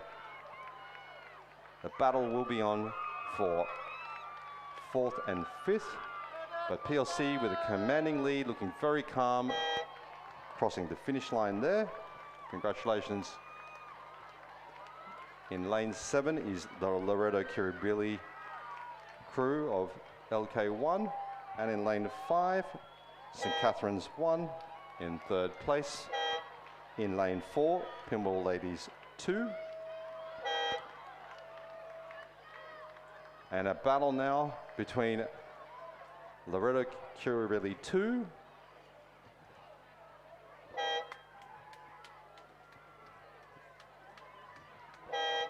and Loretto Normanhurst 1 in lane 8. So that was a staggered race. It was actually 2 races in 1. So again, a little bit confusing there for some of our viewers and even for us commentary people, because it's 2 races in 1. And congratulations to those who came 1st, 2nd and 3rd in each of those divisions. So again, in Division 1, Pimble Ladies 1, Loretto Kirribilli 1, and Loretto Normanhurst 1 in 1st, 2nd and 3rd. And in the Division 2 race, Pimble Ladies 2, Loretto Kirribilli 2, and St Catherine's 1 in that race. We now have on the lineup race 45, the Schoolgirl Year 8 Cox Quad Scull Division 4.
and now underway. Underway is the Year 8 Cox Quad Scull Division 4, 1,000 metres. From Sydney girls, Ada Chan, Vidushi Shankla, Alice Gow and Sangvi Naik. Cox by April Tran. Canberra girls, Grammar, Alexia Franco, Olivia McCallum, Alabelle Trelaw, Saskia Hillage and Lucia Wildman in Cox. Pymble ladies, Summer Macon, Amber Lewis, Annabelle Stack, Bronte Cardno, Phoebe Toynton in Cox. Loretto Kirribilli 4, Waverley Russell, Penelope House, Eloise Christian, Sophie Dobbin, coxed with Eloise Mikon. From Queenwood, we have a team of Isabel Zhu, Maddie Ellison, Scarlett Clark, Georgia Self, and Amelie Gilchrist in Cox. From St Catherine's, Edie Arthur, Francesca Gibson, Abby Markham, Scarlett Cowdrey, and Cox by Bailey Dew. And from Roseville, Sophie Belzer, Mia Darcy, Ava Darcy, Verity Spark, Madeline Edge, and from Canberra Grammar, Lika Vishwanathan, Adele Pranpaz, Isabel Hogan, and Delilah Shakespeare with Adele Cox in Cox.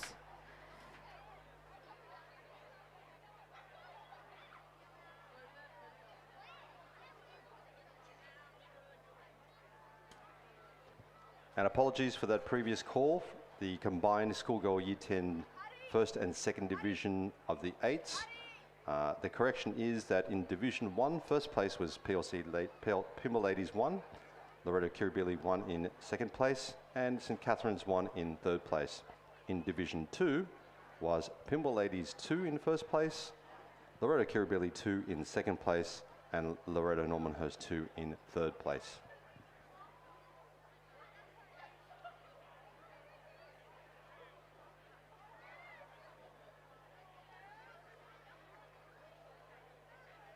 Back to race 45, leading that event at the moment, we have the girls from Queenwood, followed by Canberra Girls Grammar and Loretta Kirribilli 4.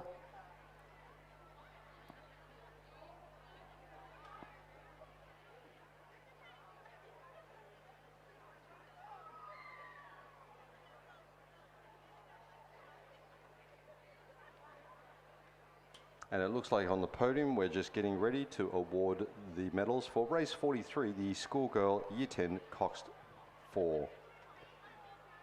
Making a bit of room on the pontoon for the plethora of boats that are going to come and dock to collect some more medals.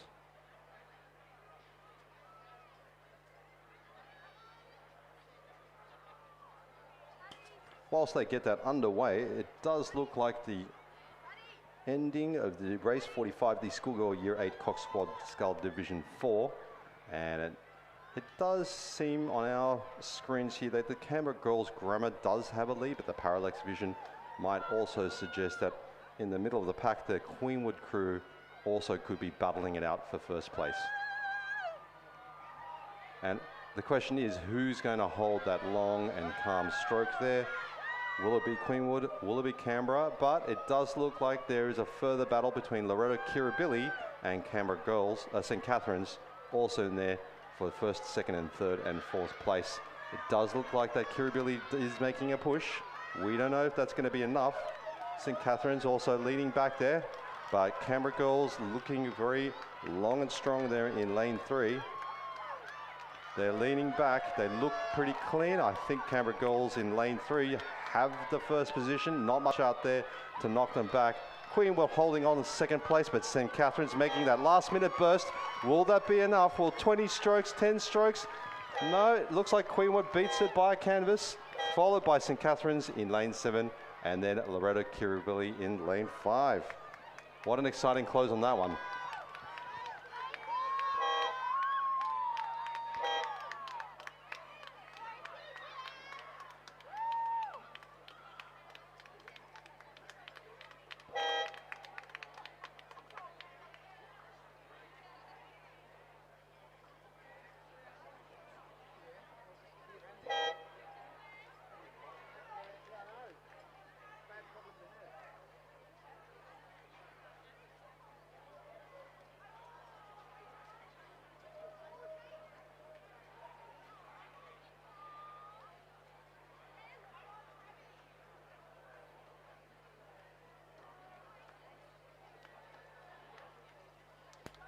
On the podium now, we turn your attention there to the awarding of the Schoolgirl Year 10 Cox 4s.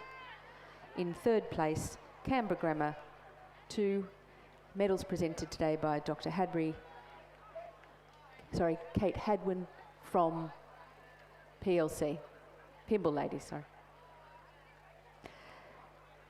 That's Issy Massey, Madeline Dearlove, Charlotte Lynch and Ailey Webb. Coxed with Ada Duckworth and coached by Mike Brady.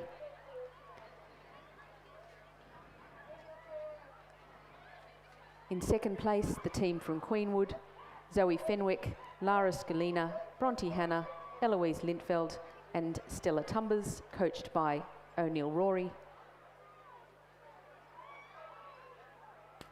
And in third position, in first place, Canberra Grammar, Alice Allen, Claire Templeton, Abigail Rayner, Edith Warboys and Isla Morgan in Cox, coached again by Mike Brady. Congratulations to all the girls in the Schoolgirl Year 10 Cox 4.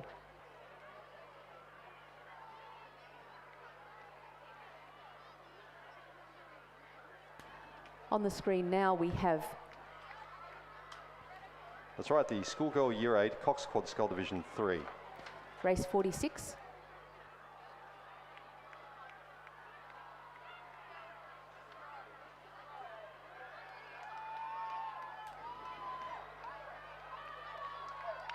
We have the team led by Annabelle Garner. This is again a finals, Division 3. In Queenwood in lane 6 in first place at the moment. Second place in lane 4 at the moment, Loretta Kirribilli 3, with the team led by Georgia Sultana. From Canberra Grammar, looking like maybe lane 4 or lane 5 is going to take this second position. What a tight race there between second and third. Queenwood takes the first place, Canberra Grammar in second. 0.36 seconds behind was Loretta Kirribilli 3 for third place, followed by St Catherine's, Pimble Ladies and Canberra Girls Grammar.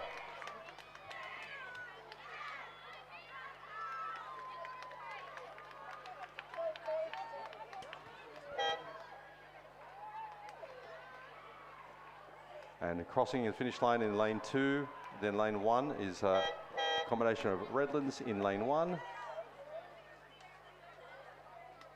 And closing out is in lane 9, looks like Askham.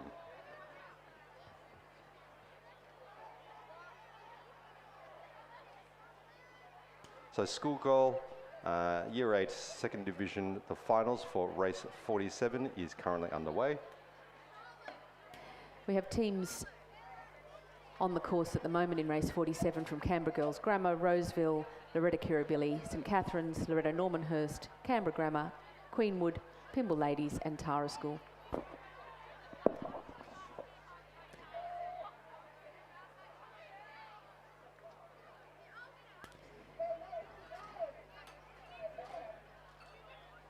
So this is the Division 2. Race 47 is Year 8, it's the second division for the Cox Quad, the finals. Looks like at the 500 metre mark, St Catherine's is leading the pack, but with only a slight advantage of 0.68 seconds over Canberra Grammar, followed by Pimble Ladies. You then have Roseville currently in 4th place, Loretta Normanhurst in 5th, Queenwood in 6th, and Loretta Kirribilli in 7th, with Tara School at the 8th position there at the 500 metre mark. With 500 metres remaining, the question is, can the battle between Canberra Grammar and St Catherine's play out?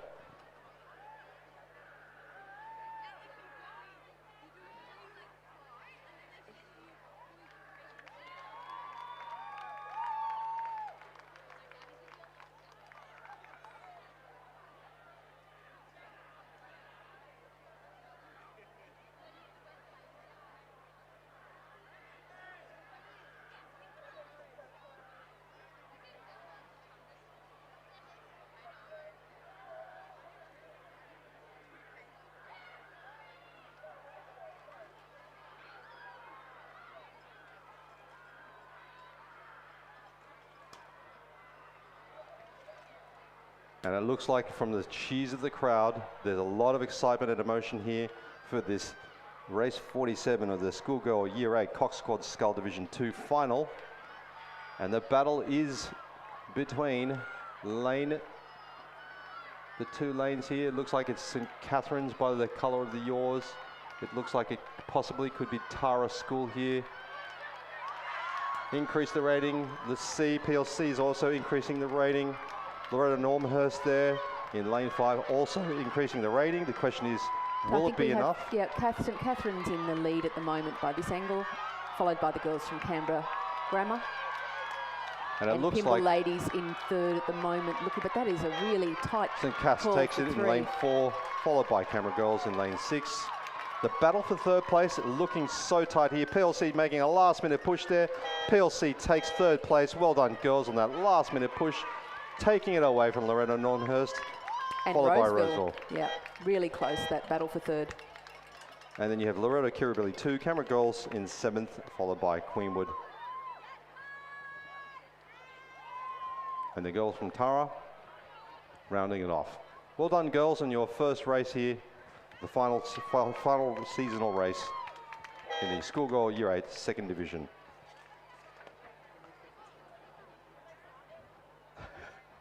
So we need to.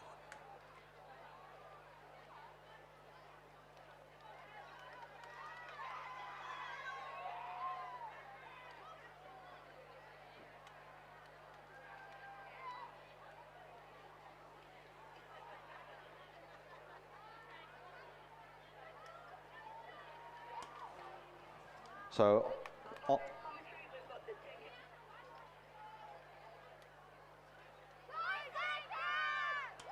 and the race on the way is race 48, the Schoolgirl Year 8 Division 1 Cox Quad Scull final.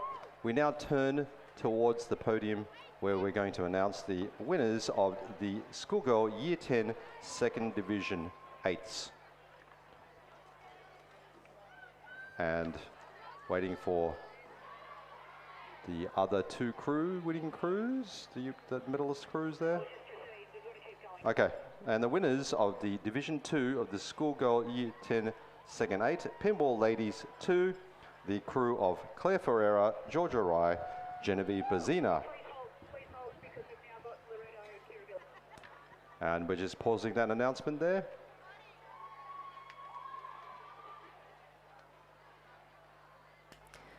While they're organising themselves for this medal presentation, we have race 48 on the water at the moment. Okay, do you want to give those? So presenting is Dr. Kate Haywen, the principal for Pinball Ladies College. In second place, Loreto Kirribilli crew of second, the crew of Grace Edwards, Annabelle Kovacs, Manny Chiswick, Lily Cadwalla, my daughter Paloma Sang, Phaedric Evan, Beatrix Cadman, Anna Cooper, coxed by Adelaide Russell, coached by Luca Roncolato.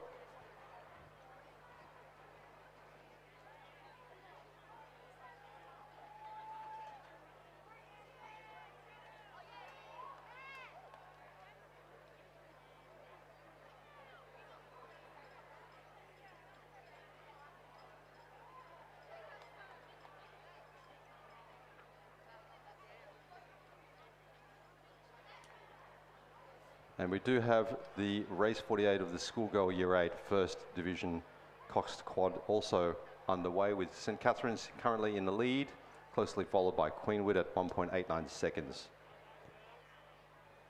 So many families here, so many smiling families, happy families. Thank you all for supporting and coming out today. I want to do a special shout out to my parents-in-law, who are here visiting with my nephew, Tobias. And congratulations to the winners of the Schoolgirl Year 10 Second Division 8, Pinball Ladies College, Claire Ferreira, Georgia Rye, Genevieve Bazina, Mia Sherry, Kelly Clifton, Edwina Harrington, Amber Eisenhower, Emily England, and coxed by Sanaya Lakani, coached by Alex McMillan and Howard Goodall. Congratulations to the winners of the Second Division Year 8 Year 10 8s Pymble Ladies 2.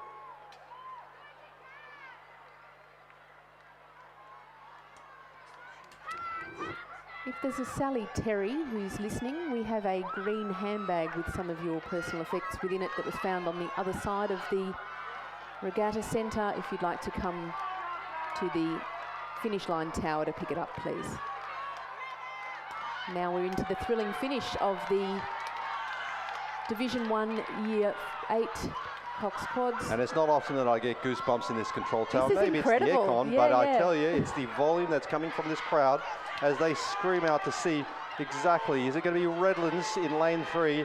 Can they keep ahead of that St Catherine's crew in lane 5? No, they can't. St Catherine's just there with a little canvas. And it is a very tight photo finish there for second place. St Catherine's currently in first place. Photo finish between Redlands, Queenland, Kingwood and Loretto Normanhurst. Fifth place, Canberra Girls Grammar. Sixth place, Roseville, Pymble Ladies, Canberra Grammar and Loretto Kirribilli finishing it off there.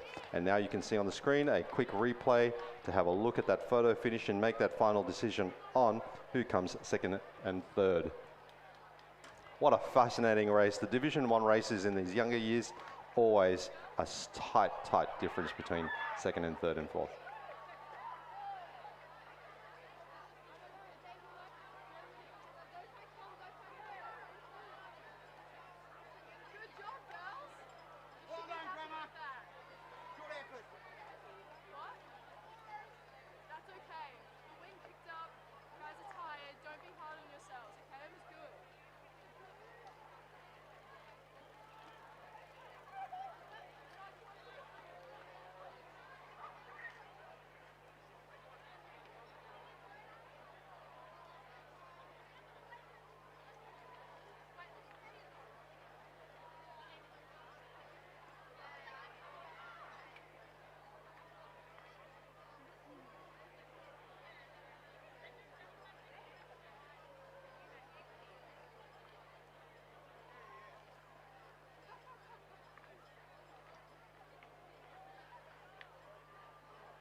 On the podium now, if I turn your attention there, we have Dr. Kate Hadwin from PLC School again, presenting the medals this time for the Year 10 Division 1 8s.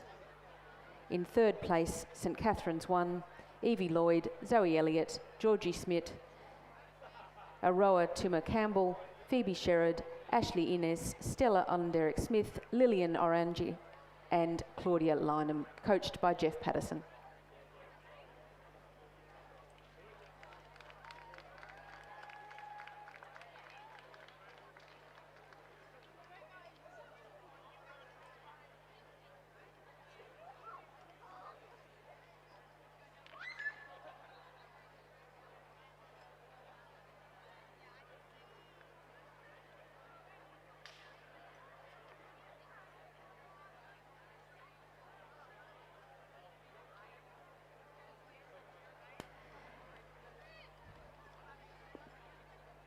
Second place winners from Loretto Kirribilli, Gracie Murrell, Indiana Orth, Bella Tripp, Zara Lucci, Charlie Reeves, Chiara Crino, Sophie Mansfield, Meg Warburton and Charlotte Clark and Incox.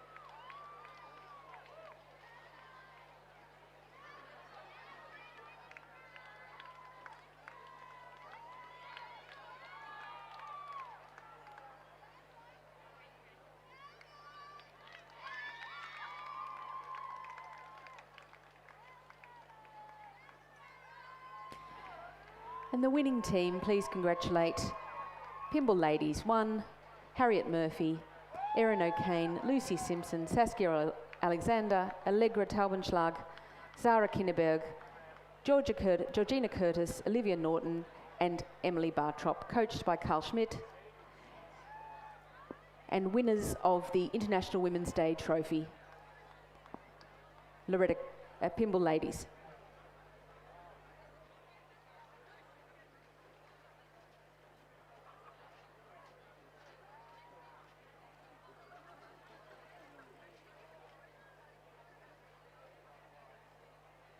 And on screen, look at those fantastic socks worn by Pymble Ladies.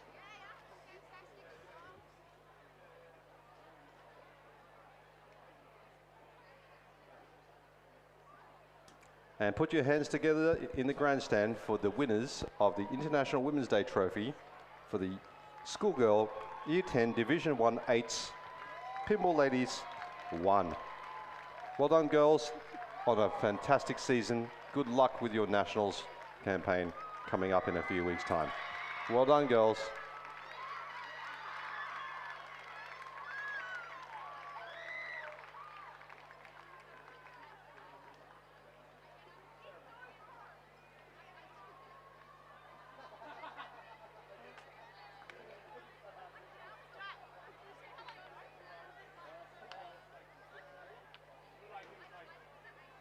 I'll turn your attention now to race 49, the Schoolgirl Double Sculls, 2,000 metres. We have teams from Newcastle Grammar, Heidi McKenzie, Kensington Steel, Winona, Sophia Stevenson and Erica Nutt, Blackstone High, Sophia Whitelaw and Vita Young, Radford College, Audrey Potter and Olivia Seidel, Newcastle Grammar, Sadie Smart and Roxana Brown, Canberra Grammar, Addison Perry, Mason Harris Talbot, from the Armidale School, Heidi Cannington and Pollyanna Thibault, MLC School, Clementine Hendricks and Ashley Denton, and from Arana, Maya Skokielas and Manon Castro.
On screen at the moment, you see the team from Newcastle Grammar appears to be just stretching ahead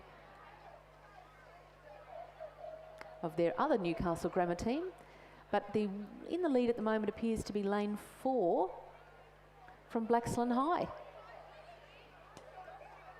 Making that second push there, Sophie Whitlaw and Vidi Young from Blackstone High, making a very nice long push there, and a battle for second and third between the two Newcastle crews. With Winona 1 in fourth, very, very close behind there. So there's still so much more left of this race to go.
And on the podium now is race 45 winners of the Schoolgirl Year 8 Cox Quad Scull Division 4, presented by Stephen Donnelly from Rowing Australia.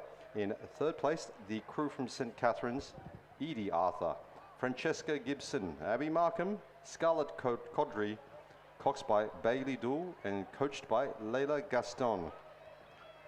And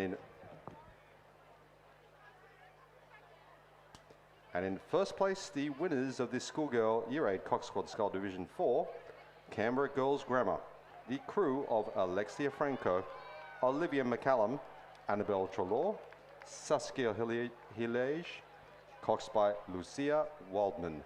And congratulations, girls. St. Cars, get off the course. St. Cars, get off the course. We've got a race coming down. Kimball, do not move.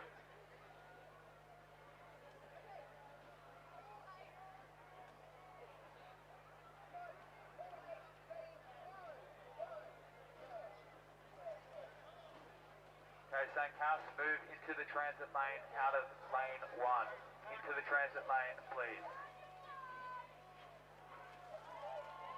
Turning your attention to the course again, in race 49, Blackstone High appears to have maintained that lead that they gained early on. And we're still battling out second and third with Newcastle Grammar boats.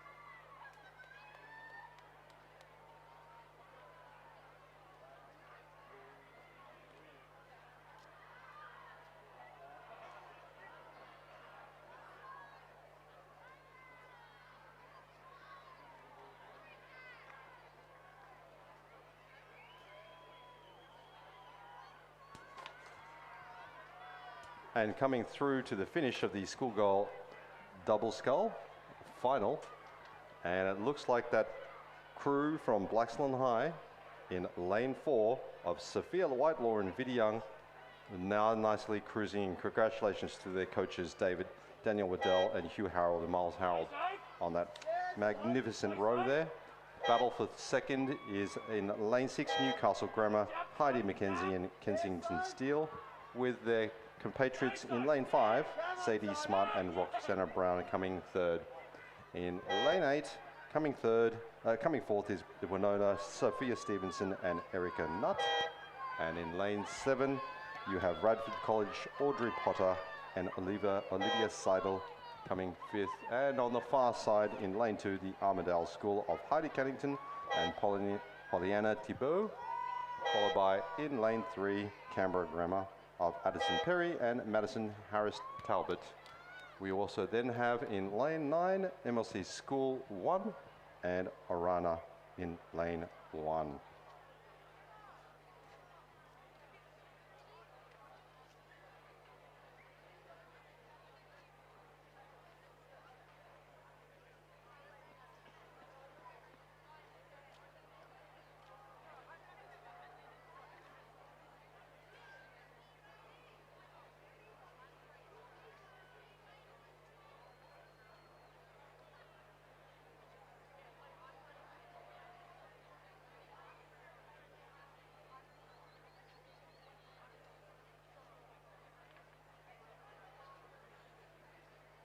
And on the podium right now, we have, it looks like, the Schoolgirl Year 8 Cox Quad Scull Division 3 final of race 46.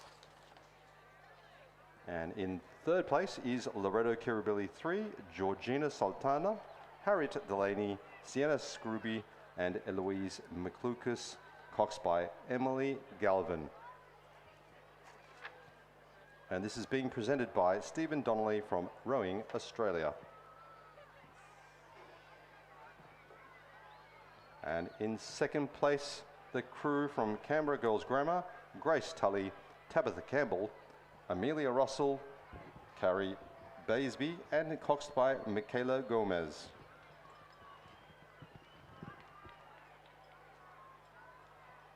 And the winners of the Schoolgirl Year 8 Cox Quad Scull Division 3, Queenwood, Annabelle Garner, Imogen Stewart, Sophia Curti, Mila Beavis, coxed by Alana Elliott, and congratulations to coach David Breen.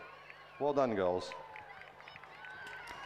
Before it's all over, Lucy Absley appears to be taking out the schoolgirl single scull for Ascombe School. And there's no surprises there.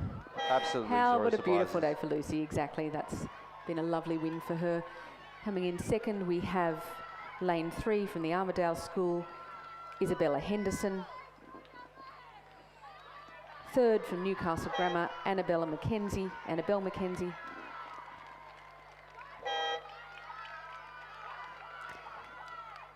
OLMC, Charlotte Olivier in lane 8, coming in fourth.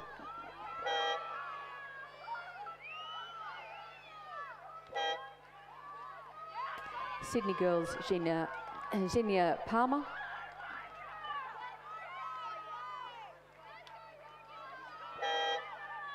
And beautiful finish for Canberra Girls Grammar, Sophie Murphy. And Darramalan's Ronya Steker Ashby. Just those final remaining boats coming across MLC Schools, Charlotte Penny and St Vincent's College, Giselle Dweezer.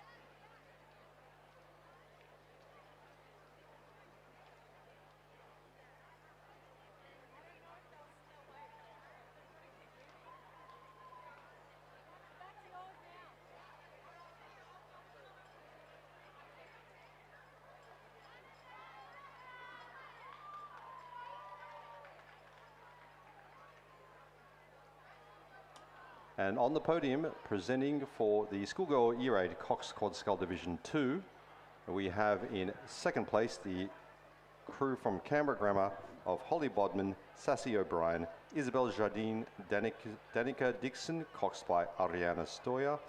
And in first place, the crew from St Catherine's, Matilda Olenderick-Smith, Isabel Hartley, Cadence Lim, Sophia Dunkley, coxed by Estelle Glass and coached by Jeff Patterson.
So being presented now is race 48, the Schoolgirl Year 8 Cox Quad Scull Division 1 final.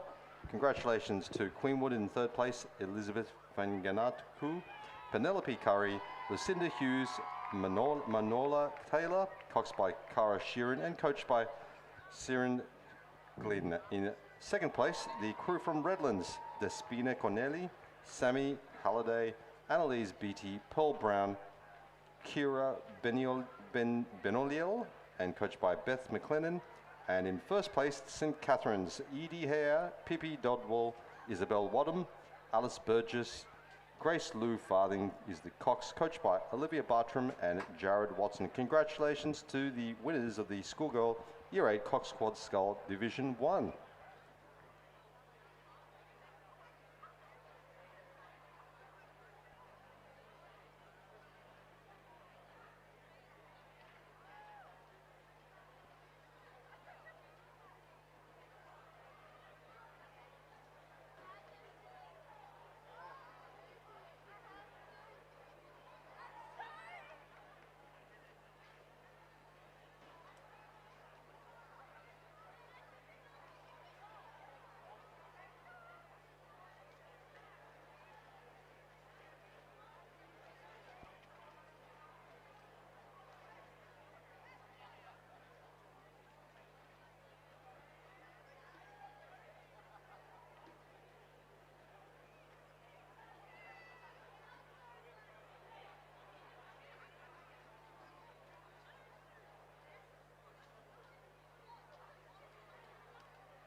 And announcing the winners of the Janet Freeman Trophy, the winners of the Year 8 Cox Quad Scull Division 1 to St Catherine's School.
Yeah.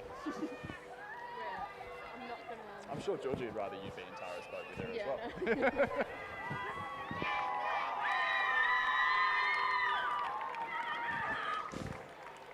It's going to be a very soggy bit of paper. There's a few people like coming. It's pretty cool to have Lucy scores there. Yeah. I was going to get her in it because we versed each other and she's like, oh yeah. I was like, oh my god, she knows me.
As we just wait for our last couple of presentations, we are getting ready for the start of the Women's Sprint Eliminator.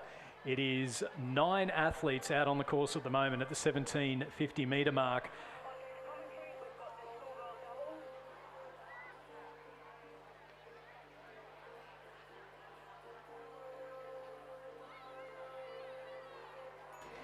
Now presenting the medals for the Schoolgirl double scull, we have Therese Clancy, New South Wales Union of Oilswomen. In third position, Newcastle Grammar, Sadie Smart and Roxana Brown.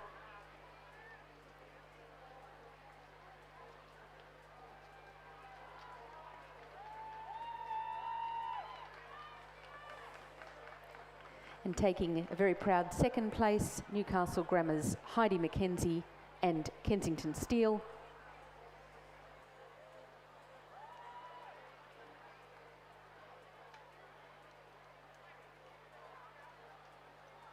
And congratulations to our first place winners from Blaxland High, Sophia Whitelaw and Viti Young, with their coaches Danielle Waddell and Hugh and Miles Harold, braving the elements there for a final photo.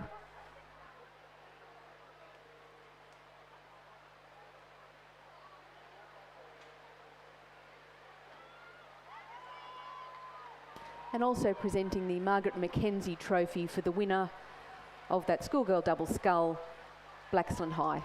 Congratulations, ladies. And we are underway in the first of our eliminator races. As mentioned before, we have 9 athletes coming down the course. At the end of each race, one will drop out, and it does mean that they will come down to the pontoon for a quick interview, and then the rest go round to the start. Think of a beep test, put it on water, and you've got basically the sprint eliminator event. And at the moment, it does look to be our rower that's looking like missing out might be Georgie Rowe over from UTS and Gotcha for Life. Out in front, it is lane number 4, Tara Rigney, who, as you would expect, out in the lead. Catherine Kahn also up there as well, as is Claire Jamison from Commercial and Team GB. Kara Grishkoviak in there as well. We've got Aisling Hayes from Sydney University. As you'd expect, it's a very tight race at the start, but it does look like UTS and Gotcha for Life's Georgie Rowe, who will miss out in the first race of the Eliminator.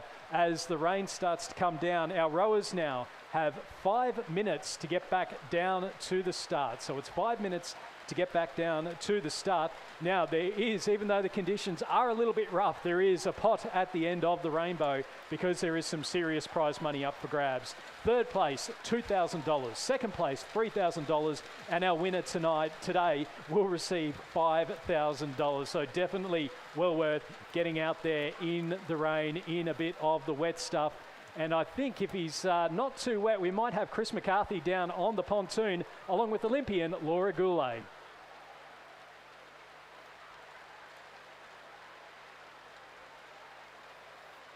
They might just be taking a little bit of shelter at the moment. So all of our rowers heading back down to the start. So the ones that we have at the moment, so in lane number 1 from North Shore, we have Olivia Tonge. And lane 3 from Sydney Rowing Club, Isabella Scammell. Lane 4 from Sydney University and Loretto Kirribilli, Tara Rigney. Lane 5, Lucy Spores from Canterbury and Team New Zealand. Lane 6, Catherine Kahn from ANU and Canberra Girls Grammar. Lane 7 from Sydney University and Skibbereen, Aisling Hayes. Lane 8 from Canberra Rowing Club, Kara Grishkoviak. And lane 9 from Commercial Rowing Club and Team GB, Claire Jamison. Yeah, what a fantastic first race. Here to bring through all of the interviews as our competitors come in. I'm Chris McCarthy, Laura Goulet from the Women's National Training Centre joining me. Laura, you're meant to be out there today, but a little bit of a mishap. We won't bring that up. But a little bit of tactics going on with how different athletes are choosing to rig their boats. Yeah, so we had some opt for a bit of a longer length. Giro went for some long oars, but I think the short oars were the way to go today from seeing Tara's race just then. Yeah, probably wanting to get out a little bit quicker with the lighter rig and get up. That seems to have paid off for most of the athletes. Saw a few people maybe just bringing it down at the end. Do you think there's some sort of tactics in conserving in this race, or is it too short? We were chatting just before the race. I think Lucy Spores looked pretty cruisy over the line there, so she might be holding out. There are 8 races to go, or 8 races total, so it's a long way, but I think 250 is not very long, so you don't want to hold back too much. Yeah, exactly. And only 5 minutes in between races, and just 2 minutes until we get the next one underway. In the official preview, Laura, you weren't particularly rated, but now that you're not in it, who's your pick? Give us a top 3. Well, I think Tara is obviously one of my number 1 picks. I think Lucy Spores is up there as well, and then I think the next ones I think will be the Catherine Kahn, Cara, or maybe Claire Jemison. She just had a really good race just then.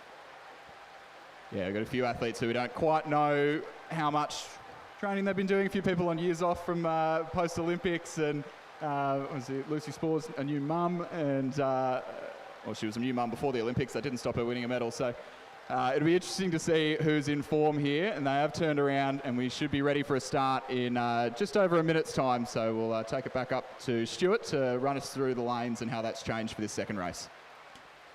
Yeah, thanks, Chris. We've so the rowers still staying in the same lanes for this one. So as mentioned, lane 1, Olivia Tonge, lane 3, Isabella Scammell, lane 4, Tara Rigney, lane 5, Lucy Spores, lane 6, Catherine Kahn, lane 7, Aisling Hayes, lane 8, Kara Grushkowiak, and lane 9, Claire Jamieson, as the wet stuff starts to come down. Now, we do make mention this is courtesy of an anonymous donor, and I have been informed that the anonymous donor will be upping the prize money for the 2026 version of the Sprint Eliminator. So some fantastic news there. It's only going to get more lucrative, and it's certainly going to be, well, it's going to be an exciting next few races here. So as our rowers are lined up at the start, the rain looks like the worst of it might just have passed over, just enough to drench Chris and Laura out on the pontoon, and also our rowers as well.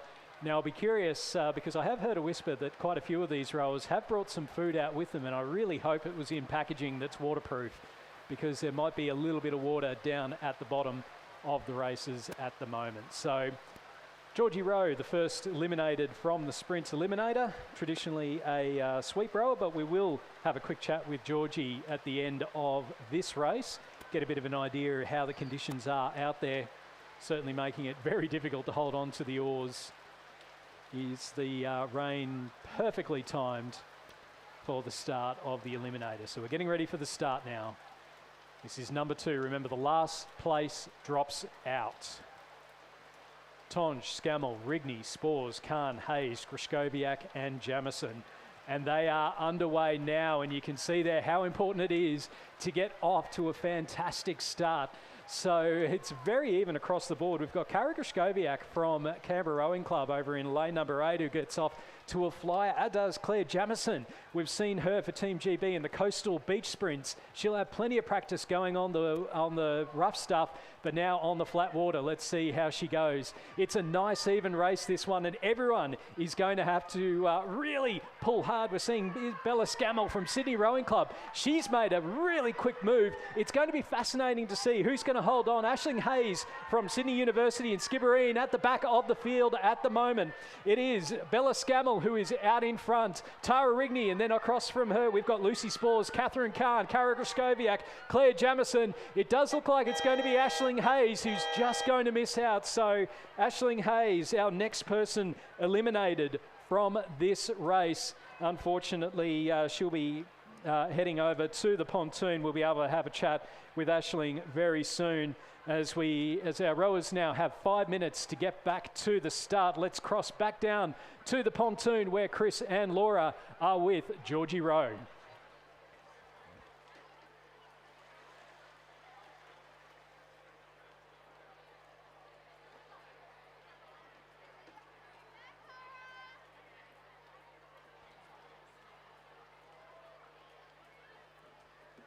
All right, we're here. We've got Georgie Rowe, the first eliminated at the first Sprint Eliminator. Sorry, Georgie. But an exciting new format. Tell us about the row. I feel like that was a bit of a stitch up. Sorry, I didn't get to give anybody a good show there. But the start, I was sideways. So I'm not going to make excuses. It's a good vibe out there. The girls are having a crack. It's great to see. 250 metres sculling, probably not my cup of tea, but it's good to be out there having a go. And we were talking tactics before. You were one of the only ones with the long rig. How did you feel? Well, I was first eliminated, so I don't even have to tell you it didn't go very well. No, my coach suggested that I set my oars really long, and that was good, but yeah, I just didn't feel like I could actually have a proper crack out there, so unfortunately, yet to be determined how the rig was.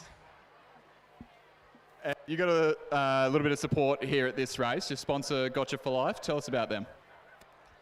Yeah, Gotcha for Life is an awesome organisation. It's a non-for-profit mental health organisation. It's trying to get the suicide prevention all the way down to 0, which we would love. So yeah, if anyone ever struggles in that area, jump on gotchaforlife.com.au. It's all about mental fitness and building that mental fitness as well as your physical fitness, and just how important and crucial those tools are, especially for kids going through year 12, and that can be a really pressure year. So it's something that I hold really close to my heart, and yeah, jump online and check it out because it's an awesome organisation. Obviously, today's a pretty special regatta for the girls out there. Who's your pick for the first 8? Probably St. Cat's. Are there any St. Cat's fans out there? Or Kinross? Okay. You! Yeah, the girls. All right, thank you very much, Georgie. We've got just over 2 minutes to the start of the next race, and Stuart's going to run us through the next eliminated and the lineup for race number 3. Thanks, Chris, Laura and Georgie there down at the pontoon, and a very wet pontoon, although the clouds seem to have passed over. It seems to be easing up a little bit now, so still very good rowing conditions, still nice and flat out there at the moment. In lane number 1 from North Shore, Olivia Tonge. In lane 3 from Sydney Rowing Club, Bella Scammell. Lane 4 from Sydney University and Loreto Kirribilli, Tara Rigney. In lane 5 from Canterbury and Team New Zealand, Lucy Spores. Lane 6 from ANU and Canberra Girls Grammar, Catherine Kahn. Lane 8 from Canberra Rowing Club, Kara Grishkowiak. And lane 9 from Commercial and Team Great Britain, Claire Jamison. As our rowers get ready for the start, Olivia Tonge from North Shore Rowing Club. She'll be used to rowing over the shorter distances. Has rowed a lot of Masters and Grade here in New South Wales and was one of the qualifiers at the New South Wales Small Boats Regatta at the end of January. So she's out there in lane number 1. And then Bella Scammell from Sydney Rowing Club, a former junior world champion back in 2022 in the Coxed Fours.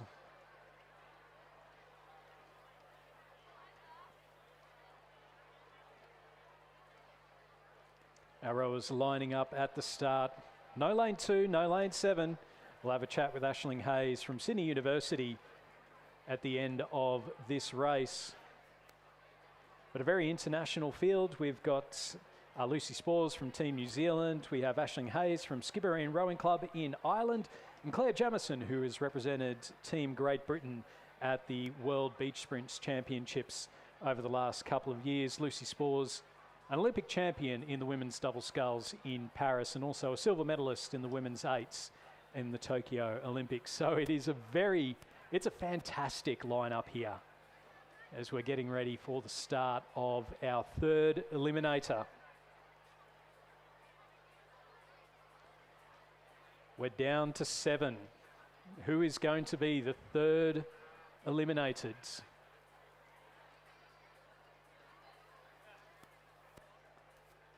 Tonge, Scammell, Rigney, Spores, Kahn, Grishkowiak, Jamison.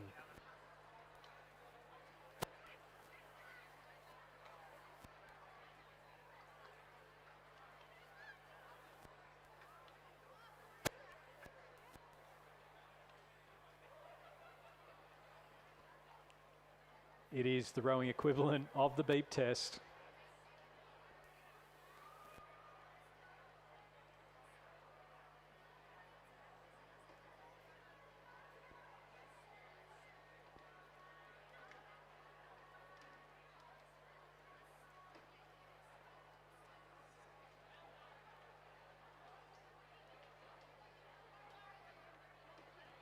Rowers sitting at the ready.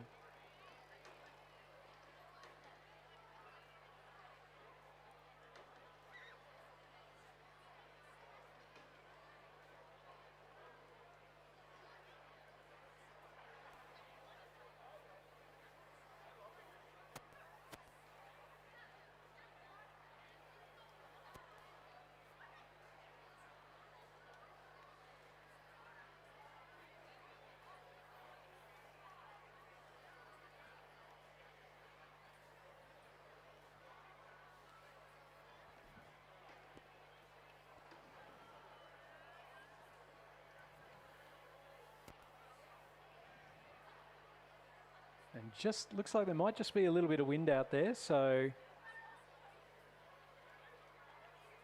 just a few manoeuvring in their lanes.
So the rain just now easing off.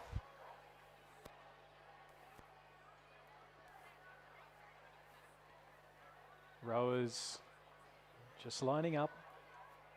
No held starts, the 250 metres. And now we'll have the chance to have a bit of a break, and they are now underway. Remember, the last place rower is the one eliminated. We saw Aisling Hayes from Sydney University only miss out by about half a boat length, and I reckon these 7 scullers are going across the line extremely close to each other. They're about halfway through already. We've got Rigney next to her, Scammell, Tonge, Lucy Spores also putting in some big efforts. There's a big push coming here from Catherine Kahn, and then closest to the grandstand, we've got Claire Jamieson and Kara Grishkowiak.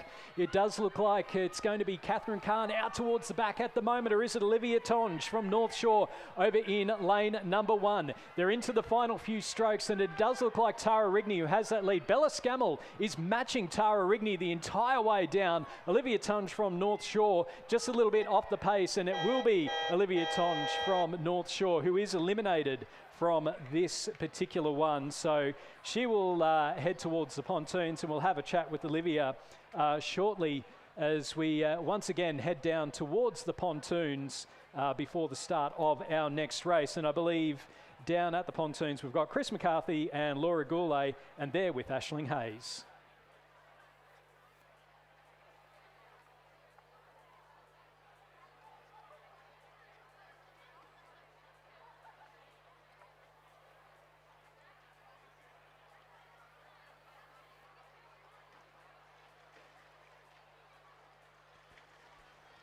So down here on the finish line with the second eliminated sculler, Aisling, how did it go? What did you think about the format?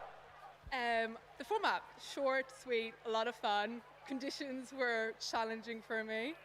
The sprint format is not my go-to, but no time to think, so no time to panic as well.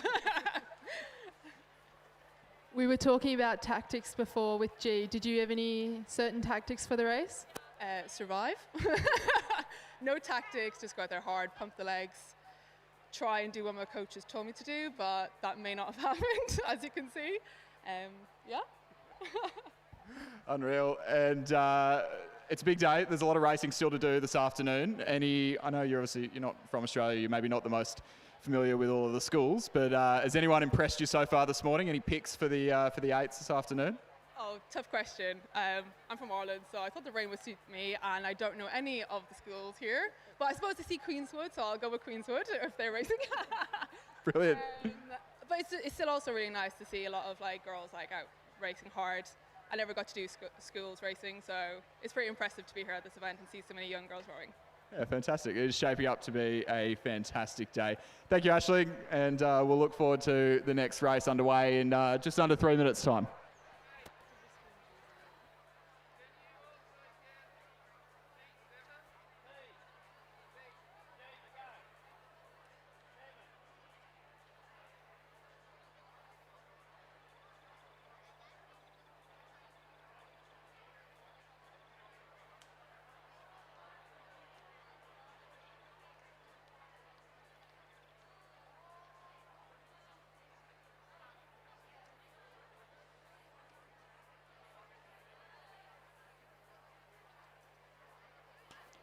And as we wait for our next eliminator race, presentation of medals for the Schoolgirls, single sculls for the Golden Skulls Betty Sperling Memorial Trophy.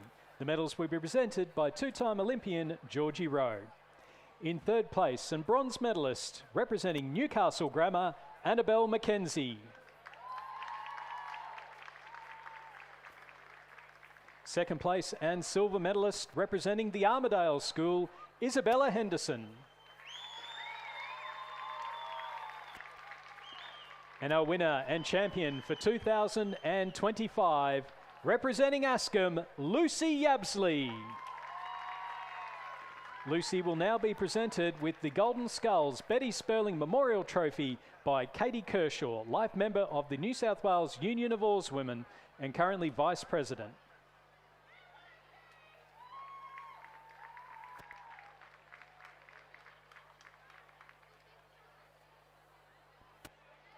Our congratulations to our champion and medalists.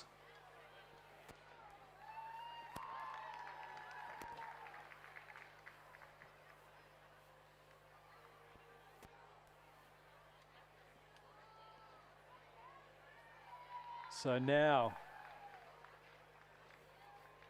in our fourth eliminator, in lane number 3, Isabella Scammell, Sydney Rowing Club. Lane 4, Tara Rigney, Sydney University. Lane 5, Lucy Spores, Canterbury and Team New Zealand. Lane 6, Catherine Kahn, ANU. Lane 8, Canberra Rowing Clubs, Kara Grishkoviak. And lane 9, from Commercial Rowing Club and Team GB, Claire Jamison. And there is a battle within the battle between the two ACT rowers. Kara Grishkoviak has not been beaten in a women's single scull event since 2016. She is up against the up-and-coming challenger from the Australian National University, Catherine Kahn. And the two will well and truly be looking to get one over the other.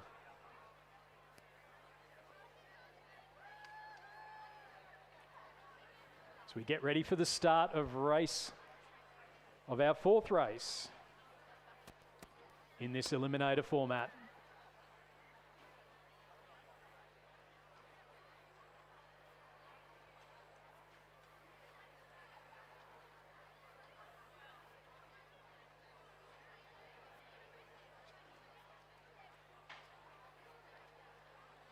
The margins have been getting tighter. One bad stroke is all it takes. Remember, it is $2,000 for third place, $3,000 for second, $5,000 for the winner of this event.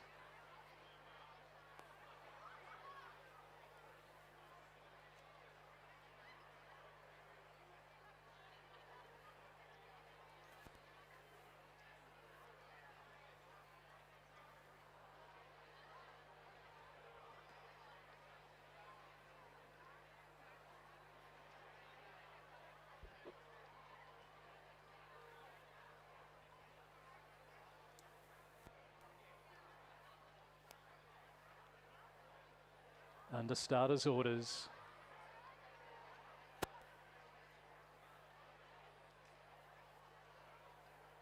See Lucy Spores there.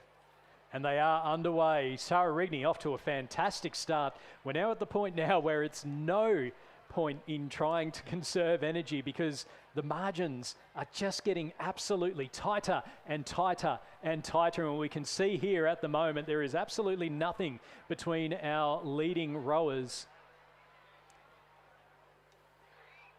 And we can see there, it's a big push here coming from Bella Scammell. She has absolutely been flying over the starts of all of these races. It does look like Catherine Kahn from ANU might be the one towards the back. Kara Grishkoviak, she's starting to push through. Lucy Spores also towards the back. Tara Rigney just with her boat out in front, but it might be ANU's Catherine Kahn towards the back there. Kara Grishkoviak is also there. It might come down to the two Canberra Scullers as to who's going to miss out. We're coming towards the end. It's Scammell, Rigney. It's going to be Kahn who misses out. Catherine Kahn looks like she misses out by about the width of a bow number behind Lucy Spores in that yellow boat. So it's Catherine Kahn to miss out. She has been eliminated. Catherine, a late inclusion for Laura Goulet, who is down at the pontoon at the moment. So as Catherine Kahn heads back to the pontoon, our remaining rowers heading back to the start line, we are left with Isabella Scammell, Tara Rigney, Lucy Spores, Cara Grishkowiak and Claire Jamison as we cross back down to the pontoon where we've got Chris McCarthy and Laura Goulet with North Shore's Olivia Tonge.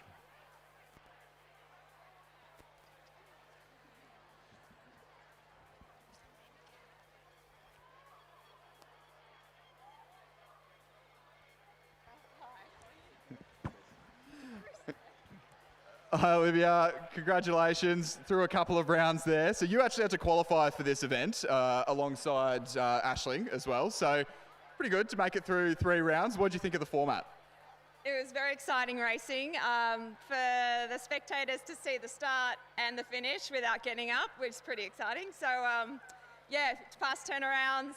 It was great to be a part of it. Thank you.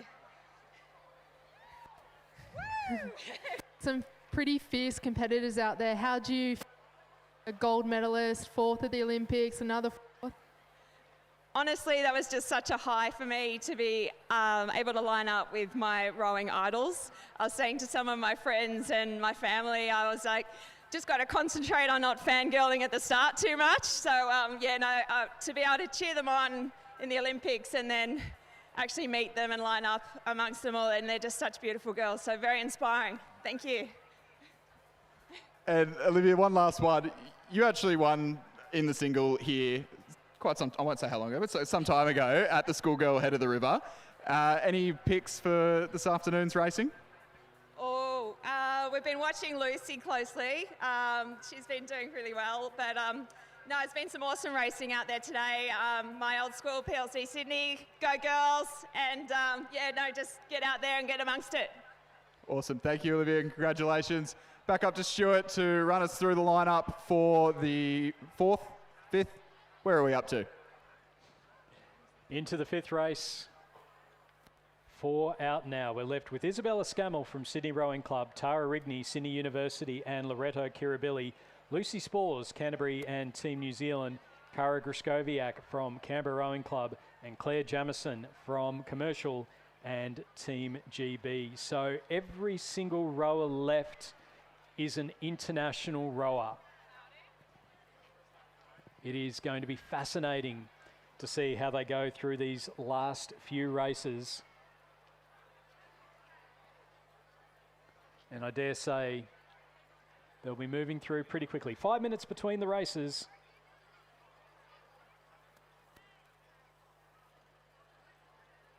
We have a junior gold medalist in Isabella Scammell, a multiple world championship medalist in Tara Rigney, a Paris Olympic gold medalist in Lucy Spores, a World Cup bronze medalist in Cara Grishkowiak, and a World Beach Sprints gold medalist in Claire Jamison. What a fantastic field for our last few races. Just over a minute to go to the start of race number 6.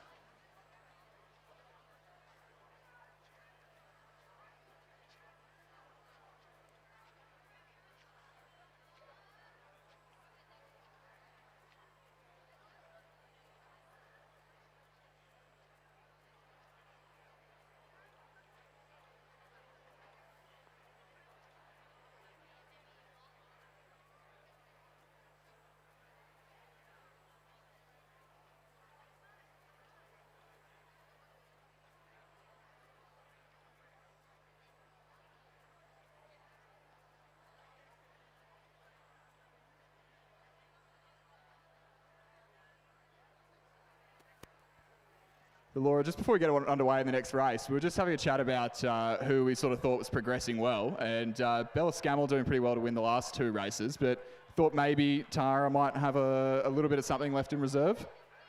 Yeah, she's looking pretty cruisy out there. I think she might have a little bit more left in the tank, but we'll see in the next few races. Yeah, hard one to pace over 250 metres, but a couple of seconds left and we'll get underway in a moment.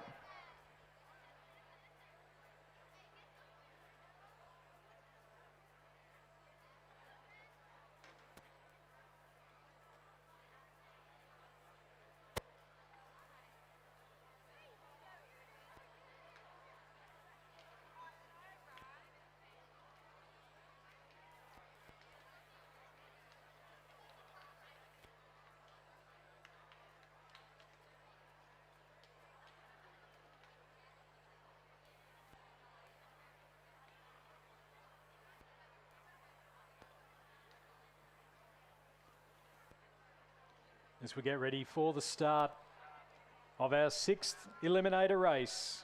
Bella Scammell, lane 3, Tara Rigney, lane 4, Lucy Spores, lane 5, and then closest to the grandstand, Kara Grushkowiak, lane 8, and Claire Jamieson, lane number 9. So our rowers still fairly well spaced. We'll see them move towards the grandstand lanes very shortly after the next couple of races. And they are now underway, so it's race number 6 of the Eliminator. It's getting harder and harder to pick who is going to miss out, and it is so important to get off to that good start. And as you would expect, there is absolutely nothing to pick between them. They're already getting up towards halfway, and Bella Scammell from Sydney Rowing Club is absolutely flying. She's had a really great start over the last few races, and she's well and truly pushing. It's Tara Rigney who's towards the back. Claire Jamison's starting to move. It might be Kara Grushkowiak who's in danger, along with Lucy Spores, as they're coming up now into the final 100 metres or so. Bella Scammell, she has been flying all this event, and she's still flying out towards the front. Rigney and Spores, bow ball to bow ball, and closest to me we've got Jamison and Grushkowiak. They're coming up towards the finish line now. Who's going to miss out? It might be the gold medalist. It's going to be Lucy Spores who misses out. She's finished in 5th place. So a big shock there as the Paris gold medalist Lucy Spores looks like she's missed out there. Bella Scammell taking yet another win. Claire Jamison finishing in 2nd place as we just wait on the final confirmation through that photo finish. It did look like Tara Rigney just had her bow ball out in front, and then Kara Grushkowiak looking out to her right. And but it is going to be Lucy Spores by 0.15 of a second who is eliminated from this event. So the Paris gold medalist is out. We're down to the final 4. It is getting very tight at the top. And Chris McCarthy down on the pontoon. You're there with someone that I know very well, ANU's Catherine Kahn. Thanks, Stuart. We're down here on the pontoon. Catherine Kahn making it almost halfway through the event. What do you think? 250 metre sprints. Is it the go? Yeah, 100%. It's definitely the go. It's hard to notice there was another Canberra person down there. There's a bit of rivalry between you two. Did you want to pip it over her in the line? I was really hoping today would be the day, but I'll catch Kara back in the ACT. Nice. All right, congratulations, Catherine. Stuart, back up to you. Only one Canberran left. Are you feeling okay? Oh, look, you know, it's a good thing I'm from Queensland. We've got Claire Jamison representing Commercial in there as well, so I'll have the 2 horses going through. But this is the important race we've got on at the moment, because we are down to the final 4. Sydney Rowing Club, Isabella Scammell, Tara Rigney, Sydney University, Kara Grushkowiak, Canberra Rowing Club, Claire Jamison, Commercial, and Team GB. Now, those rowers, there is prize money for 3rd, 2nd, and 1st. But who is going to walk away empty-handed? That will be decided at the end of this race. So it's all up for grabs. It's $2,000 if you come 3rd, $3,000 if you come 2nd, $5,000 if you win. And as mentioned earlier, we have had word that the anonymous donor who has contributed the prize money for this event will be increasing the prize money for the 2026 version. So really looking forward to seeing what comes out there. But whoever is eliminated from this event in this race will go home empty-handed. The rest, well, I'm hoping there's some big novelty checks going on, but it's going to be fascinating to see. So it's 2 minutes 30 until the start of race number 7 here in the Eliminator. 4 rowers, 3 checks. Who's going to miss out?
So with just 4 scullers left in the competition this afternoon, what we've done is all the vacant lanes, everyone has moved over to the grandstand side of the course. So everyone in the grandstand needs to be making some noise for these last couple of races. Laura, what sort of difference do you think it'll make, just having everyone a little bit closer together? I think it'll make all the difference for, I think, Cara and Claire on this side. They get a bit more in the competition, so I think it could get a lot closer from here. Yeah, I think Bella's had a good little advantage over Bella Scammell on the far side of just kind of locking in her own thing. We saw her take a little look in the last one, but this time a little bit closer to the competition. So underway in about 25 seconds time, and the important part of this race, last place gets knocked out, the top 3 are all up for cash prizes.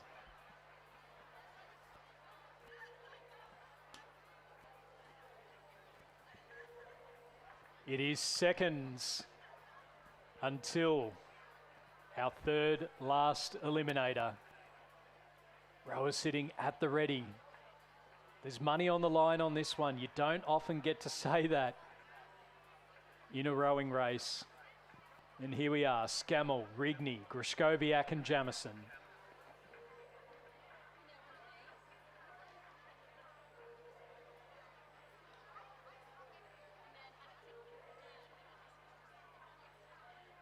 Four rowers getting ready. We've seen Bella Scammell lead out really well in the early stages of race and then hold on to that lead for the last 3 or 4. But how much have our other rowers been holding in the tank? We're about to find out, because it is going to be 3 races and some massive sprints coming up now.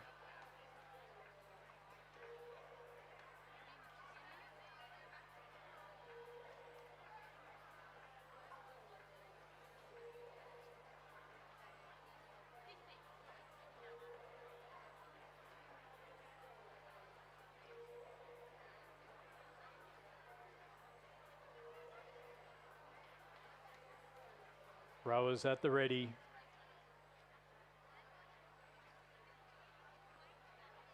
There's 4 figures on the line in this race, and we are underway.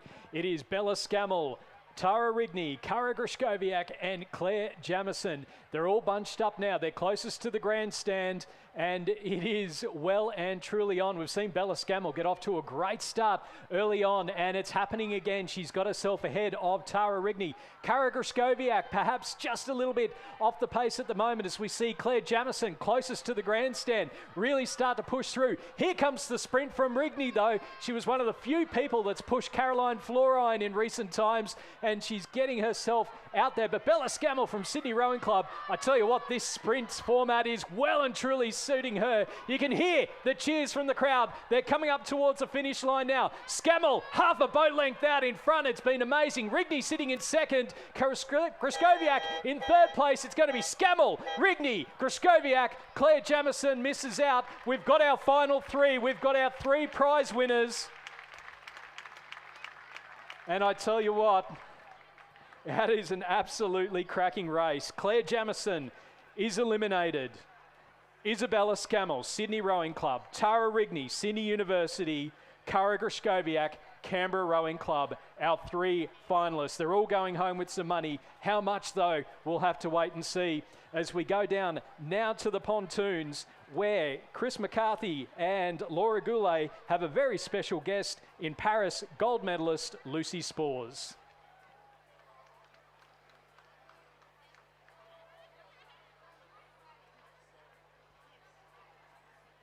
All right, down here with Lucy Spores, all the way from New Zealand. Is this a return to racing and training as well for you for this race? How prepared was it, were you going into it? Oh, look, my preparation has been a little bit on the minimal side, I would say, since the Olympics. But I have been keeping fit, and I did move here a week ago, so this has been an awesome way. I've done a couple of rows, and it's just been an awesome way to, you know, get down here, meet people, see people, and become part of this rowing community. How do you find the format of the racing? 1, 2K repeats? Yeah, I think racing 250 metres like that made me wonder how I ever did 2,000 metres. But the format is awesome. It's exciting, and you'd be surprised how quickly 5 minutes goes when you're staring at 1 minute countdown. And so we've got 3 left now. Those 3 all getting cash prizes. Who's your pick? You've been out there with them. Just watching that one, honestly, I've only just met Bella, but I think now my money's on her. I think she's got some juice. What a turn up that'd be. Thank you, Lucy. Congratulations. We've got about 3 minutes left to go. We do have a little bit of exciting news for those of you here watching, that the prize for first place has just been increased from $5,000 to $6,000. So $2,000 for third. So whoever gets knocked out in this race, $2,000. $3,000 for second place. So whoever gets knocked out in the, or comes second in the final race, $3,000, and it'll be $6,000 for the winner in 2 races' time in about 2.5 minutes, Stuart. That is fantastic news, Chris. And I tell you what, these next 2 races are going to be some of the closest that you would ever want to see. Get down towards the grandstand, ladies and gentlemen, because we are absolutely in for a treat. Bella Scammell, Tara Rigney and Kara Grishkowiak going for now $11,000 worth of prize money. The eliminated rower in this one will get $2,000, as Chris mentioned, $3,000 for second place and $6,000 for first. So down to our final 3. They've got just under 2 minutes left to go. Get down to the grandstand because this is going to get exciting. So Stuart, you've got a little bit of a better perspective from up there than I do. Who's your pick going into these last 2 races?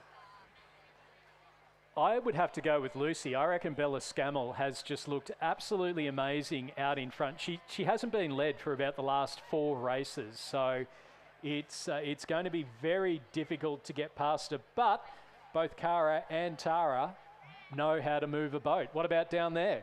Yeah, I think that's 3 exceptional scullers out there on the water. And I have heard as well that Bella Scammell jumped into that single about an hour ago. Didn't move the feet, didn't move the gate, said, yep, setup feels good. Thanks, carts. Off she went. So for her to be leading after the first, or leading at this stage and now guaranteed a little bit of cash, I think pretty extraordinary. Laura, what do you reckon? Who's your pick for the win? Well, yeah, I think Bella is almost my pick now after that race. She looked really comfortable, and she's also launching on it off the start. Yeah. She's rating about 4 points lower than everyone else as well, and leading by half a length. So it's been very, very interesting to watch. 35 seconds on the clock, racing for our penultimate race here of the Sprint Eliminator.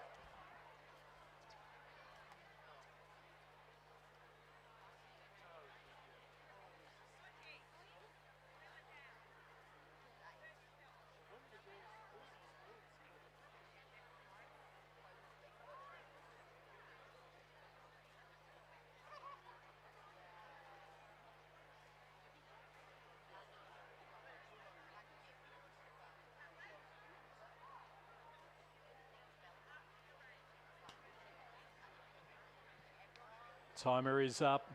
Our rowers getting themselves into position.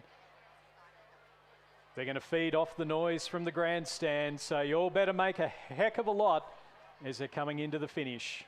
Scammell, Rigney, Grishkowiak, they're underway. It is our penultimate race in the first Sprint Eliminator, and it is once again Bella Scammell who is off to a flyer. Rigney's in trouble here. She's being led by Kara Grishkowiak over on her left-hand side. Bella Scammell over on the right, who has that sprint finish. They've been down the course now for 1,500 metres. This will take it up to 1,750. Here comes Rigney. She's starting to push through. It's still Scammell out in front at the moment, though. She is absolutely flying, and it's going to be between Rigney and Grishkowiak as to who is going to be eliminated from this event. Go home with just the $2,000. Bella Scammell, she is flying, got into the boat. She's moving it like absolutely nobody's business. It's Rigney and Grishkowiak for the elimination. Scammell out in front, half a boat length. Rigney just with a canvas. It's going to be Tara Rigney to finish in second. It's Scammell v Rigney in the final. Kara Grishkowiak from Canberra Rowing Club just missing out by half a canvas, so we're now seeing A few deep breaths coming there from Tara Rigney. Kara Grishkoviak will head off. She has been eliminated, but she'll head back down the Hume. $2,000 to the richer, courtesy of Rowing New South Wales. As our final two rowers go back down to the start. What a fantastic race that was. And it is Tara Rigney in the final versus Isabella Scammell. And it is going to be an absolutely fascinating one as we go back down to the pontoon. Chris, what did you make of that one?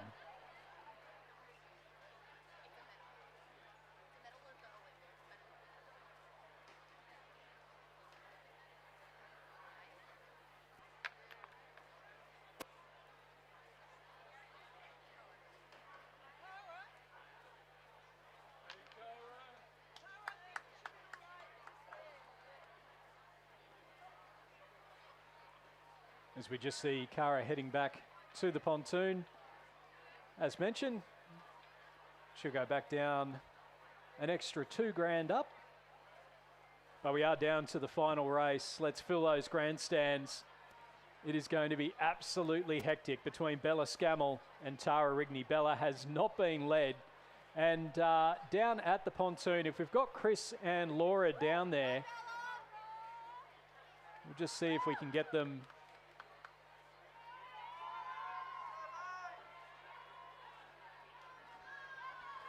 So, and then it was two, Stuart. Two left.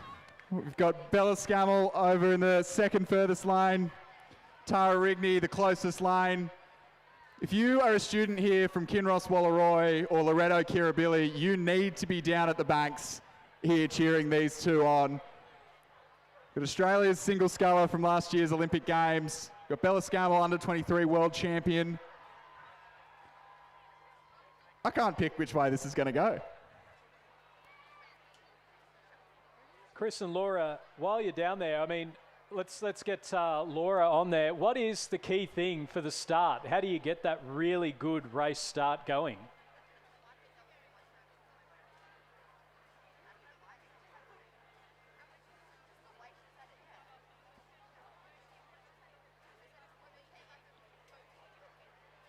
So we just got Chris there with Kara Grishkoviak, our bronze medalist.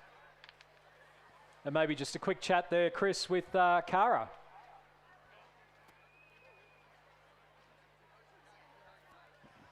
All right, Kara Grishkoviak in third place.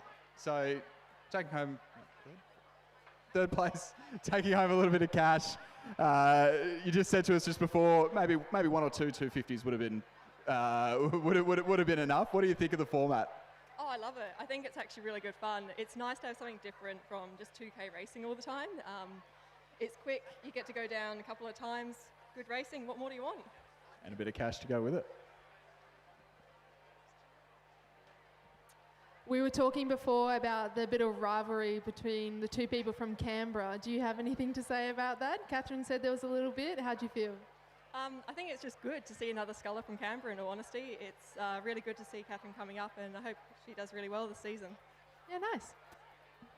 And just so we got a little time, any picks for the schoolgirl racing this afternoon? I think I know who you're going to pick for the quad, maybe. Oh, this is a hard one to answer without sounding biased towards the schools, but I think all the ACT schools have got a good chance. You've got Canberra Grammar, Canberra Girls Grammar, Radford, Darra, Arana down here. So I wish them the best for the racing this afternoon. Hopefully ACT goes home with a few medals. Yeah, brilliant. Good luck to all the ACT rowers. If there's anyone down here who is not looking at the race course now, you've got about 30 seconds to come down, have a look, make a little bit of noise for Bella Scammell and Tara Rigney about to face off. The winner, $6,000. The second place, $3,000. So a big one to come, Stuart.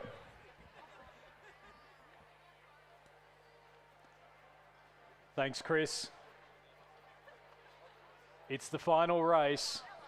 It's only a few seconds left to go. Bella Scammell, junior world champion. She has been absolutely flying in a borrowed boat. I just absolutely love this. Has just jumped into a boat and is absolutely motoring it down the course like it's nobody's business.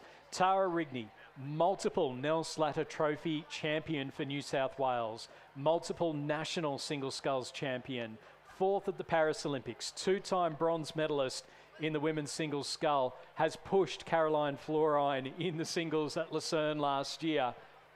And she is under as much pressure as we've ever seen her locally in the last few years. And we are underway. Let's make some noise, ladies and gentlemen. It is the final race of the Eliminator. Bella Scammell, Sydney Rowing Club and Kinross Walleroy, Sydney University and Loreto Kirribilli, Tara Rigney. And it is Scammell who again has that lead. How much can this girl sprint? She is absolutely flying off the line, and you can hear the cheers from the crowd. It's half a boat length already over the first half of this race, 125 metres. It's Bella Scammell from Sydney Rowing Club, but here comes Rigney. Has she got the big finish? We're into the final stages now. The rating is right up there. Rigney's pushing hard. She's getting a little bit closer. We're into the final 20 or so metres. It's still Scammell out in front. Rigney's pushing. Is Rigney going to get it on the line? No, it's Scammell. Isabella Scammell is the first Eliminator champion.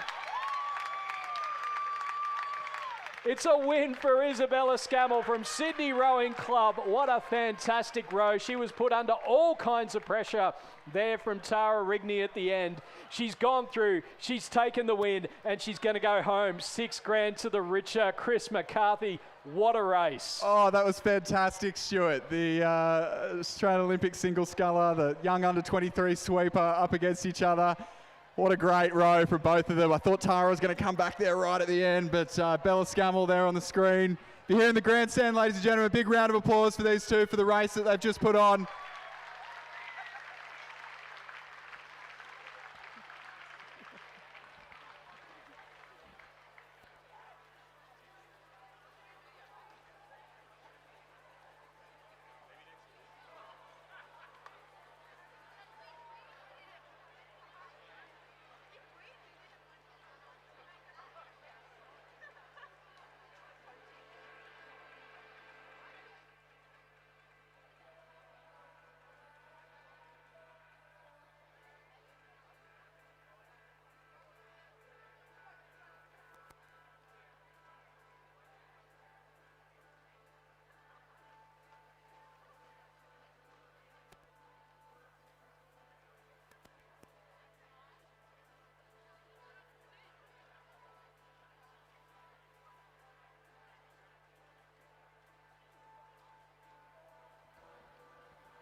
All right, back down on the podium, we've got Claire Jamison representing Commercial Rowing Club at the moment in Queensland, 4th in the Eliminator. Claire, you're normally a beach sprints athlete.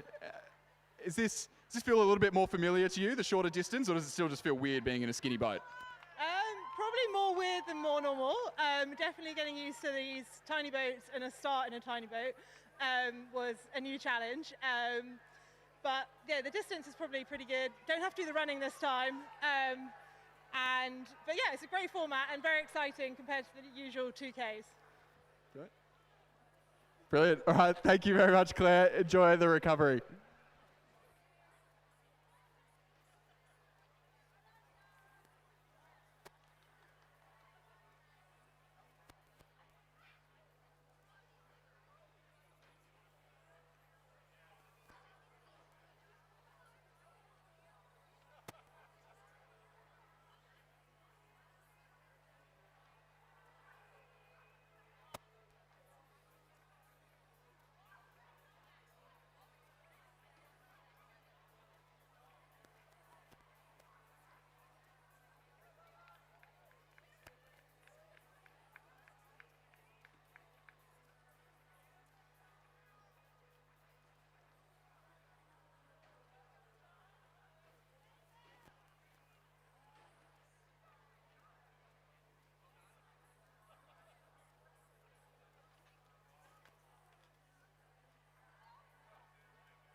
We've got both Tara and Bella here after that thrilling final race. Tara, maybe a little bit of an upset, but all the way through we were saying that we thought you looked just a little bit more relaxed, maybe had a little bit left in reserve. Is that how it actually unfolded, or like, did you think you had more and then just couldn't make it happen in the end, or was that it? That was max? No, I definitely had more in reserve, but I feel like that timed. I started trying harder as Bella just naturally progressed and became quicker and quicker. So it was absolutely it was awesome racing, and that's what it's all about. You know, haven't had a bit of a humdinger like that for a while. So yeah, rematch next year. Obviously, we normally row 2Ks. How do you shorter distance? It's not normally our thing. Yeah, I'd say could have done with another 1750 meters, but LA is only 1500 meters, so yeah, it's time to wind up the power a bit more, get that over those short distances. And I think I know what you're going to say, but any picks for the Schoolgirl 8s later this afternoon? Loretto Kirribilli. All right, thank you very much, and congratulations, Tara.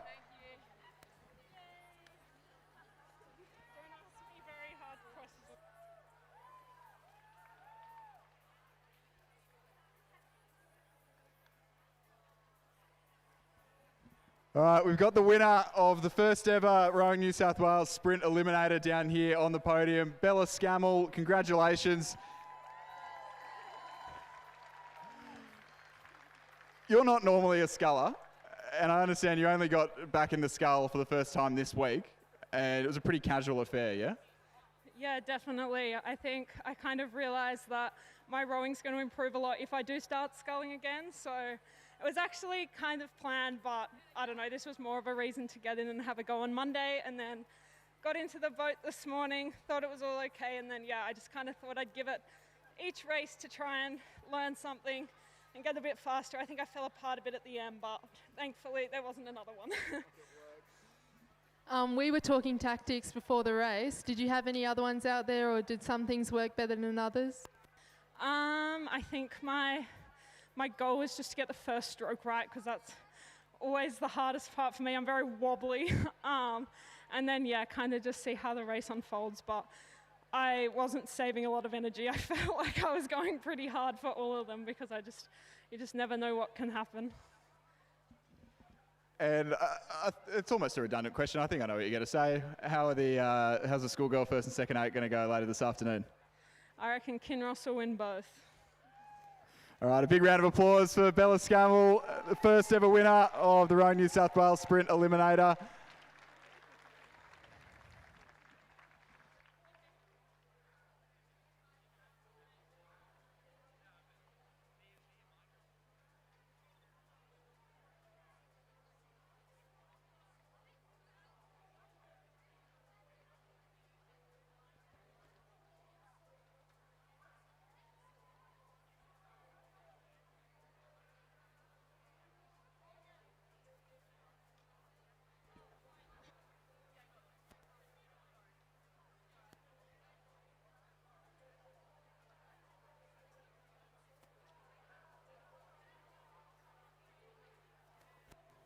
We will have the presentation of the prize money by the Rowing New South Wales President Sinclair Taylor.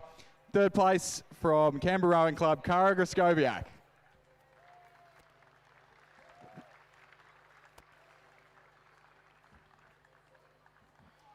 Second place from Sydney University, Tara Rigney.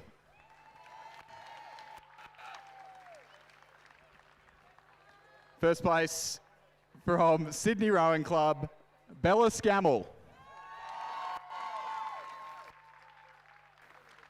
Big congratulations to everyone who competed out here in the Sprint Eliminator today. And a big thank you to Rowing New South Wales for putting this one on. And we'll be back again with the men's equivalent tomorrow.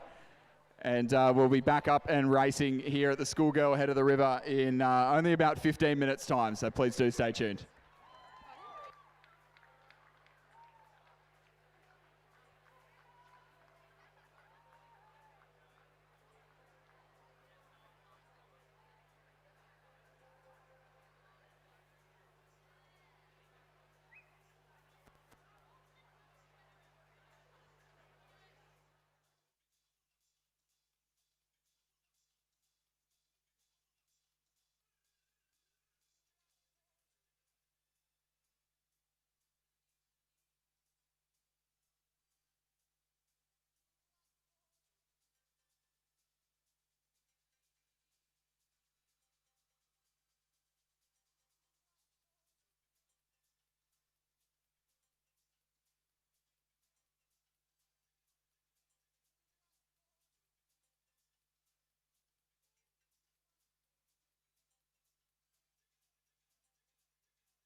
2 from Ascombe, we have Jessie Campbell, Charlotte Francis, Charlotte Horrigan, Caitlin Haled, Ingrid Sabota, coached by Lillian Slatter and Jemima Kalal. Now, they are Division 4, and then in Division 3, in lane number 3, we have St. Scholastica, and that is Josie Lehman, Charlotte Jenkins, Isla Eade, India Lloyd, Lilu Eade is their coxswain, and they're coached by Nicholas Galea. In lane 5 from Ascombe, Victoria Zoo, Anok Lafferty, Nikki Adamson, Lara Drower, Remy Malouf, and they're coached by Gemma Carlot and Lillian Slatter. Lane 6 from Sydney Girls, we have Maya Reid, Meda Anil, Chelsea Dam, Betty Lynn and Anna Gandhi. Lane 7 from Canberra Girls Grammar, Sophia Tremopoulos, Emily Roy, Scarlett Ridd, Abby Irvine and Isla Davidson. And lane 8 from MLC School, Megan Cute, Mina Kanthathis, Liana Way, Isabel Warasavatane and Miranda Hudson, and they're coached by Ashley Brooking and Rafe Stanford Meisel. So we welcome Chris McCarthy back from, well, you dried out. I've dried out a little bit by now, but yeah, I'll tell you what, first couple of races, the heavens opened, and I'm sure it was difficult on the water for some of our athletes. I think Aisling and Georgie were saying it was pretty tough. But spare a thought for the poor pundits on the pontoon. Myself and Laura Goulet were a little bit wet. At least I've got boots on. Laura's sneakers were completely soaked through, but very glad to see that the conditions flattened up for a fantastic lunch break of racing. I didn't think it would suck, but I didn't think it would be that much fun. And look, who to pick the winner. I know I certainly didn't. No, I know you certainly didn't. I think Laura was a bit upset that you didn't have a top view, but no, yeah, I would have thought that Bella would be right up there, but yeah, fantastic win for Bella Scammell in the sprint eliminator. And now back underway with our Schoolgirl Head of the River. We are finals all the way through to the end of racing today. 3 p.m. in an hour and a half's time, the Schoolgirl 8, which I'm very much looking forward to. But for now, the Schoolgirl Year 10 third quads out there on the course.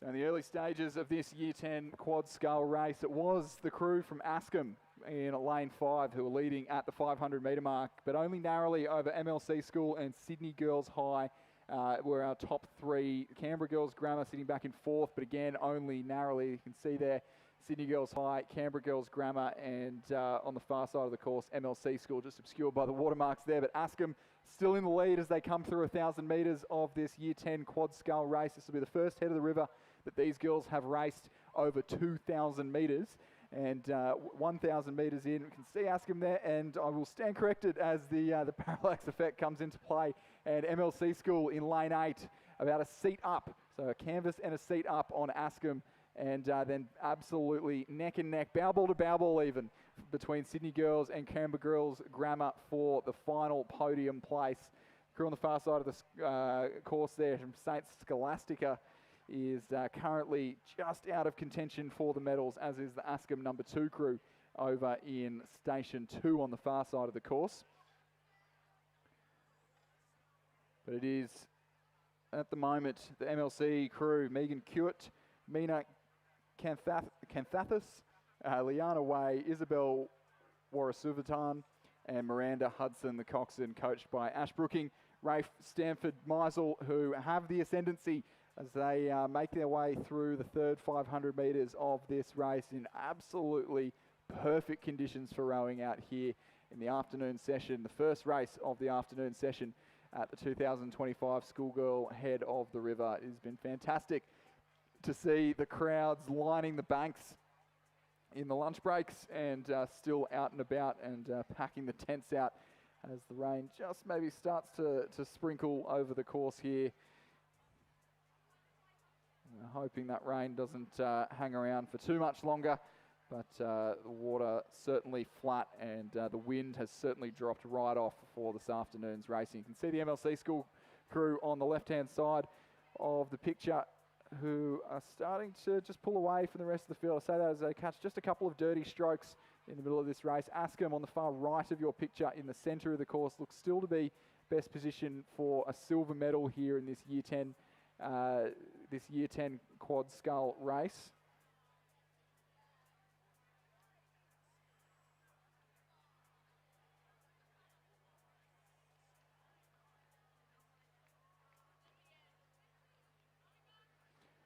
So Askham really hanging on in that third 500 metres, but still just a length down on MLC. So MLC extending their lead in the third 500 metres. They might have just opened up a little bit of clear water back to the Askham crew, who've just caught a couple of dirty strokes and may have to face the threat of Canberra Girls Grammar in the closing stages of this race, that are just going to take advantage of those couple dirty strokes. At the moment is MLC on the near side of the school, the locals from the inner west of Sydney. Askham in the centre of the course in the red Zooties, who were sitting in second place but look to have just come unstuck in the third five, or just through the 1500 metre mark now, and it is Canberra Girls Grammar trying to make the trip up the Hume worth it as they try and capitalise on that mistake from the Askham crew in the centre of the course.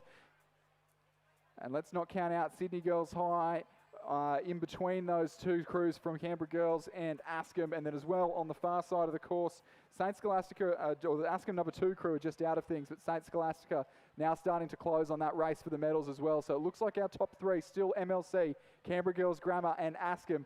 Askham were in front of, in the silver medal position at the 1500 metre mark, but just came unstuck. They're trying to reel that ascendancy back in now, but I think Canberra Girls Grammar may have the momentum. Askham have recovered nicely, but I don't think they've managed to get their bow ball back in front. I think it took just a little bit too long to get that boat back up and moving. Everything's very heavy when the boat slows down like that, and very difficult to lift the rating back up and get back onto speed. And they'll come under threat now from St Scholastica on the far side of the course in the blue Zooties. But it is still the crew from MLC in the white and blue blades on the near side of the course who have led this race pretty much from the 500 metre mark all the way and just extended their lead further. We've got a three-way race for the medals though here between St Scholastica, Askham and Canberra Girls Grammar in the green-tipped boat. Who is going to take out the medals in this race? It is certain the gold is certainly going to go the way of MLC School in lane 8. St Scholastica, Askham and Canberra Girls Grammar battling for the medals. St Scholastica will be just out of it. It'll be between Askham and Canberra Girls Grammar for the silver medal. Canberra Girls just have their bow ball in front coming into the final strokes of the race. Barring disaster, it's going to be the girls from Canberra, Canberra Girls Grammar for the silver, Askham for the bronze. St Scholastica for fourth place. They'll have to settle just outside the medals. Sydney Girls High will finish in 5th. And the Askham number 2 crew over in Station 2 will finish in 6th place.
Race number 52, it's Division 2 of the Schoolgirl Year 10 Quad Sculls. Lane 1 from the Armidale School, Elsie Caulfield, Matilda Gordon, Bridie Hicks, Matilda Butcher and Felicity Henderson, coached by Patrick Swanson. Lane 2 from Darramarlin, Scarlett Mansfield, Francesca Quigley, Jessica Newham, Anna Lipinski, Phoebe Needham, coached by Emily Olive. Lane 3 from Radford, Millie Mann, Isabel Pragasam, Natalia Costanzo, Catherine Austin and Pippa Harmon. Lane 4 from PLC Sydney, Vicky Russell, Isabel Wadland, Carla Rasika, Willow Swift and Holly Angwin. Lane 5 from Redlands, Pearl Brown, Aurora Crennan, Grace Ford, Isabella Solgard and Kyra Benoliel. In lane 6 from Kinross Walleroy, Charlotte Doyle, Alice Dimmick, Isabel Grout, Sienna McFarlane, Harriet Barnett and coached by Emma Fessy. Lane 7 from Canberra Girls Grammar, Chloe Ryan, Hannah Watch, Olivia McBride, Abby Barlow and Elizabeth Tarver. Lane 8 from North Sydney, Andrea Deng, Sarah Wang, Luya Tang, Felicity Moy, Daisy Meng, coached by Philip Brown and Pamela Whitnell. And lane 9 from Sydney Girls, Amy Du, Karina Lee, Dana Ewan, Alice Gow and Elsha Sabapathy is the coxswain there. And look, just for something a little bit different, Chris, Kinross Walleroy are in the lead. Yeah, I think this may be the start of a familiar theme for the afternoon's racing. We just saw, well, it's not even the start because we just saw Isabella Scammell take the win in the single scull eliminator, being an alumni of Kinross Walleroy, but it is currently the crew: Charlotte Doyle, Alice Dimmick, Isabel Grout, Sienna McFarlane, Harriet Barnett, the Cox, coached by Emma Fessy, who are leading this race and leading it by clear water. Charlotte Doyle in the bow seat should be no stranger to winning Head of the Rivers. Her dad's won a few as a coach, most recently Riverview a couple of years ago. And I'm sure we'll be watching along on the live stream, but it is currently Kinross in the lead, a commanding margin, 14 seconds at the 1500 over Redlands in provisional silver medal position.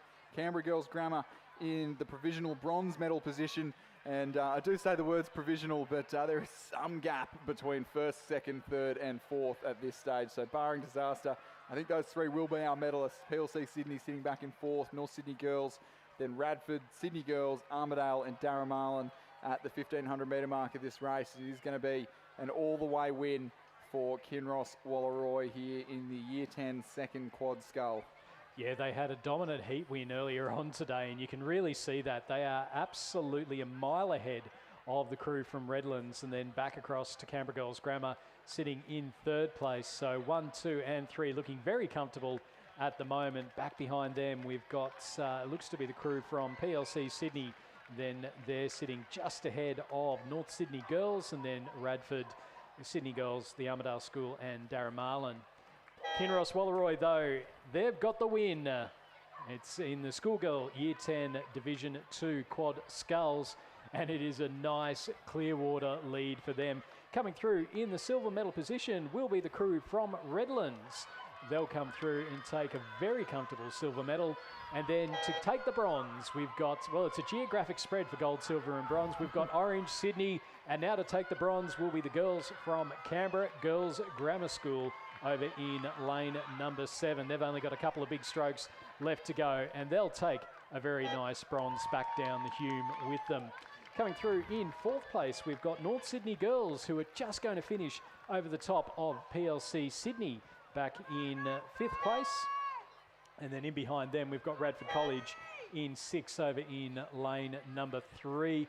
Big push coming here from Sydney Girls in lane number 9. They'll finish in 7th place. And then in towards the back of the field, we've got the Armidale School leading out the Darramarlin. Very big geographic spread in that race with Armidale, Kinross, several Sydney crews and a couple of Canberrans in the Year 10 second quad.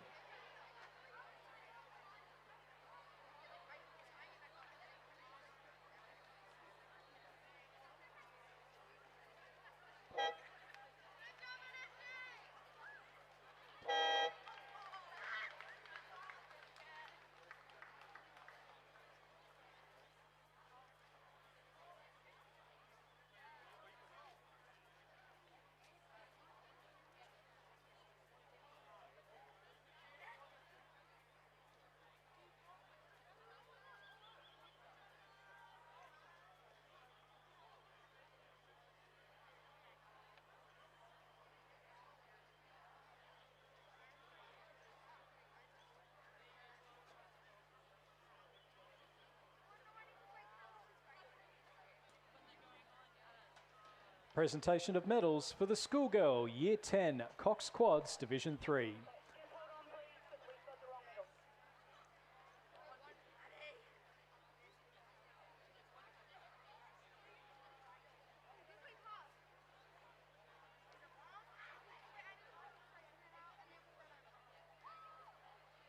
Down on the course, the first division of the Schoolgirl Year 10 Quad Scarlet. It is certainly a tighter affair than the second division we just saw coming down before, but it is Canberra Girls Grammar.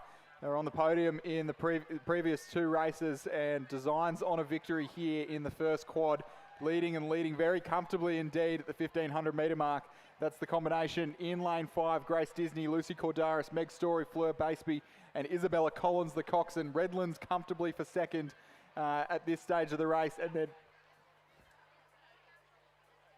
then very close between Sydney Girls, PLC Sydney, Darramarlin and Tara School and Radford for the minor medals there.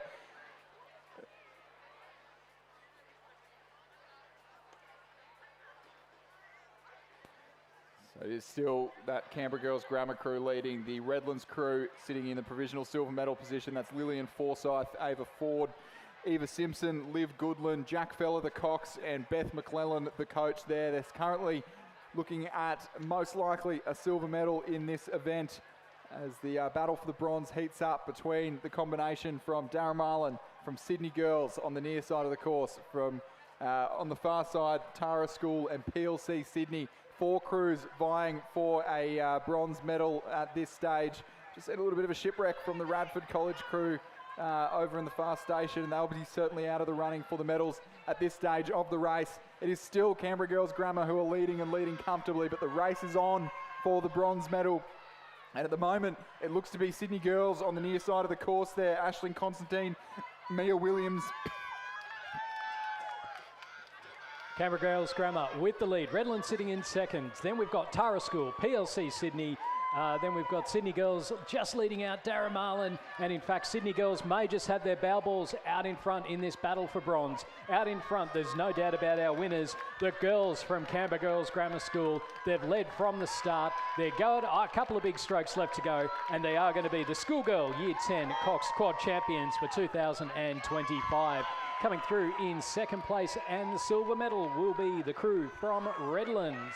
It's confirmation there. Now, who's got the bronze? It's lane 8, Sydney Girls. They're just ahead of the Tara School, PLC Sydney and Darramarlin. It is going to be Sydney Girls who take the bronze. Sydney Girls with the bronze. They'll finish ahead of Tara School in fourth place. Fifth will be very close there between PLC Sydney and Darramarlin, and then back a little bit further, we have Radford College in lane number 1 and the Armidale School in lane number 9. As we cross now for the presentation of medals for the Schoolgirl Year 10 Coxed Quads Division 3. The medals will be presented by Loretto Normanhurst Principal Marina Ilagotti. In third place and bronze medalists, the Ascombe School. Crew of Victoria Zoo, Anouk Lafferty, Nikki Adamson, Lara Drower, Remy Malouf, and their coaches Gemma Collard and Lillian Slatter.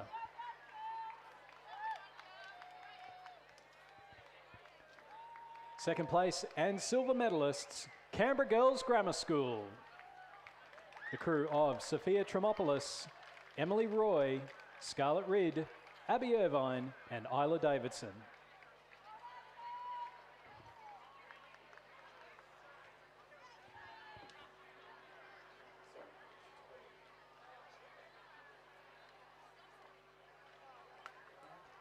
And our winners and champions for 2025, MLC School. The winning crew of Megan Cute, Mina Catharthis, Liana Way, Isabel Waro-Savatane, Miranda Hudson. They're coached by Ashley Brooking and Rafe Stanford Meisel. Ladies and gentlemen, please congratulate our 2025 champions and medalists. Back down on the course now. It is the final of the Schoolgirl third 8, and it is this very classy looking combination from Queenwood who are currently leading, but 3 Pymble crews in this race. Pymble Ladies, number 3 on the far side, Kinross Walleroy in lane 4.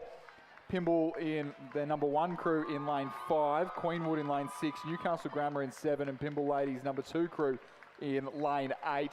And it is these 2 crews from Queenwood and from Kinross Walleroy who are leading pretty comfortably over the first Pymble crew.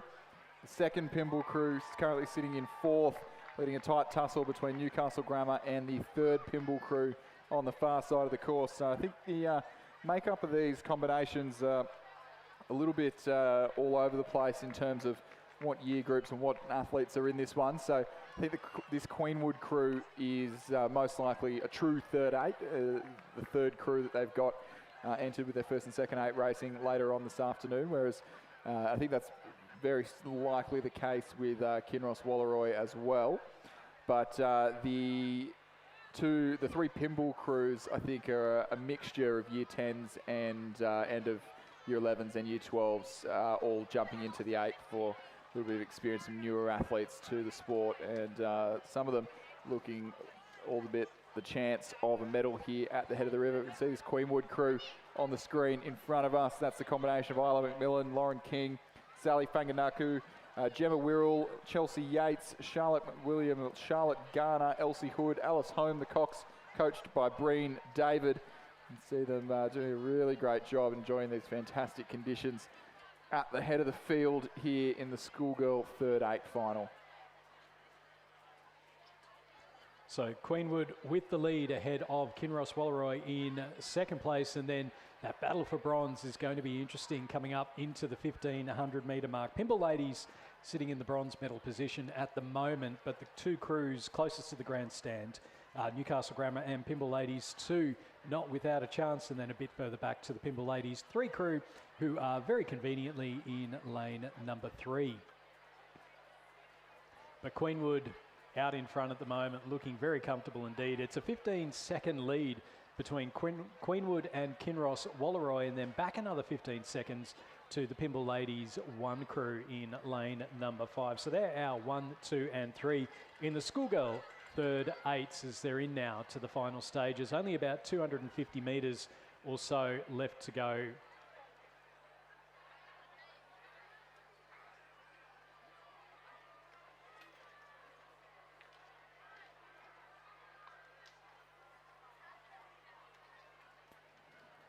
So almost certainly no change in the order of our provisional medalists at this stage. Queenwood, Kinross and Pymble Ladies College, the 3 different coloured boats. Queenwood in the grey boat, Kinross in that signature blue shell, and Pymble Ladies College in the white Sykes shell, bringing up the rear of that leading trio. But it is going to be this crew from Queenwood, an all-the-way victory, and a convincing one at that. It's Isla McMillan, Lauren King, Sally Fanganaku, Gemma Wirrell, Chelsea Yates, Charlotte McWilliam, Charlotte Garner, Elsie Hood, Alice Home, the Cox, Breen David, the coach, who are just going to take their final 6 or 7 nice and big strokes here across the line to take out the head of the river for the Schoolgirl third 8. They'll be joined across the line for the silver medal by Kinross Walleroy over in Station 4. Jones, Lawler, McIsaac, McCole, Smith, Wiley, Clinton, Jones and Mackay the coxswain. I reckon that Queenwood crew might just have enjoyed that. There are a few arms in the air, punching of the water, and a very well-deserved win there as Kinross come across in second place. As we're just seeing the final stages now, it will be the Pymble Ladies crew, lane number 5. So that's Sana Kapoor, Isla Campbell, Gemma Hodder, Charlotte Craig, Ainsley Bertram, Celeste McDermott, Charlotte Blacklock, Evie Lee and Cassandra Veilman with the bronze.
Presentation of medals for the Schoolgirl Year 10 Cox Quad Division 2.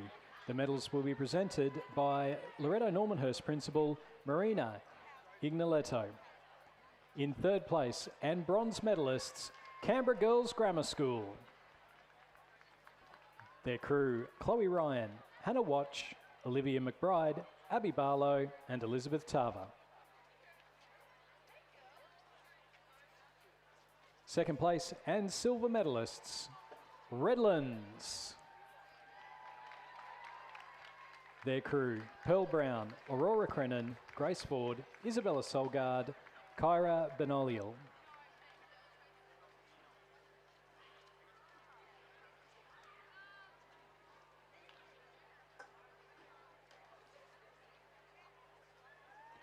And our winners and champions for 2025, Kinross Wallaroy. Their winning crew, Charlotte Doyle, Alice Dimmick, Isabel Grout, Sienna McFarlane, and their coxswain, Harriet Barnett. They're coached by Emma Fessy.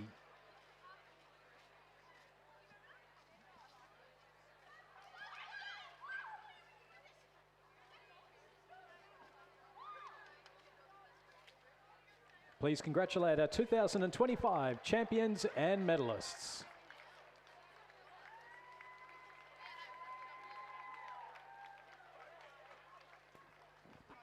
And just a short break while we get things ready for 1,000-metre racing, but I reckon we've got all 9 crews, or 8 crews rather, lined up and ready to get underway. Looks like just 7 present on the start, but they are off and racing. The first of our 1,000-metre races for this afternoon's block of Year 9 finals. It is a combined event of the Year 9 and the Year 9 7th and 6th quad sculls. Over in station number 2, we've got Queenwood in station 2 and station 3 Queenwood. That's their 7th and 8th quads. Loretto Kirribilli in lane 4. Then over to lane 6, the race in the 6th division. We've got Queenwood in lane 6, Kirribilli in 7, Pymble in lane 8, and St Catherine's in lane 9. So 2 different races going on here out on the course for 2 separate sets of medals. As we can see, the crew on the near side of the course, the right-hand side of your picture from St Catherine's getting away particularly well ahead of Pymble Ladies, and Queenwood in the early, or not, that was rather the Pymble Ladies crew getting away over the Loretto Kirribilli and the Queenwood combinations in the battle for the 6th quad race in the nearest 4 lanes of the course. The furthest 3 lanes of the course, that's reserved for the 7th quad race. 2 Queenwood and 1 Loretto Kirribilli crews there. It is going to be an all Queenwood battle between their 7th quad in station 3 and their 8th quad over in station 2.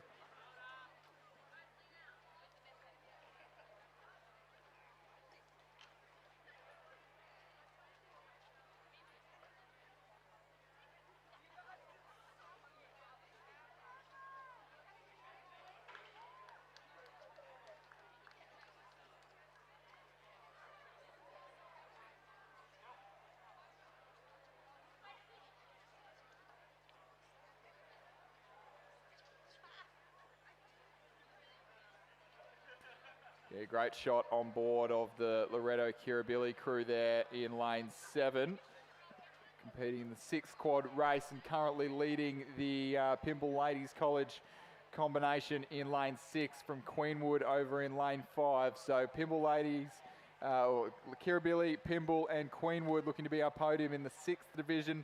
The 7th division looking to go the way of one of the Queenwood combinations. That's the one in lane 3, their number 7 crew over Kirribilli, and then the other Queenwood crew, the Queenwood 8th crew over in lane 2.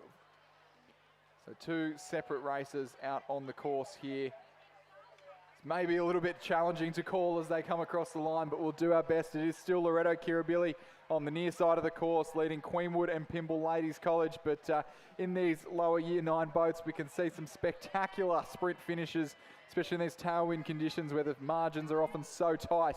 But it is, at the moment, Kirribilli leading, Ariel Wood, Charlotte Taylor, Charlotte Payne, Scarlett Hopkins, and Audrey Lonigan, the coxswain.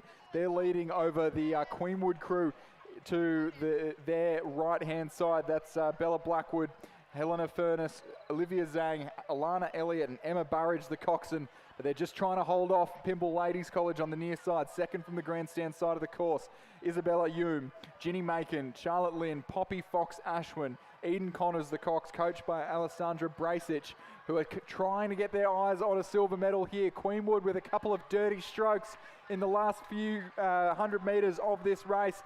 Kirribilli, they're away to Clearwater now. They'll stride away to a Clearwater win here in the Year 9 6th quad. It is down to Pymble and Queenwood, though, for who's going to get the silver medal. Both of them will be on the podium at this rate, but what colour of medal is going to be hung around their neck in about 5 minutes' time? At the moment, I think the Queenwood crew just faltering in the dying stages of this race. They're into the red boys, and Pymble Ladies College have got their bow balls in front. Shipwreck for the Queenwood girls. It is going to be Pymble for the silver.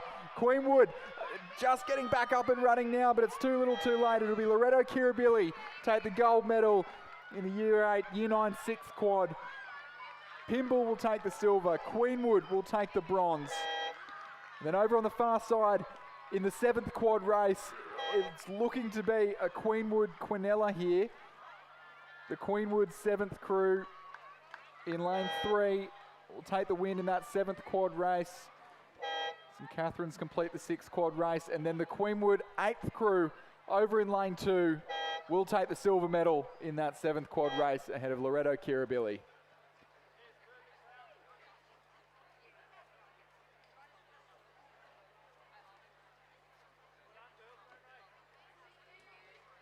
Presentation of medals for the Schoolgirl Year 10 Quad Sculls Division 1. In third place and bronze medalist representing Sydney Girls, Aisling Considine, Mia Williams, Alison Rao, Camille Zankel and Jenny Zhu.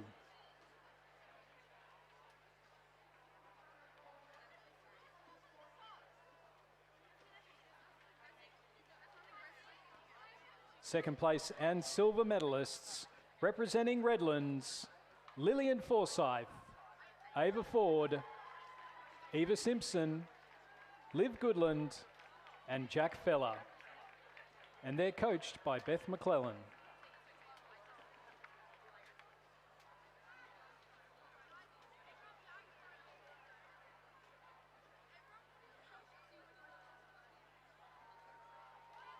And our champions and gold medalists for 2025, Canberra Girls Grammar School.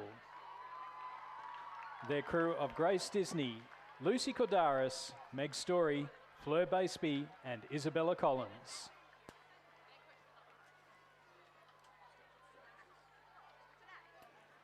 So out on the course now, Division 5 of the Schoolgirl Year 9 Quad Scull, and it is going to be a second race running for Loretto Kirribilli. We saw their 6th quad take out that event just a couple of moments ago, but it is time for the 5ths now. Lucy Hines, Clem Mattick, Tatum Tripp-Smith, Alyssa Dunn and Olivia Stevenson, the coxswain. That's going to be the combination who are most likely going to take out the gold medal here in the Year 9 Division 5 Quad Sculls here. The last 50 metres of the race.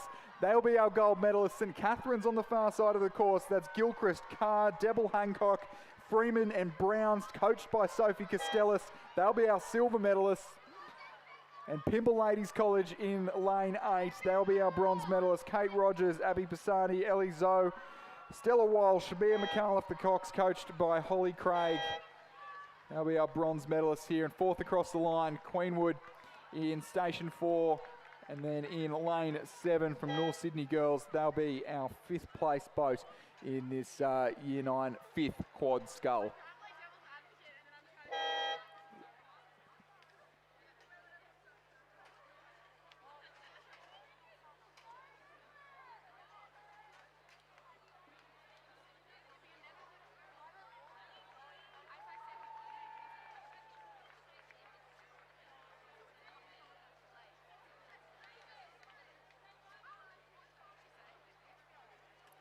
We're moving from quad sculls down to doubles. The final of the Schoolgirl Year 8 double sculls just about to, or has just gotten underway.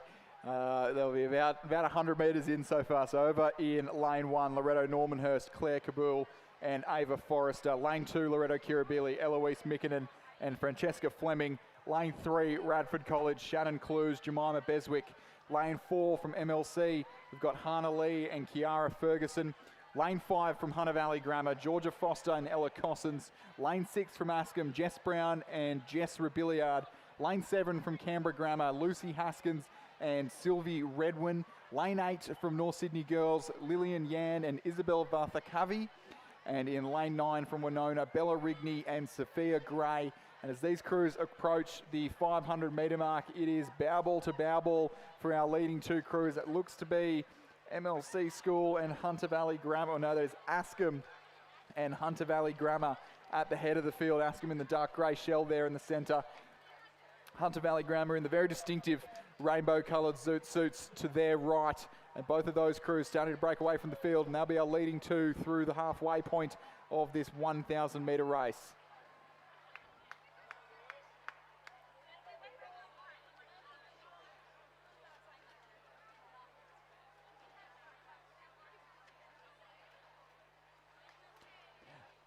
Hunter Valley Grammar and Askham, our leading two crews here, past the halfway in the Schoolgirl Year 8 double sculls. They're heading up now into the final stages. Then the battle for bronze is absolutely anyone's. We've got Radford College over in lane number 3, and then over third from the left-hand side, we've got Canberra Grammar, Lucy Haskins and Sylvie Redwin also in there with a big shot as well. So as they're coming now into the final 250 metres, our crew out in front is Hunter Valley Grammar, Georgia Foster, Ella Cossins, Jess Brown and Jess Robillard from Askham sitting in second place. But we know absolutely anything can happen during the final stages of a race, and it's a big chance here for Lucy Haskins and Sylvie Redwin from Canberra Grammar to make a bit of a move. They might just be closing that gap up on Askham a little bit. Radford College also not entirely out of it, shot of a medal at the moment.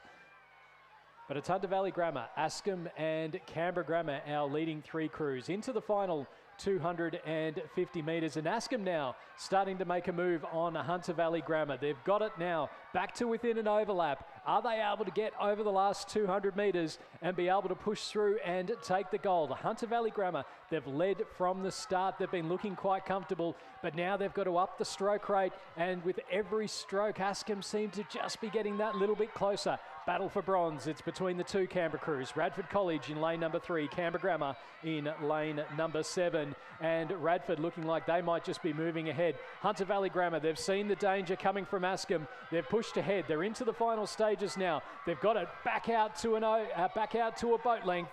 And with a couple of big strokes left to go, it is going to be the girls from Hunter Valley Grammar who take the win. Georgia Foster and Ella Cossins finishing ahead of Askham's Jess Brown and Jess Robillard. In the battle for bronze, it's Canberra Grammar who'll go home with the bronze. Lucy Haskins and Sylvie Redwin finishing just ahead of Shannon Clues and Jemima Beswick from Radford College. Fifth place going to North Sydney Girls, Lillian Yan and Isabel Vathakavi. Then behind them, Winona's Bella Rigney and Sophia Gray. Back a little bit further, we have MLC Schools' Hannah Lee and Kiara Ferguson. And then Loretto Kirabilly's Eloise Mikkonen and Francesca Fleming. And then Loretto Normanhurst, Claire Cable and Ava Forrester. And we'll turn our attention down to the presentation dais for the presentation of medals for the Schoolgirl Third 8.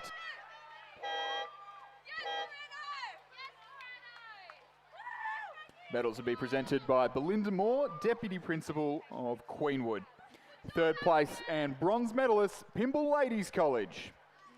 Sana Kapoor, Isla Campbell, Gemma Hodder, Charlotte Craig, Ainsley Bertram, Celeste McDermott, Charlotte Blakelock, Evie Lay, and the crew's Cox, Cassandra Vailman.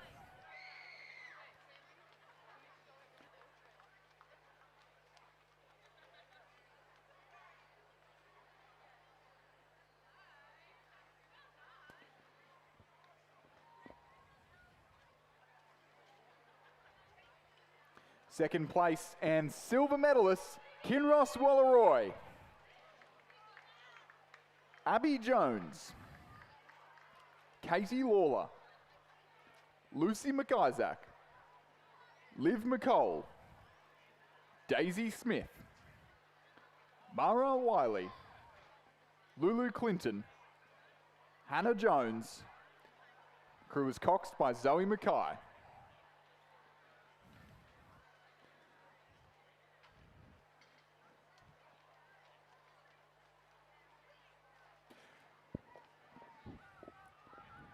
First place and gold medalists, Queenwood, Isla McMillan, Lauren King, Sally Fanganaku, Jemmy Wyrell,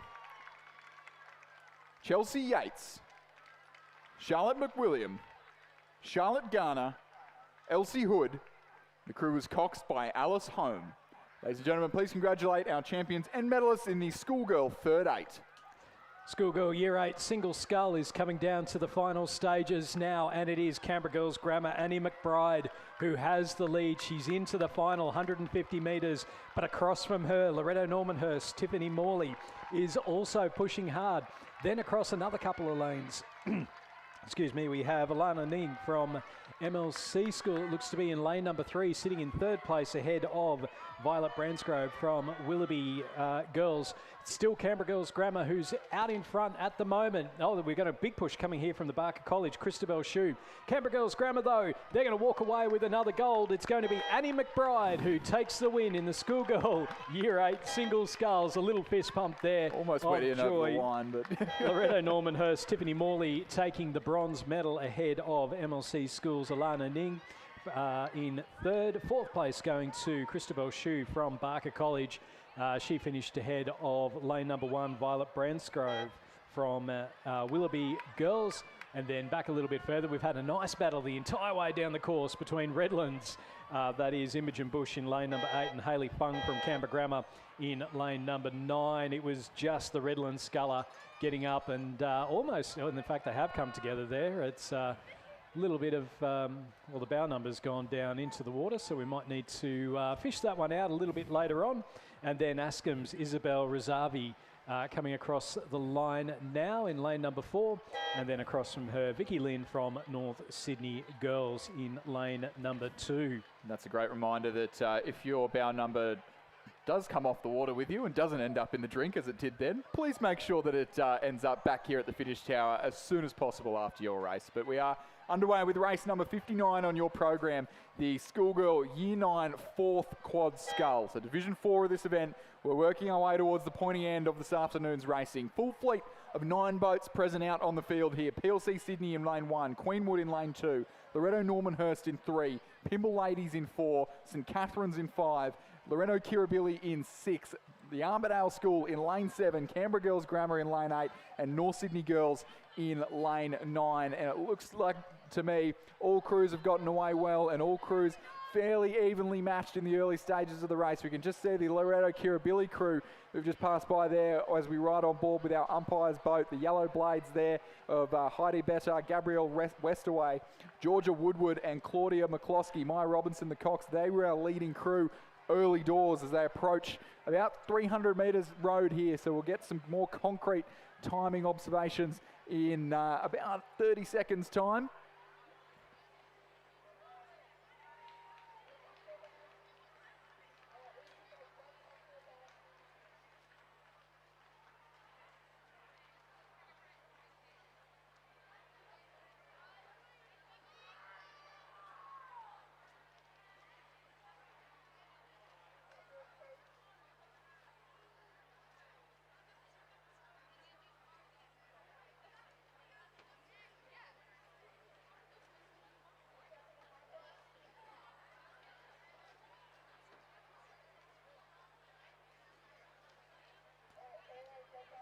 Presentation of medals for Division 6 of the Schoolgirl Year 9 Coxed Quads. The medals will be presented by Rowing New South Wales President Sinclair Taylor. Third place and bronze medalists representing Queenwood, Bella Blackwood, Helena Furness, Olivia Zeng, Alana Elliott and Emma Burridge.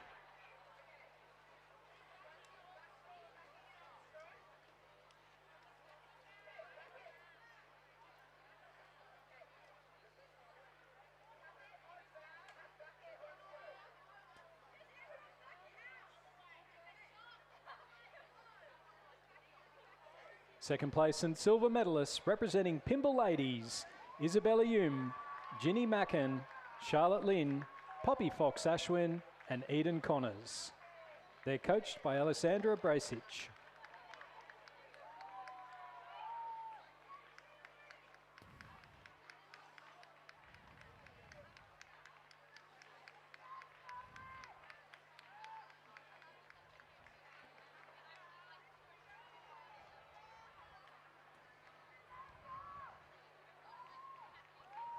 And our champions and gold medalists for 2025, representing Loretto Kirribilli, Ariel Wood, Charlotte Taylor, Charlotte Payne, Scarlett Hopkins, and Audrey Lonergan. And out on the course, back to the Year 9 Cox Quad Scale Division 4. It is still our early race leaders from Loretto Kirribilli. The blue and gold still going strong here in this race, but only narrowly from St Catherine's, who look to have pegged back about half a length in just the last 20 strokes or so. At the 500 metre mark, it was Canberra Girls Grammar ahead of the Armidale School, but the fluoro hats from the state's mid-northwest seem to have just moved through, and they'll be challenging and trying to get their bow ball across into a bronze medal. Pymble Ladies in that fight for third as well. It looks to still be Loretto Kirribilli in the closing stages of the race. St Catherine's coming home with a wet sail, but they'll be half a length back and they'll be settling for silver. Kirribilli for the gold, St Catherine's for silver. It is a three-way battle for the bronze. It looks like Canberra Girls Grammar are going to be out of it. Pymble and the Armidale School right all the way down to the line. It'll be Pymble Ladies College for the bronze medal. The Armidale School will have to settle for fourth. Canberra Girls Grammar fifth. Loretto Normanhurst in sixth place. North Sydney Girls there in seventh, ahead of Queenwood and PLC Sydney for 8th and 9th in Division 4 of the Year 9 Quad Scale.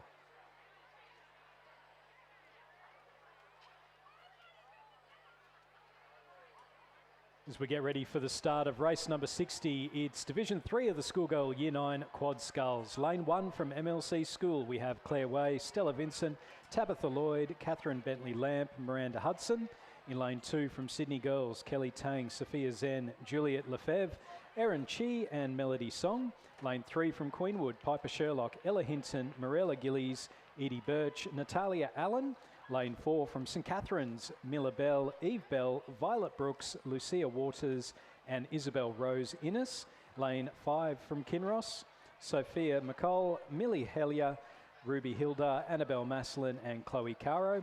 Lane 6 from Loretto Kirribilli, Edel Knox, Ava Sayre, Lucia Bartlam, Alice Brooks and Arabella Johnston. In lane 7, Loretto Normanhurst, Sally Hines, Catherine Stark, Zoe Naden, Beatrix Germain, Amelia Bassotti. In lane 8 from Pymble Ladies, Aurora Zhang, Sasha Paris, Blair Elliott, Sophie Harris, Eloise Jenkins. And lane 9 from Canberra Grammar, Tantania Bowen, Ruby Smith, Harriet Digweed, Harper Nottle and Ada Barger.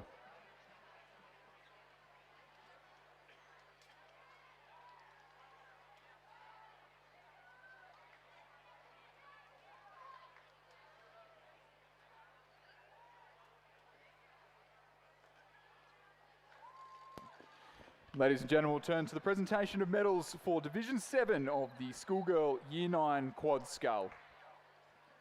Third place and bronze medalists, Loretto Kirribilli, Emily Galvin, Pip Kay, Andy Kennard, Alice Smith, the crew coxed by Zara Macedone.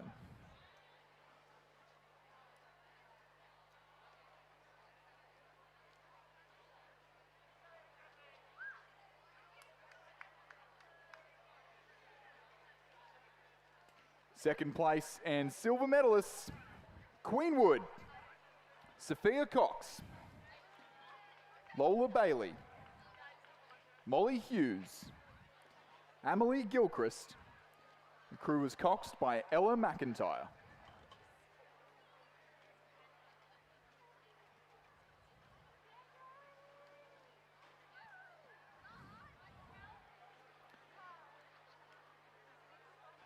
First place and gold medalists, Queenwood, Lucinda Lane, Emily Bailey, Megan Hang, Chloe Sakaris. Crew coxed by Cara Sheeran.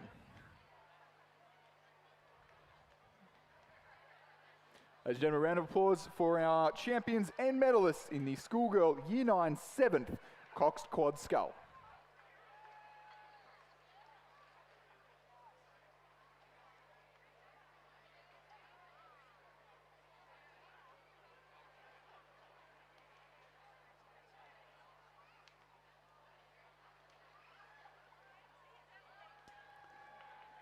So in our Schoolgirl Year 9 Division 3 Cox Quad final, Kinross Walleroy with the lead ahead of Loretto Kirribilli and Pymble Ladies. St Catherine's sitting in 4th place ahead of Loretto Normanhurst, and then not much between Queenwood and Canberra Grammar. It's about a quarter of a second between those two. And then back a little bit further, we've got Sydney Girls and MLC over in lane number 1. So the blue boats, the blue streak of Kinross Walleroy out in front at the moment, looking like they're just extending that lead just a little bit further over Loretto Kirribilli sitting in 2nd place. And then the crew from Pymble Ladies over in lane number 8 starting to make a bit of a move as well, as are St Catherine's in lane number 4. So in now towards the last 250 metres.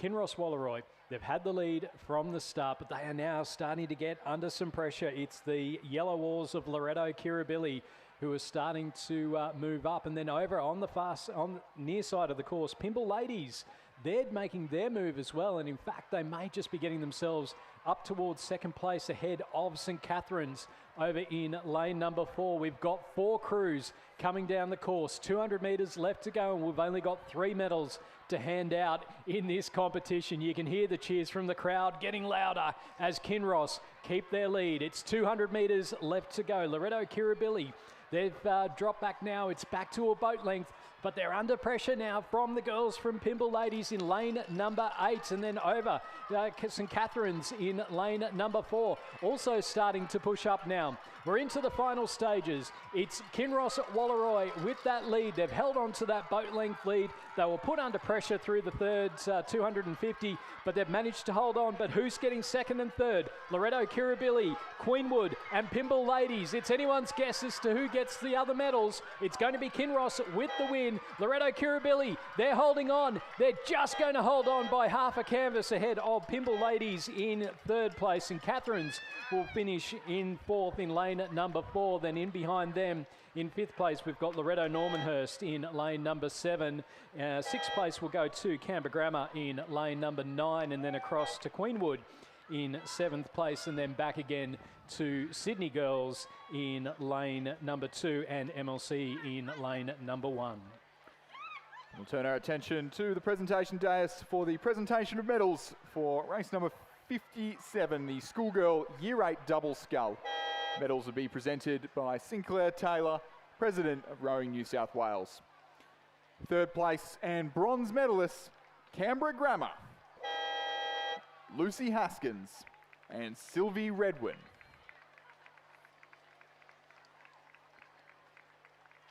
Second place and silver medalists, Askham, Jess Brown and Jess Rebilliard. Crew coached by Phil O'Brien. Gold medalists and Head of the River winners for 2025, Hunter Valley Grammar, Georgia Foster and Ella Cossins.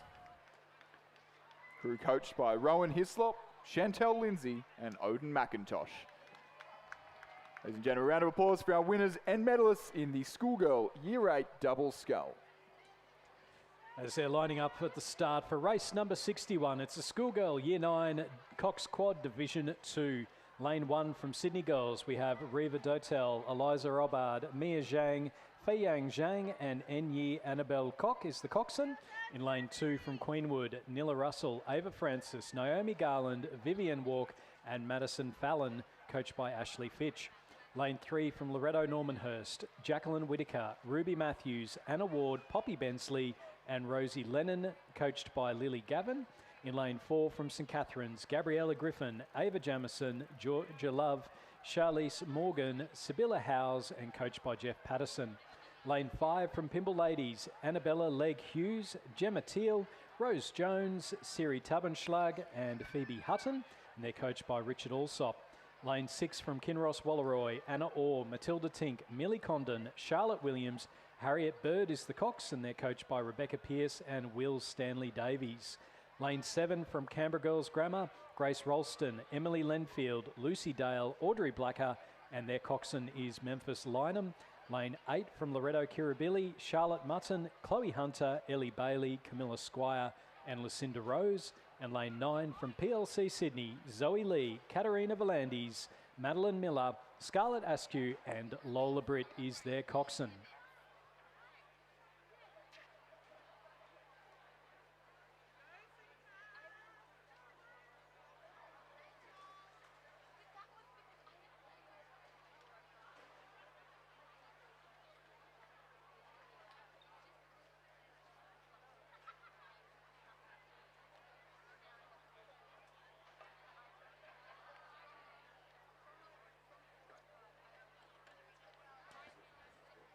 And we are underway now. It's Division 2 of the Schoolgirl Year 9 Quad Sculls. So Sydney Girls, Queenwood, Loretto Normanhurst, St Catherine's, Pimble Ladies, Kinross Walleroy, Canberra Girls Grammar, Loretto Kirribilli and PLC Sydney, our crews here. And as you would expect in the finals, a nice even race just to kick off with. Thankfully, this one's over 1,000 metres though, Chris. It's not over 250 because I'm not sure my heart could handle many more 250 metre races. I don't know if your vocal cords can handle any more short races there, Stu. We might have to do the swap tomorrow and I'll hang up here. You can hang on the podium in the rain. I might be a bit Darren Lockyer. He pulls off his maroon cap to say that. But yeah, another cracking race set to unfold here at what has been a fantastic day of racing at the Schoolgirl Head of the River. I only got here a little bit later, but I walked in, saw a bunch of photo finishes, watched the sprint racing, and then it's been fantastic since the end of the lunch break. This day has exceeded expectations this year, and I cannot wait to see the top quads and eights come down the course in about half an hour's time. But at the moment, it is the Year 9s, the Year 9 second division who are coming down the course, and it is very, very tight indeed, as you would expect from a race that had heats required to qualify. But over on the far side of the course, the crew from Queenwood, I believe, second from the far station, as well as St Catherine's in lane 4. Those two combinations look to be our leading pair, as well as Pimble Ladies in the centre of the course. The screen's playing some tricks on me there.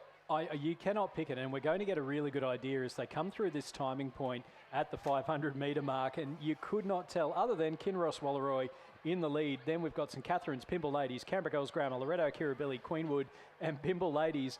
All of those, everyone's within about 4 or 5 seconds. It's only Sydney Girls that are a distance off the pace at the moment, as we just see here from the BRO boat, and there is absolutely nothing to pick between them. What more could you ask for than about 7 crews coming down the course? Throw a blanket over the lot of them because it is absolutely as close as you would ever want it to be. Kinross Walleroy in the lead though.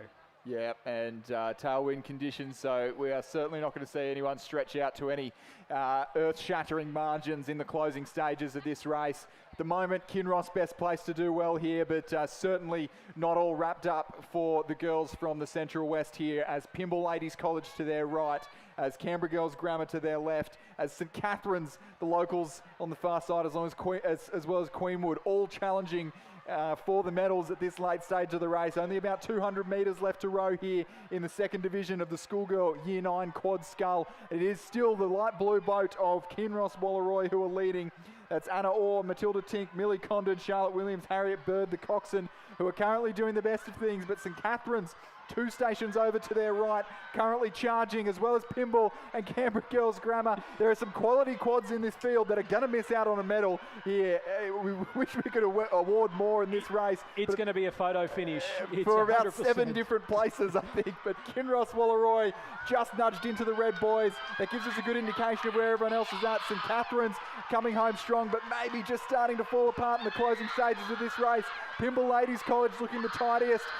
Canberra Girls Grammar possibly with the momentum here in the closing stages. Queenwood on the far side of the course. They fancy a bit of that action trying to get in on it, but it'll be too little too late from them. Kinross Walleroy will take the win here.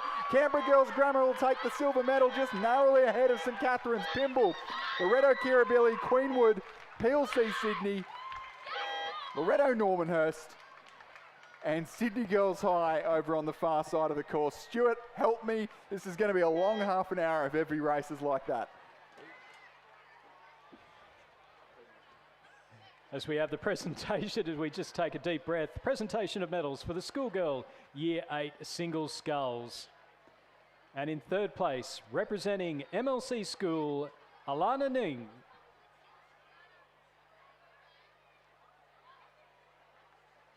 In second place, representing Loretto Normanhurst, Tiffany Morley. And our winner and 2025 Head of the River champion, Annie McBride, Canberra Girls Grammar. Ladies and gentlemen, please congratulate our champion and medalists.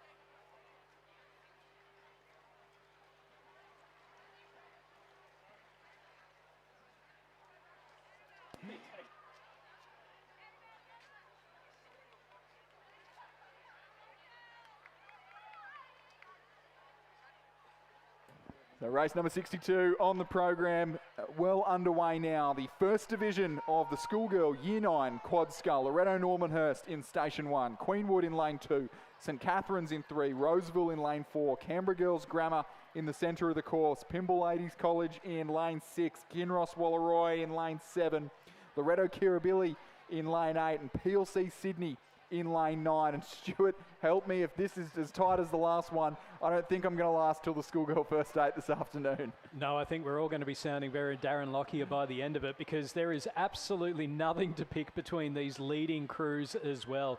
Potentially Pymble Ladies in lane number 6 with that early lead, but as they come up towards the 500 metre mark, it is absolutely anyone's guess as to who's going to be able to go through and take the win here. Pymble Ladies, Canberra Girls Grammar next to them. You can never discount the girls in green. Kinross Walleroy also up there as well. And then in behind them, we've got Loretto Kirribilli, PLC, Sydney, Roseville, St Catherine's, Queenwood and Loretto Normanhurst, potentially just off the pace a little bit. We might have our first three stretching themselves out in front. Pymble Ladies leading Canberra Girls Grammar and Kinross Walleroy. So it's between those three crews. The margin's a little bit more spread out, and then back to PLC, Sydney, Roseville, St Catherine's, Queenwood, Loretto Kirribilli and Loretto Normanhurst. And there's only about a second between 4th and 9th. So we'll keep an eye out on those minor placings here in Division 1 of the Schoolgirl Year 9 Quad Sculls. They're into the second half of the race. We've got about 350 metres left to go, and it's our three crews to the centre left, Pymble Ladies, Canberra Girls Grammar and Kinross Walleroy. And I reckon those crews will be feeding off cheers from the crowd. And as they come up towards the Red Boys, they're going to need every single cheer to get them home. We've seen Pymble Ladies lead from the start, but here come Canberra Girls Grammar School over in lane number 5. They're starting to push and make a move. They're in now to the Red Boys. It's 250 metres left to go. Pymble Ladies, Canberra Girls Grammar and Kinross Walleroy, our leading three crews. Throw a blanket over the rest of them. It's anyone's guess between Loretto Normanhurst, Queenwood, St Catherine's, Roseville, Loretto Kirribilli and PLC Sydney. Here come the cheers from the crowd. They're into the final 150 metres, and it's Pymble Ladies and Canberra Girls Grammar matching it stroke for stroke. Don't count out Kinross. They're also up in there, but out in front. Pymble Ladies, they've led from the start. They've got 100 metres left to go. Canberra Girls Grammar, they've pushed up. Are they going to be able to go through? I don't think they will. Kinross sitting in third place still. Pymble Ladies, seen the danger. They're going to go through. They'll take the win in the Year 9 Division 1 Quad Sculls. Second place to Canberra Girls Grammar, and then half a boat length behind them, it was Kinross Walleroy in third place. Who's going to get fourth through ninth? It is, well, we're going to have to go to the photo. We're going to have to go to the photo. It was Loretto Normanhurst over in lane number 1 who definitely got fourth place. And then it is absolutely nothing between them. Loretto Kirribilli, St Catherine's PLC Sydney, Queenwood and Roseville. We'll turn our attention back down to the presentation dais for the presentation of medals for race 56, Division 5 of the Schoolgirl Year 9 Quad Scull. Medals presented by Sinclair Taylor, President of Rowing New South Wales. Third place and bronze medalists, Pymble Ladies College. Kate Rogers, Abby Pisani, Ellie Zhao, Stella Walsh, their cox Mia McAuliffe, the crew coached by Holly Craig.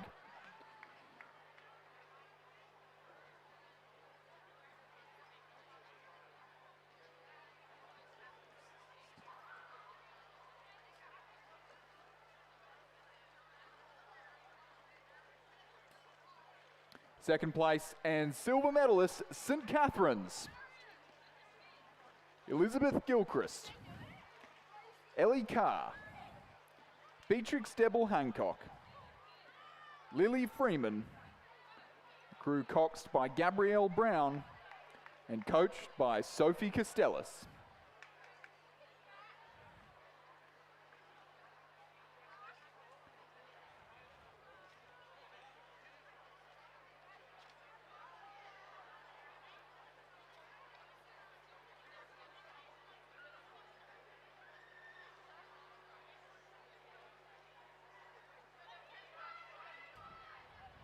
First place and gold medalist, Loretto Kirribilli, Lucy Hines, Clem Mattick, Tatum Tripp-Smith, Alyssa Dunn, the crew coxed by Olivia Stephenson.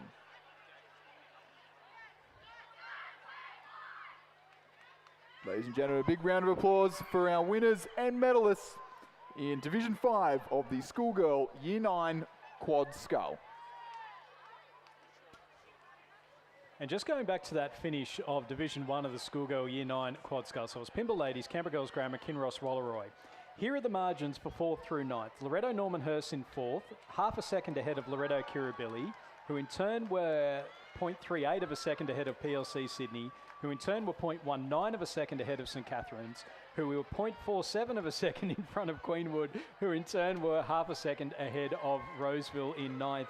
Yeah. That is only about 3 seconds between 4th and 9th. That is quite possibly one of the closest finishes you could ever hope for. I think if Ray Ebbett was listening, if he had electricity and wasn't currently in the path of Big Alfred up in Queensland, he would be saying there was a pashmina thrown over that field. It's 2 seconds from 4th to 9th, like less than a boat length, 4th to 9th. It's some fantastic racing, really shows to the quality of racing in the Year 9s. It's been really fun to commentate all the way through the season, the Year 9s, as we see quite a few people starting to seek shelter from a little squall of rain that's just started to, it's just blown itself down the course.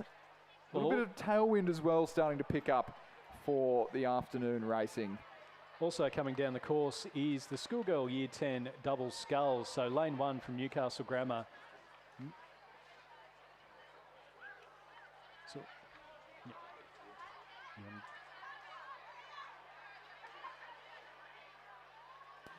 So the presentation of medals, just before we get underway with the racing, presentation of medals for Division 4 of the Schoolgirl Year 9 Quad Scull. Third place and bronze medalist, Pymble Ladies College. Isla Polites, Bethany Carruthers, Alexandra Ritchie, Stacey Sharp, crew coxed by Margot Marset, coached by Sophie Graham and Harry Birchmore.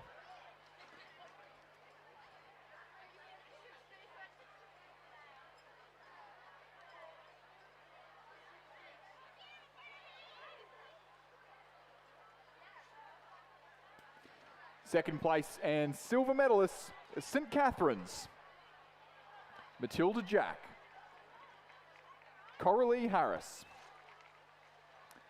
Harriet Hathorn Yarman, Ellie Avery, crew coxed by Lucy Brown and coached by Layla Gaston.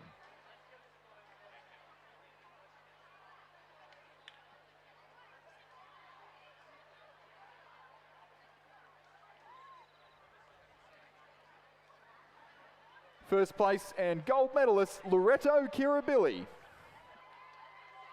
Heidi Better, Gabrielle Westerway, Georgia Woodward, Claudia McCloskey, the crew coxed by Maya Robertson.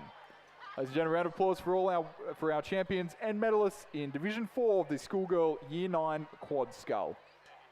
In the racing coming down as the conditions take a little bit of a turn for the worse. Lane 1, Newcastle Grammar, Magna Lakundi and Evelyn Baker. This is the Schoolgirl Year 10 Double Sculls. Lane 2 from North Sydney Girls, Xiaozu Liu, Imogen Sabo, and they're coached by Philip Brown and Pamela Withnell. In lane 3 from St Catherine's, Florence Vinnell and Amelie Fletcher, coached by Jeff Patterson. Lane 4 from MLC School, Nicola Keast and Jemima Blake, coached by Raphael Stanford Meisel and Ashley Brooking. Lane 5 from the Armadale School, Isabel Coddington and Georgia Henderson, coached by Martin Inglis. In lane 6 from Monty St Angelo, Amelia Darcy and Isabel Armstrong, coached by Joshua Hewitt and Ben Whitewolf. Lane 7 from Kinross Walleroy, Charlotte Doyle and Georgia Clunas, coached by Emma Fessy. Lane 8 from Barker College, Pihi Zhu and Lucia Stamoli, coached by Alexandra Wenyon and Paige Critchlow, Sarah Ellis. And lane 9 from North Sydney Girls, Ari Williams, Ziyang Tang, coached by Pamela Withnell and Philip Brown. As our commentary box is drenched in front of us, just a little bit of rain. Say a little bit, it's actually raining quite heavily now, and a nice little tailwind is not good for our easterly facing window here in the commentary box, but we do have the pictures from the live stream in front of us, and we can tell you that it is Isabel Coddington and Georgia Henderson from the Armadale School who are currently leading this double scull final, the Year 10 double scull, and leading it reasonably convincingly in these tricky conditions. Just over a second at the 1,000 metre mark, and can see them just to the right-hand side of your picture if you're joining us either on the big screen, the grandstand, or from the live stream at home. On the near side, we'll see Monty, Amelia Darcy and Isabel Armstrong, and then just in the centre, just a little way back there in lane 4, MLC's Nicola Keast and Jemima Blake.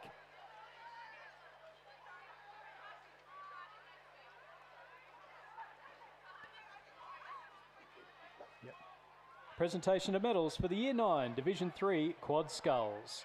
Represent bronze medalists, Pimble Ladies. Crew of Aurora Zhang, Sasha Paris, Blair Elliott, Sophie Harris, and their coxswain Eloise Jenkins.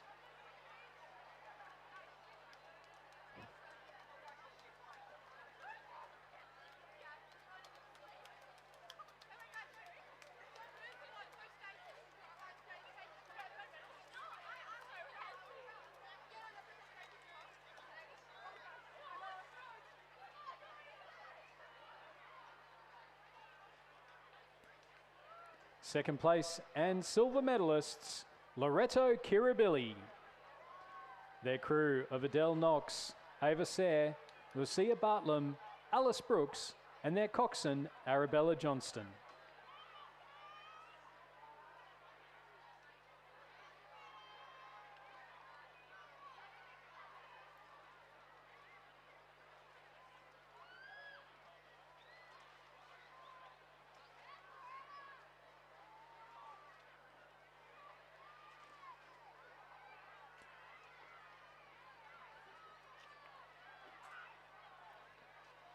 And our winners and champions for 2025, Kinross Walleroy. The winning crew of Sophie McColl, Millie Hellier, Ruby Hilda, Annabelle Maslin, and their coxswain, Chloe Caro. And back out on the course, it is going to be another crew from the country taking a win. The Armadale School in the state's northwest.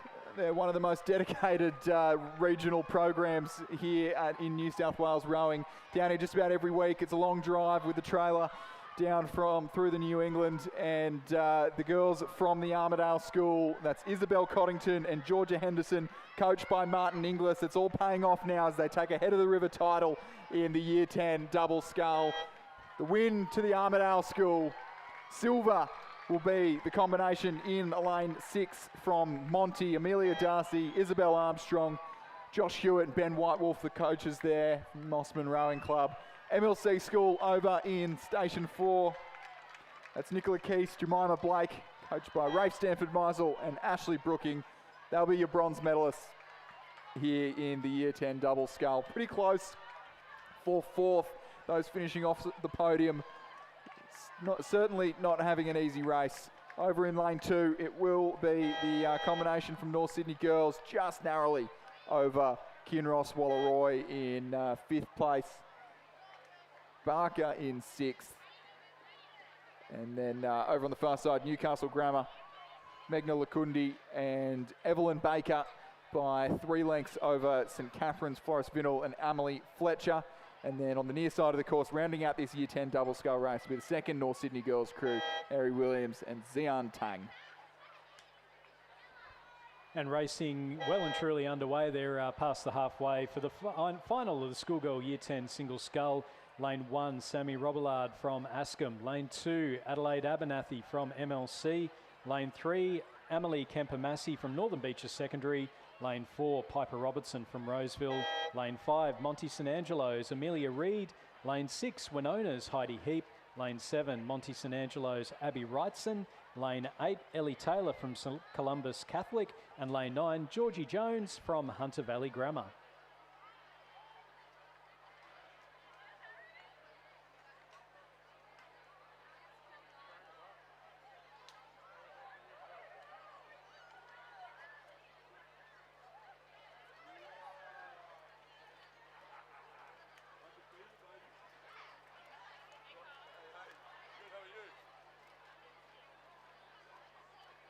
Ladies and gentlemen, the presentation of medals for the Schoolgirl Year 10 Coxed Quad Scull Division 4. Winners and gold medalists, Askham, Jessie Campbell, Charlotte Francis, Charlotte Hourigan, Caitlin Heald, Ned Cox, Ingrid Sabota. The crew was coached by Lillian Slatter and Gemma Coulet. Ladies and gentlemen, a round of applause for our winners of the Year 10 4th Quad Scull.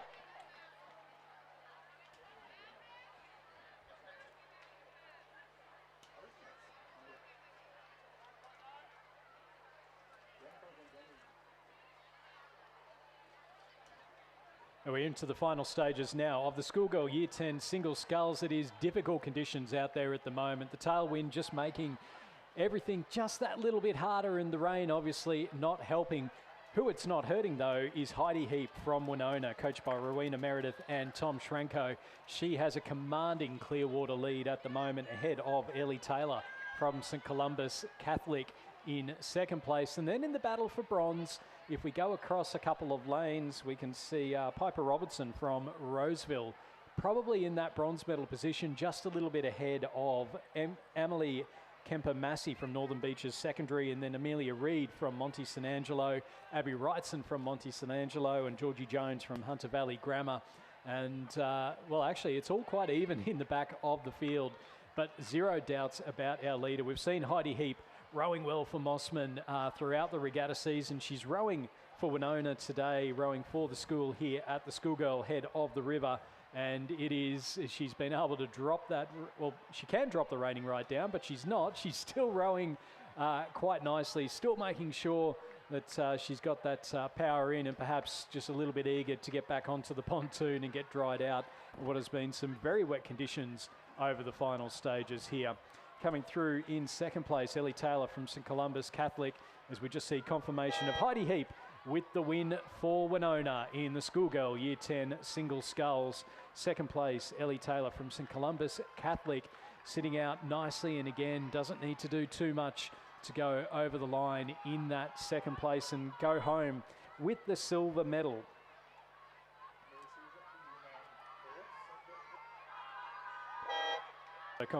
Confirmation of the silver for St Columbus Catholics, Ellie Taylor. And then coming through in lane number 4 to take the bronze medal, representing Roseville, will be Piper Robertson, coached by Gonzalo Briones.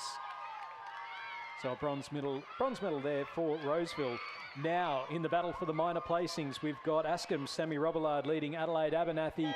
It's about the width of a bow ball between 4th and 5th. That was Sammy Robillard finishing over Adelaide Abernathy, and then ahead of Northern Beaches Secondary Amelie Kemper-Massey, and then back again to Georgie Jones from Hunter Valley Grammar, Monty St Angelo's Amelia Reid, and then the second Monty St Angelo sculler, Abby Wrightson, finishing in 9th place.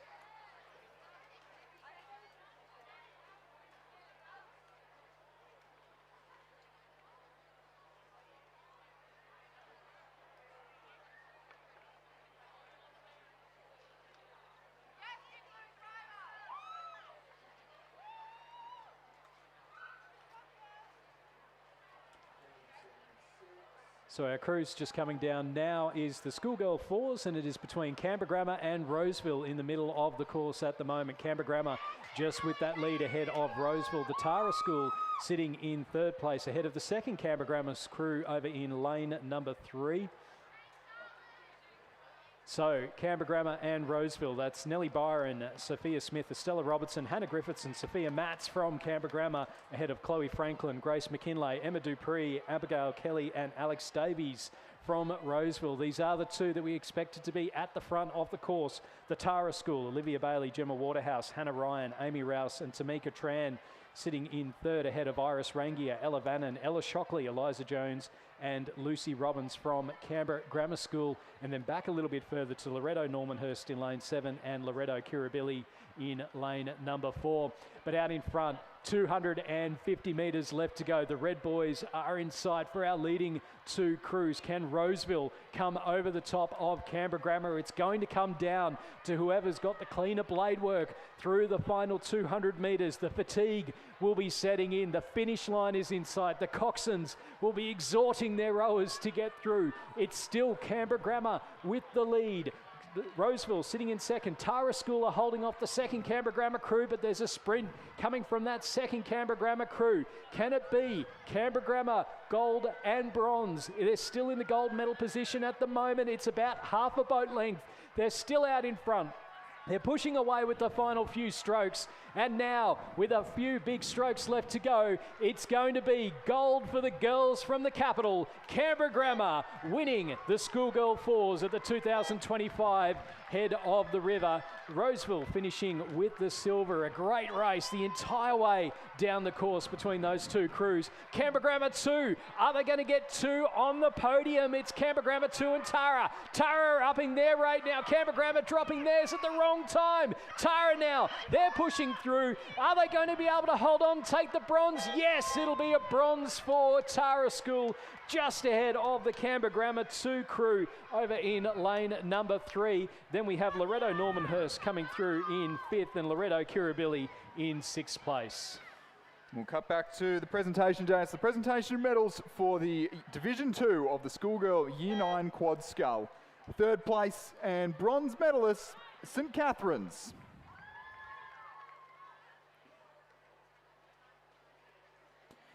Gabrielle Griffin, Ava Jamison, Georgia Love, Charlize Morgan, and their cox, Sibylla Howes. Crew was coached by Jeff Patterson.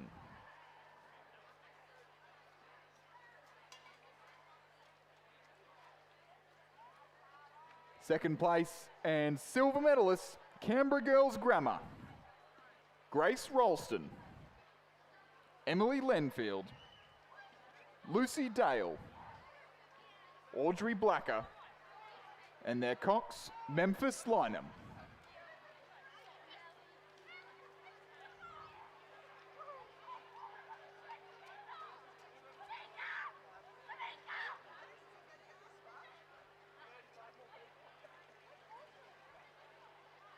First place and gold medalists, Kinross Wallaroy, Anna Orr, Matilda Tink, Millie Condon, Charlotte Williams, and their cox, Harriet Bird. Crew coached by Rebecca Pierce and Will Stanley Davies. Ladies and gentlemen, a big round of applause for your winners and medalists in Division 2 of the Year 9 Quad Scull. We're into the final 4 races of the 2025 Head of the River Regatta. The Schoolgirls' second Quad Sculls in lane number 1, Sydney Girls. Lane 2, Redlands. Lane 3, the Tara School. Lane 4, the Armidale School. Lane 5, Radford College. Lane 6, Canberra Girls Grammar. Lane 7, Redlands. Lane 8, St Catherine's. And Lane 9 are Roseville. Into the final stages now. We can see them coming into the 1500 metres, and it is the crew from the ACT, Radford College, with the lead ahead of Canberra Girls Grammar, who themselves are only just ahead of Redlands, it looks like. So that's our 1, 2 and 3 as things stand. We'll just wait on confirmation. Then a bit of a gap in the back towards our remaining crew. And we just see our next crews coming across the 1500. So St Catherine's, the Armidale School, nothing in between them. And then back a little bit further to the second Redlands crew in lane number 2. And then we've got the Tara School, Sydney Girls, and the Roseville crew as well. But out in front, our leading 3 crews across the course, it's Radford College, Canberra Girls Grammar, and Redlands in lanes 5, 6 and 7. Radford with their bow ball out in front, but here come Redlands and Canberra Girls Grammar into the final 250 metres. Can the girls from Radford hold on against Redlands? Can they hold on against their local rivals, Canberra Girls Grammar School? It's now the final 200 metres. Radford College, this is Kate Collier, Hannah Koch, Lily Soderblom, Gigi Hickey and Jackson Thew. Leading out Lily Wainberg, Catherine Budden, Sonia Pollock, Isabel Campbell and Lillian Chen from Redlands. And then Audrey West, Emmanuel Hoskin, Mia Wiley, Maddie Beasley and Heidi Bell from Canberra Girls Grammar. Radford now, they've got that lead out to about a boat length. We haven't seen them at the pointy end of the field so far today, but it looks like they might be able to do this today.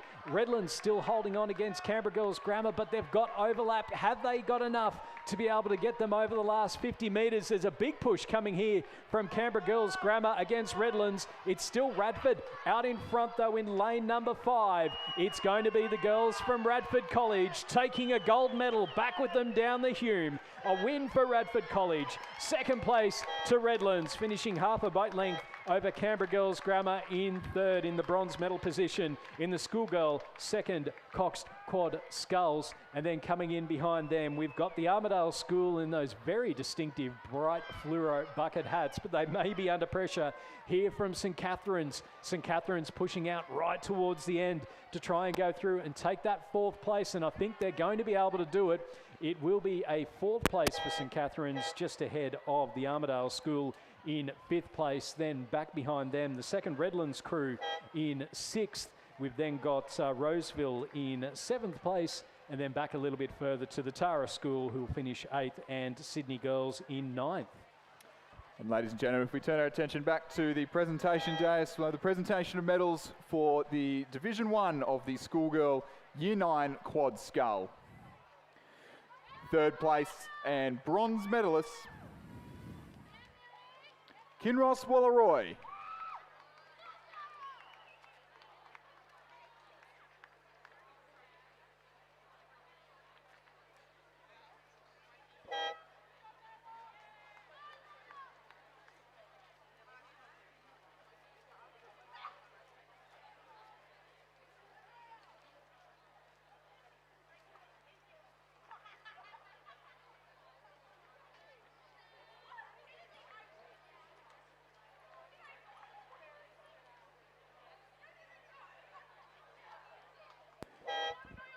So Division 1 of the Year 9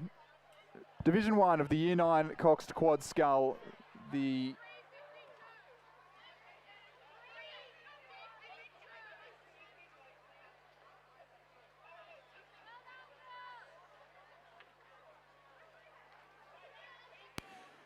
We'll have the presentation of the UTS Perpetual Trophy by Dr. Tate Hadwell and Rowing New South Wales President Sinclair Taylor.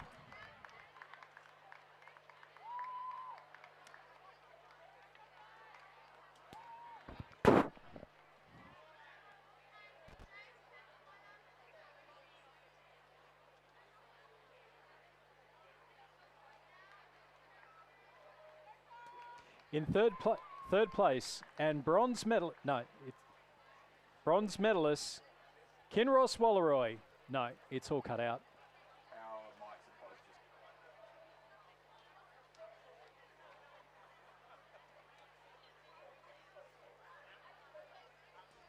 Just do the...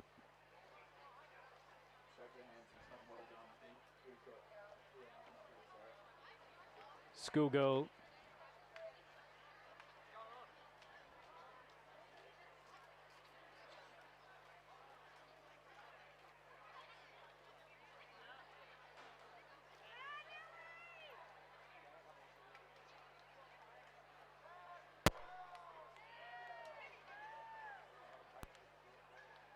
So just had some microphone issues. Seem to be back on. We've got the Schoolgirl first, Cox Quad Skulls, lane 2, PLC Sydney, lane 3, MLC School, lane 4, the Armidale School, lane 5, Canberra Girls Grammar, lane 6, Redlands, lane 7, Radford College, lane 8, Ascombe, and lane 9, Roseville. Our apologies there. There has been some dramas with the microphones. Out in front into the final 250 metres, it is Canberra Girls Grammar in that very distinctive green boat. They've got that lead and they're looking to hold on to that one ahead of Ascombe and Radford College in lane 8 and 7. And then over in lane number 3, we've got the MLC School also in with a shot of a medal. A little bit behind them, Redlands in lane number 6. And then back again to, it looks to be PLC Sydney, the Armidale School and Roseville towards the back of the field. But out in front, this Canberra Girls Grammar crew, they have been unbeaten the entire season. It's Sophie Frost, Emily Walker, Charlotte Bowen, Isabel King and Eliza Miller. They are out for a national championship at Lake Barrington in just a couple of weeks. Joining them on the podium, who's it going to be? We've got Radford and Ascombe battling it out next door to each other. And then also MLC School in lane number 3. There are 3 boats all going for 2 medals. Who's going to be able to take the silver and the bronze? It's going to be a win though. Canberra Girls Grammar are the 2025 head of the River Champions. Now coming through in second place, Ascombe leading Radford and MLC School. It's Ascombe with their bow ball out in front. They've got themselves that little bit of lead over Radford. It's going to be Ascombe second, Radford in third, MLC in fourth place. And then back a little bit further, we've got Redlands coming through in fifth, and then they'll finish ahead of PLC Sydney, the Armidale School and Roseville.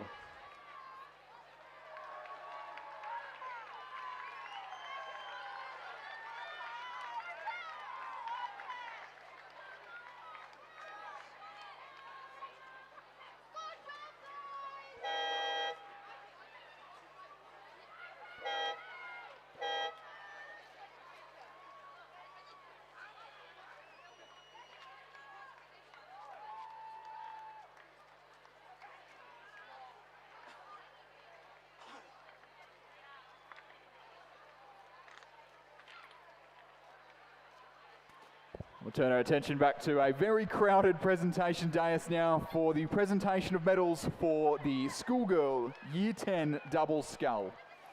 Third place and bronze medalists, MLC School, Nicola Keast and Jemima Blake, coached by Rafe Stanford-Meisel and Ash Brooking.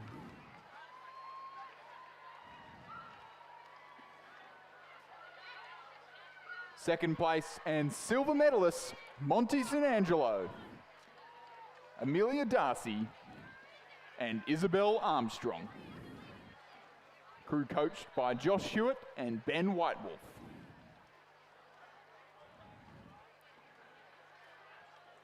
Gold medalists and head of the river winners for 2025, the Armidale School. Isabel Coddington and Georgia Henderson. Crew coached by Martin Inglis.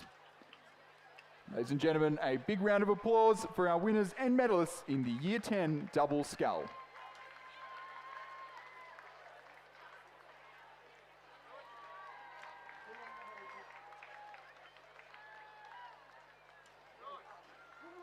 And just a reminder that if you do have your bow numbers, please return them to the finish tower because they will be used again for tomorrow.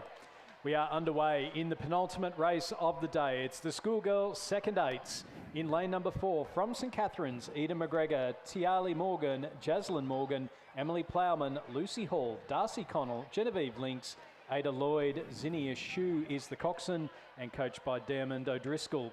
Lane 5 from Queenwood, Winter Shervington, Claudia Gassman, Tessa Cavalier, Danielle Stridham, Genevieve Hayes, Lucinda Doku, Flo Veach, Bridget Thompson and Zara Milner. Lane 6 from Kinross Walleroy, Molly Mason, Katie Smith, Grace Tancred, Sophie Loof, Sienna Wilkin, Ruby Lego, Jemima Scammell, Maggie Kirby, Emily Caro. Lane 7 from Loretto Kirribilli, Phoebe Aarons, Lily Loiterton, Mary Dunstan, Ella Chidgley, Gemma Ronan, Annalise Radicay, Maddie Whelan, Amelia Charlson and Lucy Karamanian. And lane 8 from Pimble Ladies, Rosie Eggins, Lucy McLean, Madeline Woods, Arabella Murphy, Matilda Gilmore, Caitlin Bilney, Claudia Hodder, Alice Anand and Mia Solomons. So Kinross Walleroy with that lead through the early stages ahead of St Catherine's, Loretto Kirribilli in 3rd, Queenwood in 4th and Pimble Ladies in 5th. Not a lot between 2nd, 3rd and 4th. We'll keep an eye out on that one as they head down towards the they head towards the halfway mark of the race. It's been a long day. It's been an exciting day and a couple of exciting races here to finish up.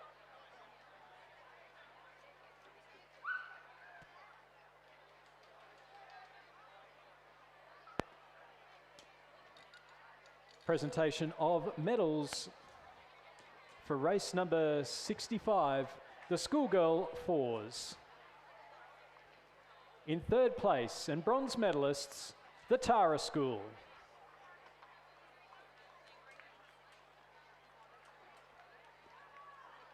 The crew of Olivia Bailey, Gemma Waterhouse, Hannah Ryan, Amy Rouse and Tamika Tran. They're coached by Jack Crampton.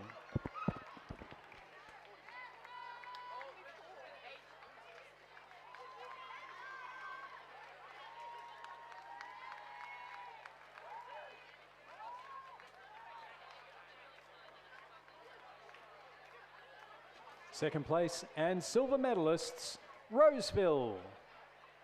The crew of Chloe Franklin, Grace McKinlay, Emma Dupree, Abigail Kelly and Alex Davies.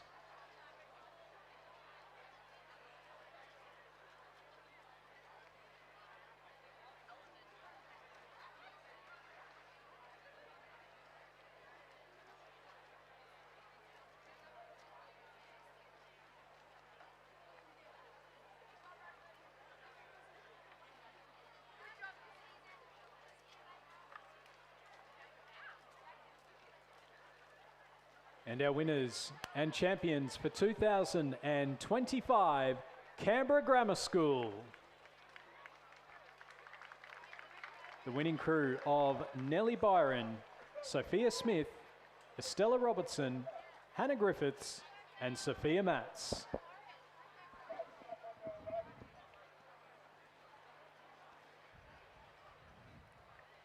Please congratulate our 2025 Head of the River champions and medalists. And ladies and gentlemen, back down onto the course. It is the final sort of 600 metres or so of the Schoolgirl second 8 coming at us, and it is a dominant performance for the light blue of Kinross Walleroy. The combination of Molly Mason, Katie Smith, Grace Tancred, Sophie Lulf, Sienna Wilkin, Ruby Lego, Jemima Scammell, Maggie Kirby, Emily Caro, the Cox, coached by Andrew Gannon and Emma Fessy. Not surprisingly, a number of members of that crew, national champions in the under-17 8s and quads last year.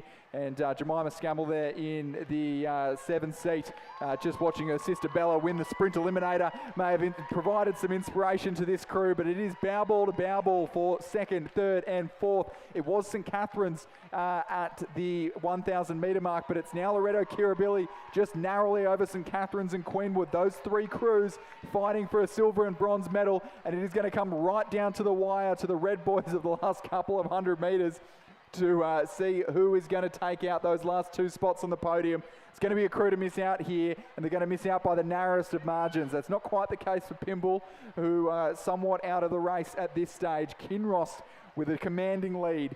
Loretto Kirribilli just leading that charge for the minor medals, and a match race on for young and old between St Catherine's on the far side of the course and Queenwood in lane 5. It's been very, very tight between these three crews the entire way throughout the season. All three crews have traded blows at regattas through the season. The Loretto Kirribilli crew, coxed by Tess Harris of the under-23, coxed 4 last year in the Australian Tour to China this year, and I believe she's been coxing that crew, coached that crew, but has been coxing that crew to urge them on. But it is Kinross Walleroy who are going to take an all-the-way win. Looks to be that Loretto Kirribilli crew, the blue shell, the blue and gold of Loretto Kirribilli, who just have the ascendancy in that fight for the minor medals. And I'd say Queenwood just getting one up over St Catherine's at this stage of the race. It'll come right down to the last strokes, the dying strokes between Queenwood and St Catherine's for that final spot on the podium. But it is going to be Kinross Walleroy who are going to take the gold medal. They're going to win the second 8 at the 2025 Head of the River and win it by 3 boat lengths over Loretto Kirribilli for silver. And it's going to be Queenwood for the bronze. Queenwood by a canvas take the bronze over St Catherine's. A fantastic race in the second 8. Kinross for the gold, Kirribilli for the silver, Queenwood for the bronze, St Catherine's by less than half a second missing out for 4th, and Pymble Ladies College in 5th place in the Schoolgirl second 8. We are underway in our last race of the day. It's the Schoolgirl first 8s. Lane 3, Loretto Kirribilli. Lane 4, Queenwood. Lane 5, Pymble Ladies. Lane 6, St Catherine's. And lane 7, Kinross Walleroy. And lane 8, Loretto Normanhurst. Yeah, it's been an intense battle for the Schoolgirl first 8 the entire way through this season. At the opening regattas, it was Pymble Ladies College who shocked everyone, and then Kinross Walleroy really started to gather some momentum. Haven't seen Kinross out racing that much so far this term. When we have seen them, they've been mighty impressive with that triple bucket rig, and that's what we're seeing out here through the 1,000-metre mark. It's Kinross, St Catherine's, a fast-starting Pymble not able to hang on to that mid-race rhythm of St Catherine's, and then you could throw a blanket over the field for 4th. Queenwood leading that charge over a resurgent Loretto Kirribilli, and a great effort from Loretto Normanhurst to be right up amongst those right up amongst Queenwood there for the battle for 4th. But those leading 3 crews starting to separate themselves from the field. This Kinross Walleroy combination, an absolute class act. We've only seen them out in the course 3 times so far this season. That's the combination of Belle Clinton, Laura Chudley, Emily Wise, Rani Jarek, Lucy Reedy, Olivia Searle, Xanthi Staniforth, Tessa Wong, Philippa Martin, the coxswain, coached by Andrew Gannon. He's won men's Head of the Rivers before. He hasn't won the Schoolgirl 8 at the Schoolgirl Head of the River just yet, but he's looking to make it both events here as his Kinross crew lead comfortably at this stage. St Catherine's, known for having a good third 500 metre in this event and have done so all year. The reigning national champions with 5 returners from last year, but haven't been able to topple this Kinross crew just yet. But Pymble Ladies College is starting to lap up at their heels. It's still Kinross Walleroy with that lead. Coming into the 1,500 metre mark, it is anyone's guess as to who will get the minor placing. St Catherine's and Pymble Ladies, they're pushing and pushing hard. And then a little bit further back then to Loretto Kirribilli, Queenwood and Loretto Normanhurst. But as they're coming up now towards the 1,500, you can see the blue hull of Kinross Walleroy. They're known for their sculling prowess. And now with the triple bucket, it's Kinross, half a boat length over St Catherine's, then another boat length back to Pymble Ladies in 3rd place, and then just over a boat length back to Queenwood, and then Loretto Normanhurst and Loretto Kirribilli out for the bragging rights there in 5th and 6th. As we go back to the view from the BRO boat, over the last 500 metres, it's going to be very hard for anyone to be able to topple Kinross Walleroy in these final stages. Yeah, we've seen Pymble Ladies College. You saw the last 2 regattas just a couple of weekends ago. They started to figure it out. They clawed back on the St Catherine's crew who had that dominant third 500, and Pymble really clawed back. But I think a boat length is going to be too much to do in the closing stages of this race, as the St Catherine's crew really charging home in the closing strokes of this race now. And I'd say Kinross Walleroy just starting to come under threat, as now we see the crowds, these fantastic crowds of schoolgirls cheering on their classmates. It is Kinross, Walleroy and St Catherine's in the closing strokes of this race. Kinross have led from start to about 1,780 metres that we're at the moment. St Catherine's have got the rate up. Kinross, things just starting to look a little bit heavy in the closing strokes of this race. We're about to come into the red boys, the last 150 metres of the course here at the Sydney International Regatta Centre. A gold and silver medalist will almost certainly be Kinross and St Catherine's, but in what order are they going to cross? The St Catherine's crew, reigning national champions and reigning champions in this event. They haven't won a race over Kinross all year. Kinross are looking, the finish line can't come soon enough. St Catherine's are going to row through in the shadow of the post.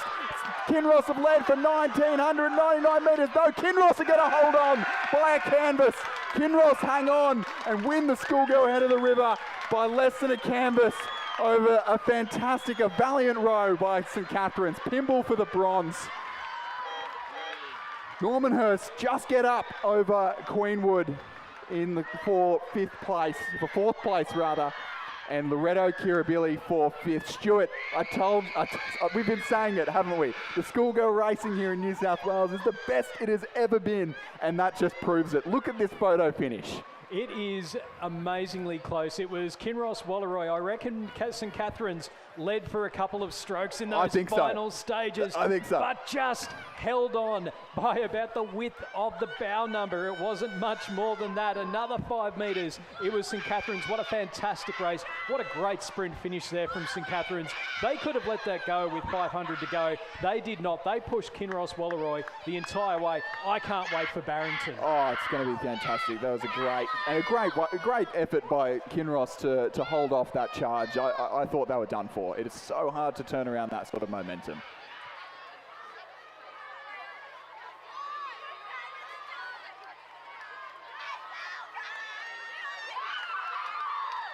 Presentation of medal for the Year 10 single sculls. In third place, representing Roseville, Piper Robertson.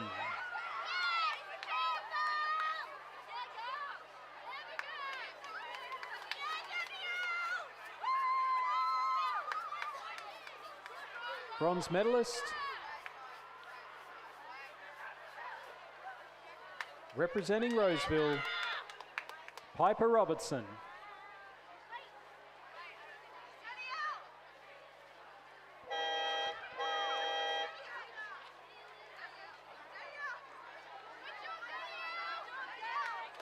In second place, and silver medalist representing St Columba's Catholic, Ellie Taylor. And our 2025 champion representing Winona, Heidi Heap.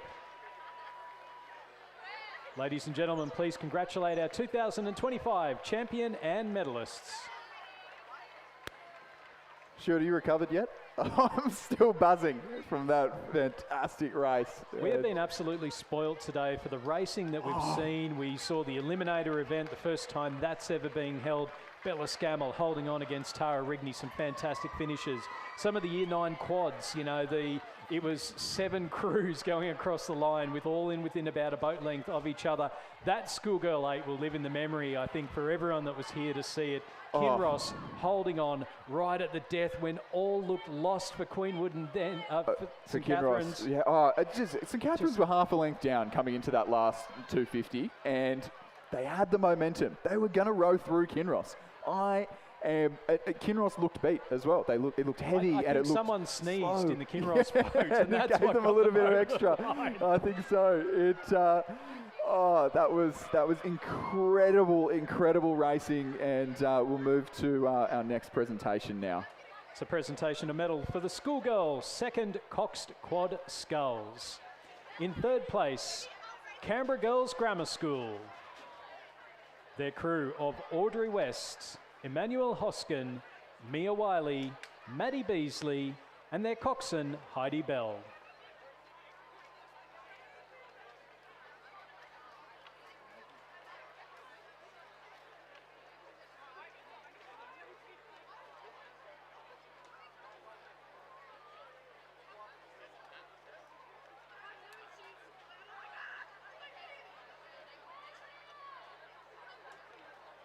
Second place and silver medalists, Redlands.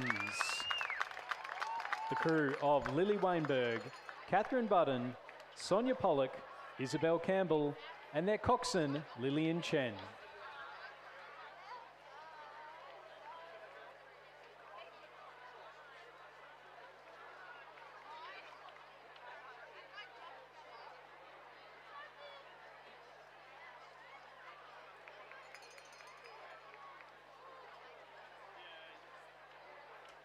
And our champions for 2025, Radford College. The winning crew of Kate Collier, Hannah Koch, Lily Soderblom, Gigi Hickey, and Jackson Thew.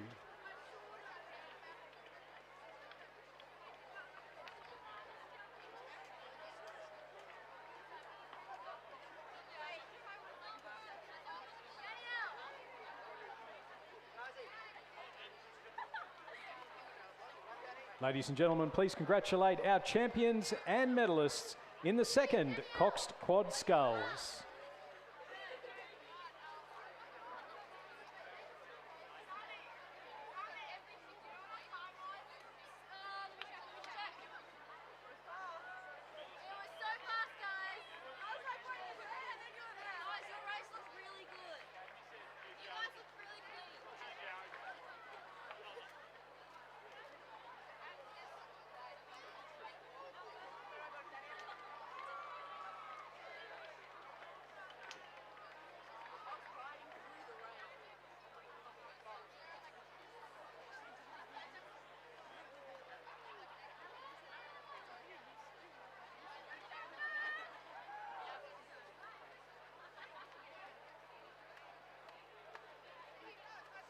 Your unofficial time was 7:18. Guys, you rode well. Time. You guys did so well. It doesn't. Huh? 7:07, 7:16, 7:18. Wait, Sammy. What was it? They got 7:18.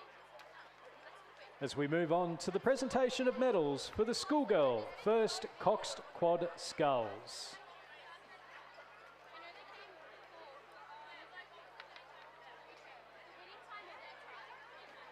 In third place, and bronze medalists, Radford College. Their crew of Lucy Mihailovich, Freya Teschendorf, Isabel Egan, Emily Brennan, and their coxswain, Charles Kendall.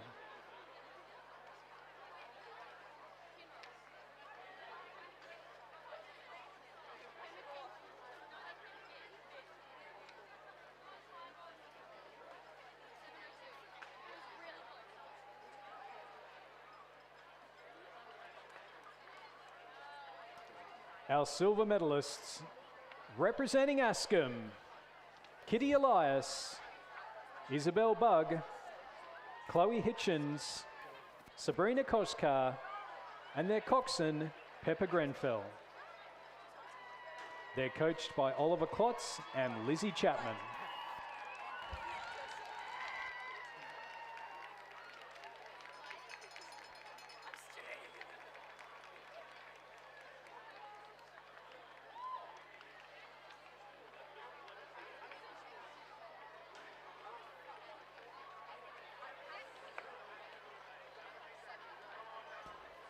And our winners and champions for 2025, Canberra Girls Grammar School. The winning crew of Sophie Frost, Emily Walker, Charlotte Bowen, Isabel King, and Eliza Miller.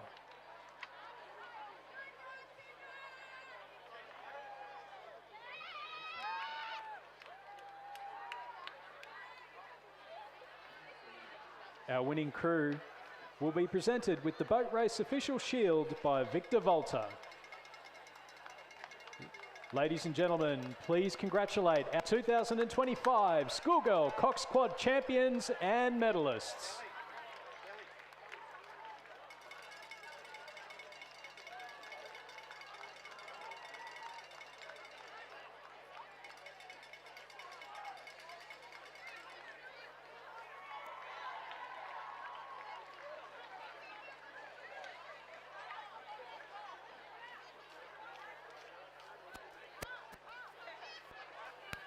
And just as we're waiting for the last couple of medal presentations of the day, we'll pass down to the pontoon where we've got our co-commentator Nathan Birch with the newly crowned Head of the River champions, the Canberra Girls Grammar Quad. So thanks, Chris and Stuart. I'm joined by Emily, the winner of the first school quad for Canberra Girls Grammar Schools. That's right. How did the race go, Emily? It was pretty good, yeah. Good second last 1,000, so yeah, but lots to improve for nationals, so yeah. So that's the next thing, nationals for you guys. So you're going to win it? Got to still put some work in, but yeah. You pleased with that? What's your name, sorry? Charlotte? It was good. We had it up, but we got it back in the end, which was good. Great. And you are? Easy, yeah. Good race, good to kind of get our last race before nationals, so good. This is really uncomfortable, isn't it, for you guys? All right, do you want me to go around everyone? No? Anyway, I'll let you guys go. Do you want to finish off? I'm Eliza. Our race, we finished off pretty well, really strong. Our connection in the boat was amazing, but yeah. Well done. Give them a round of applause.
Ladies and gentlemen, we'll turn our attention to the presentation dais for the presentation of medals for the Schoolgirl Second 8.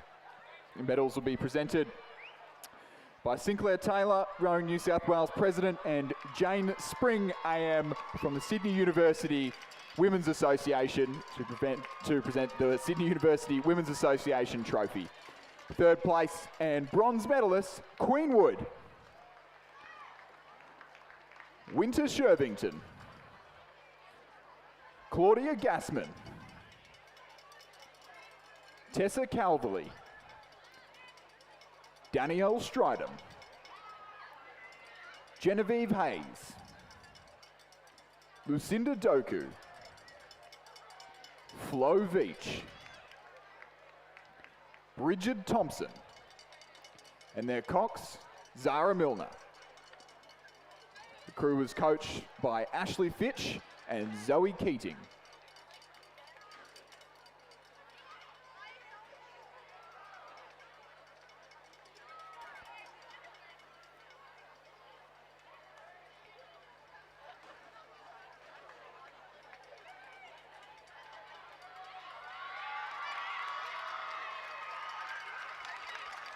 Second place and silver medalist Loretto Kirribilli, Phoebe Ahrens, Lily Loiterton, Mary Dunstan, Ella Chidgey, Gemma Ronan, Annalise Radikaj, Maddie Wheelerhan, Amelia Charlson. The crew was coxed by Lucy Karamanian.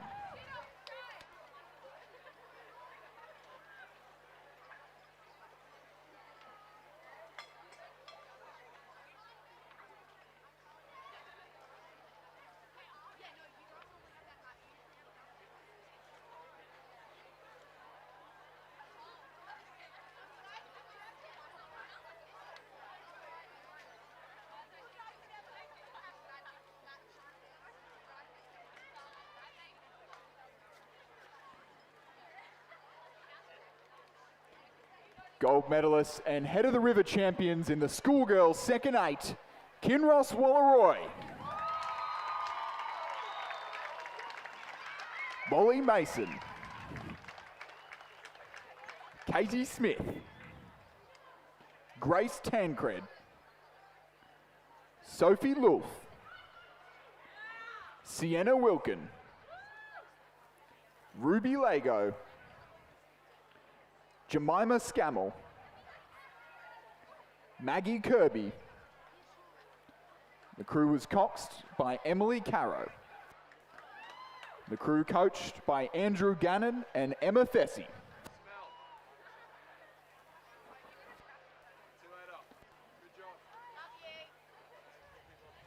Crew will now be presented with the Sydney University Women's Association Trophy.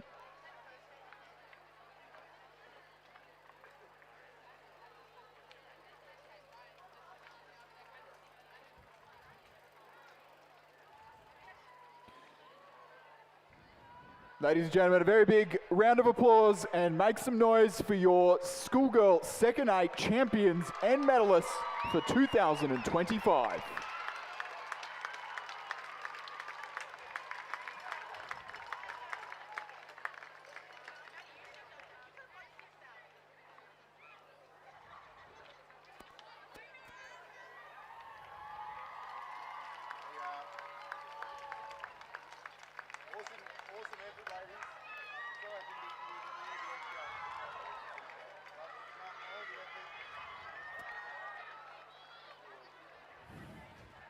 That's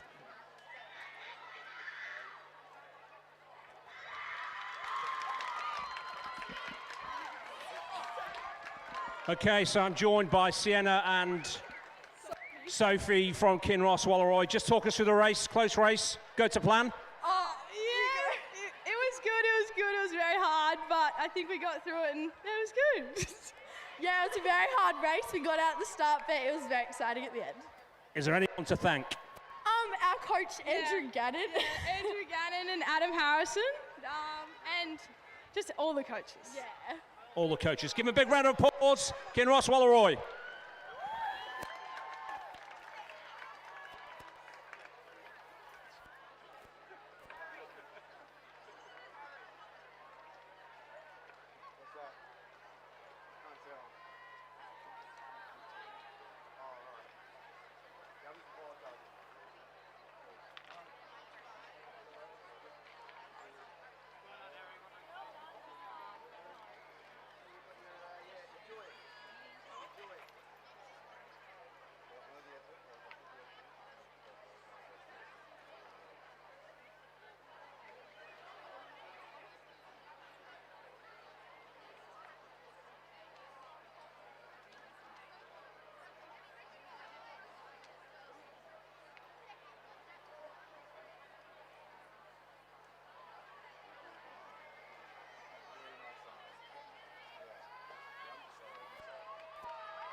So, ladies and gentlemen, we will have the presentation of medals and the Rose Evans Memorial Trophy for the Schoolgirl First Dates.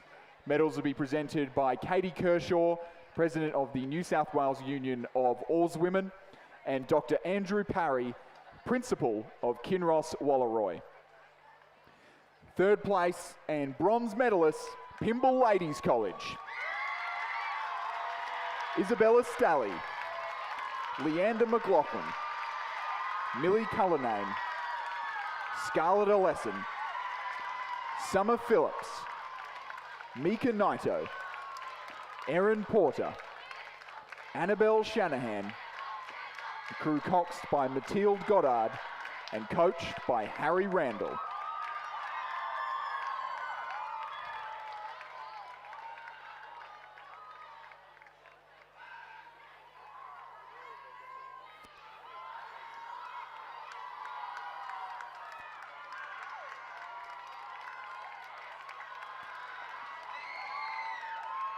Second place and silver medalist, St. Catherine's. Melanie Poulos, Alice Steed, Sarah Rupnick-Williams, Evelyn Stigter, Chelsea Baker, Isabel Yardley, Matisse Borthwick, Florence Hennessy, crew coxed by Georgia Parks and coached by Jared Watson and Annabelle McIntyre.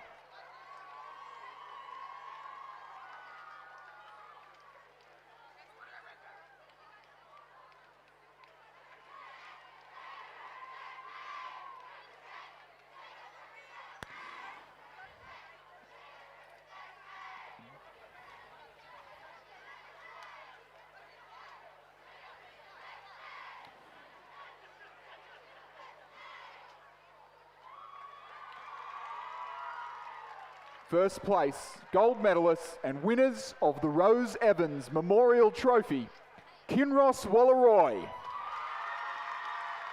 Belle Clinton, Laura Chudley, Emily Wise, Rani Jarrick, Lucy Reedy, Olivia Searle, Xanthi Staniforth, Tessa Wong.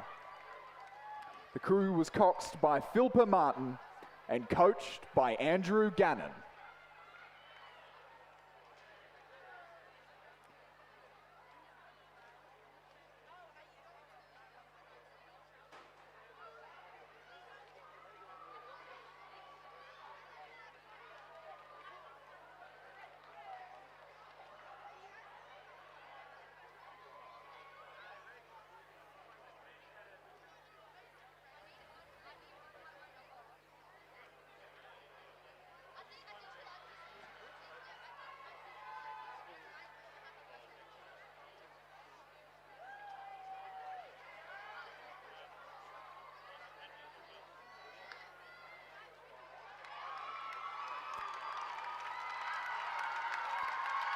Dr. Andrew Parry will now present the Rose Evans Memorial Trophy.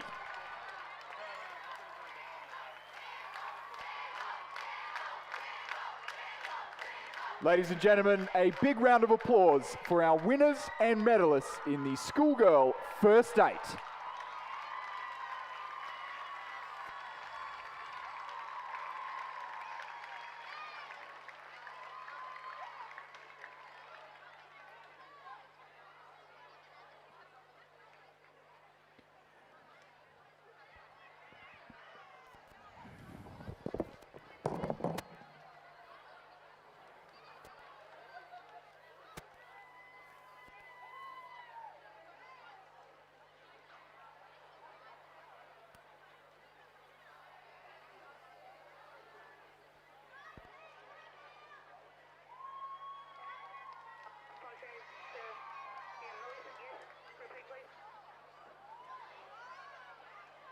Okay, I'm joined by Liv and Pip. Pip, you're the cox of this amazing crew. You had the best seat in the house. Talk us through the race. I reckon the first K was really stressful, but we got there in the end, so yeah. You definitely got there. Liv, from your perspective, did it go to plan? Yeah, definitely. We definitely held on. Like, Kath's put up an amazing fight, but I think the girls are really just brave, and everyone just stuck to it, and we all promised each other that we'd go for it, and we did, and we held on. So, yeah. And next year, a few of you guys back next year. You're going to make it a clean sweep? Yeah, there's 5 back next year, so yeah, going for another 8, I think. Keeps on going from strength to strength. Liv, are you back? No, but me, Pip, Xanthi and Tessa, this is our last year, but we have 4 year 10s that have still got 2 more years, so hopefully next 2 years, got another chance. So the challenge is laid down for next year. Guys, give them a round of applause. The winners of the Schoolgirl Head of the River, Kinross Walleroy.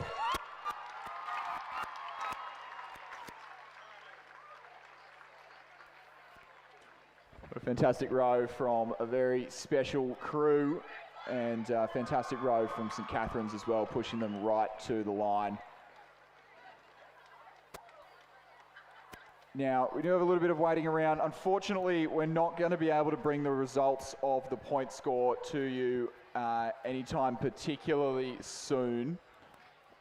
We do have a medal tally, however, it's close enough that we are going to have to double check the point score a couple of times, and the results of the point score will be announced over social media later tonight. A reminder, if you enjoyed the action today, we're back tomorrow for the Schoolboy Head of the River with the sprint eliminator, the men's sprint eliminator in the lunch break of tomorrow's racing. So please do join us on the live stream or here in person around the grounds, and as always, safe travels home.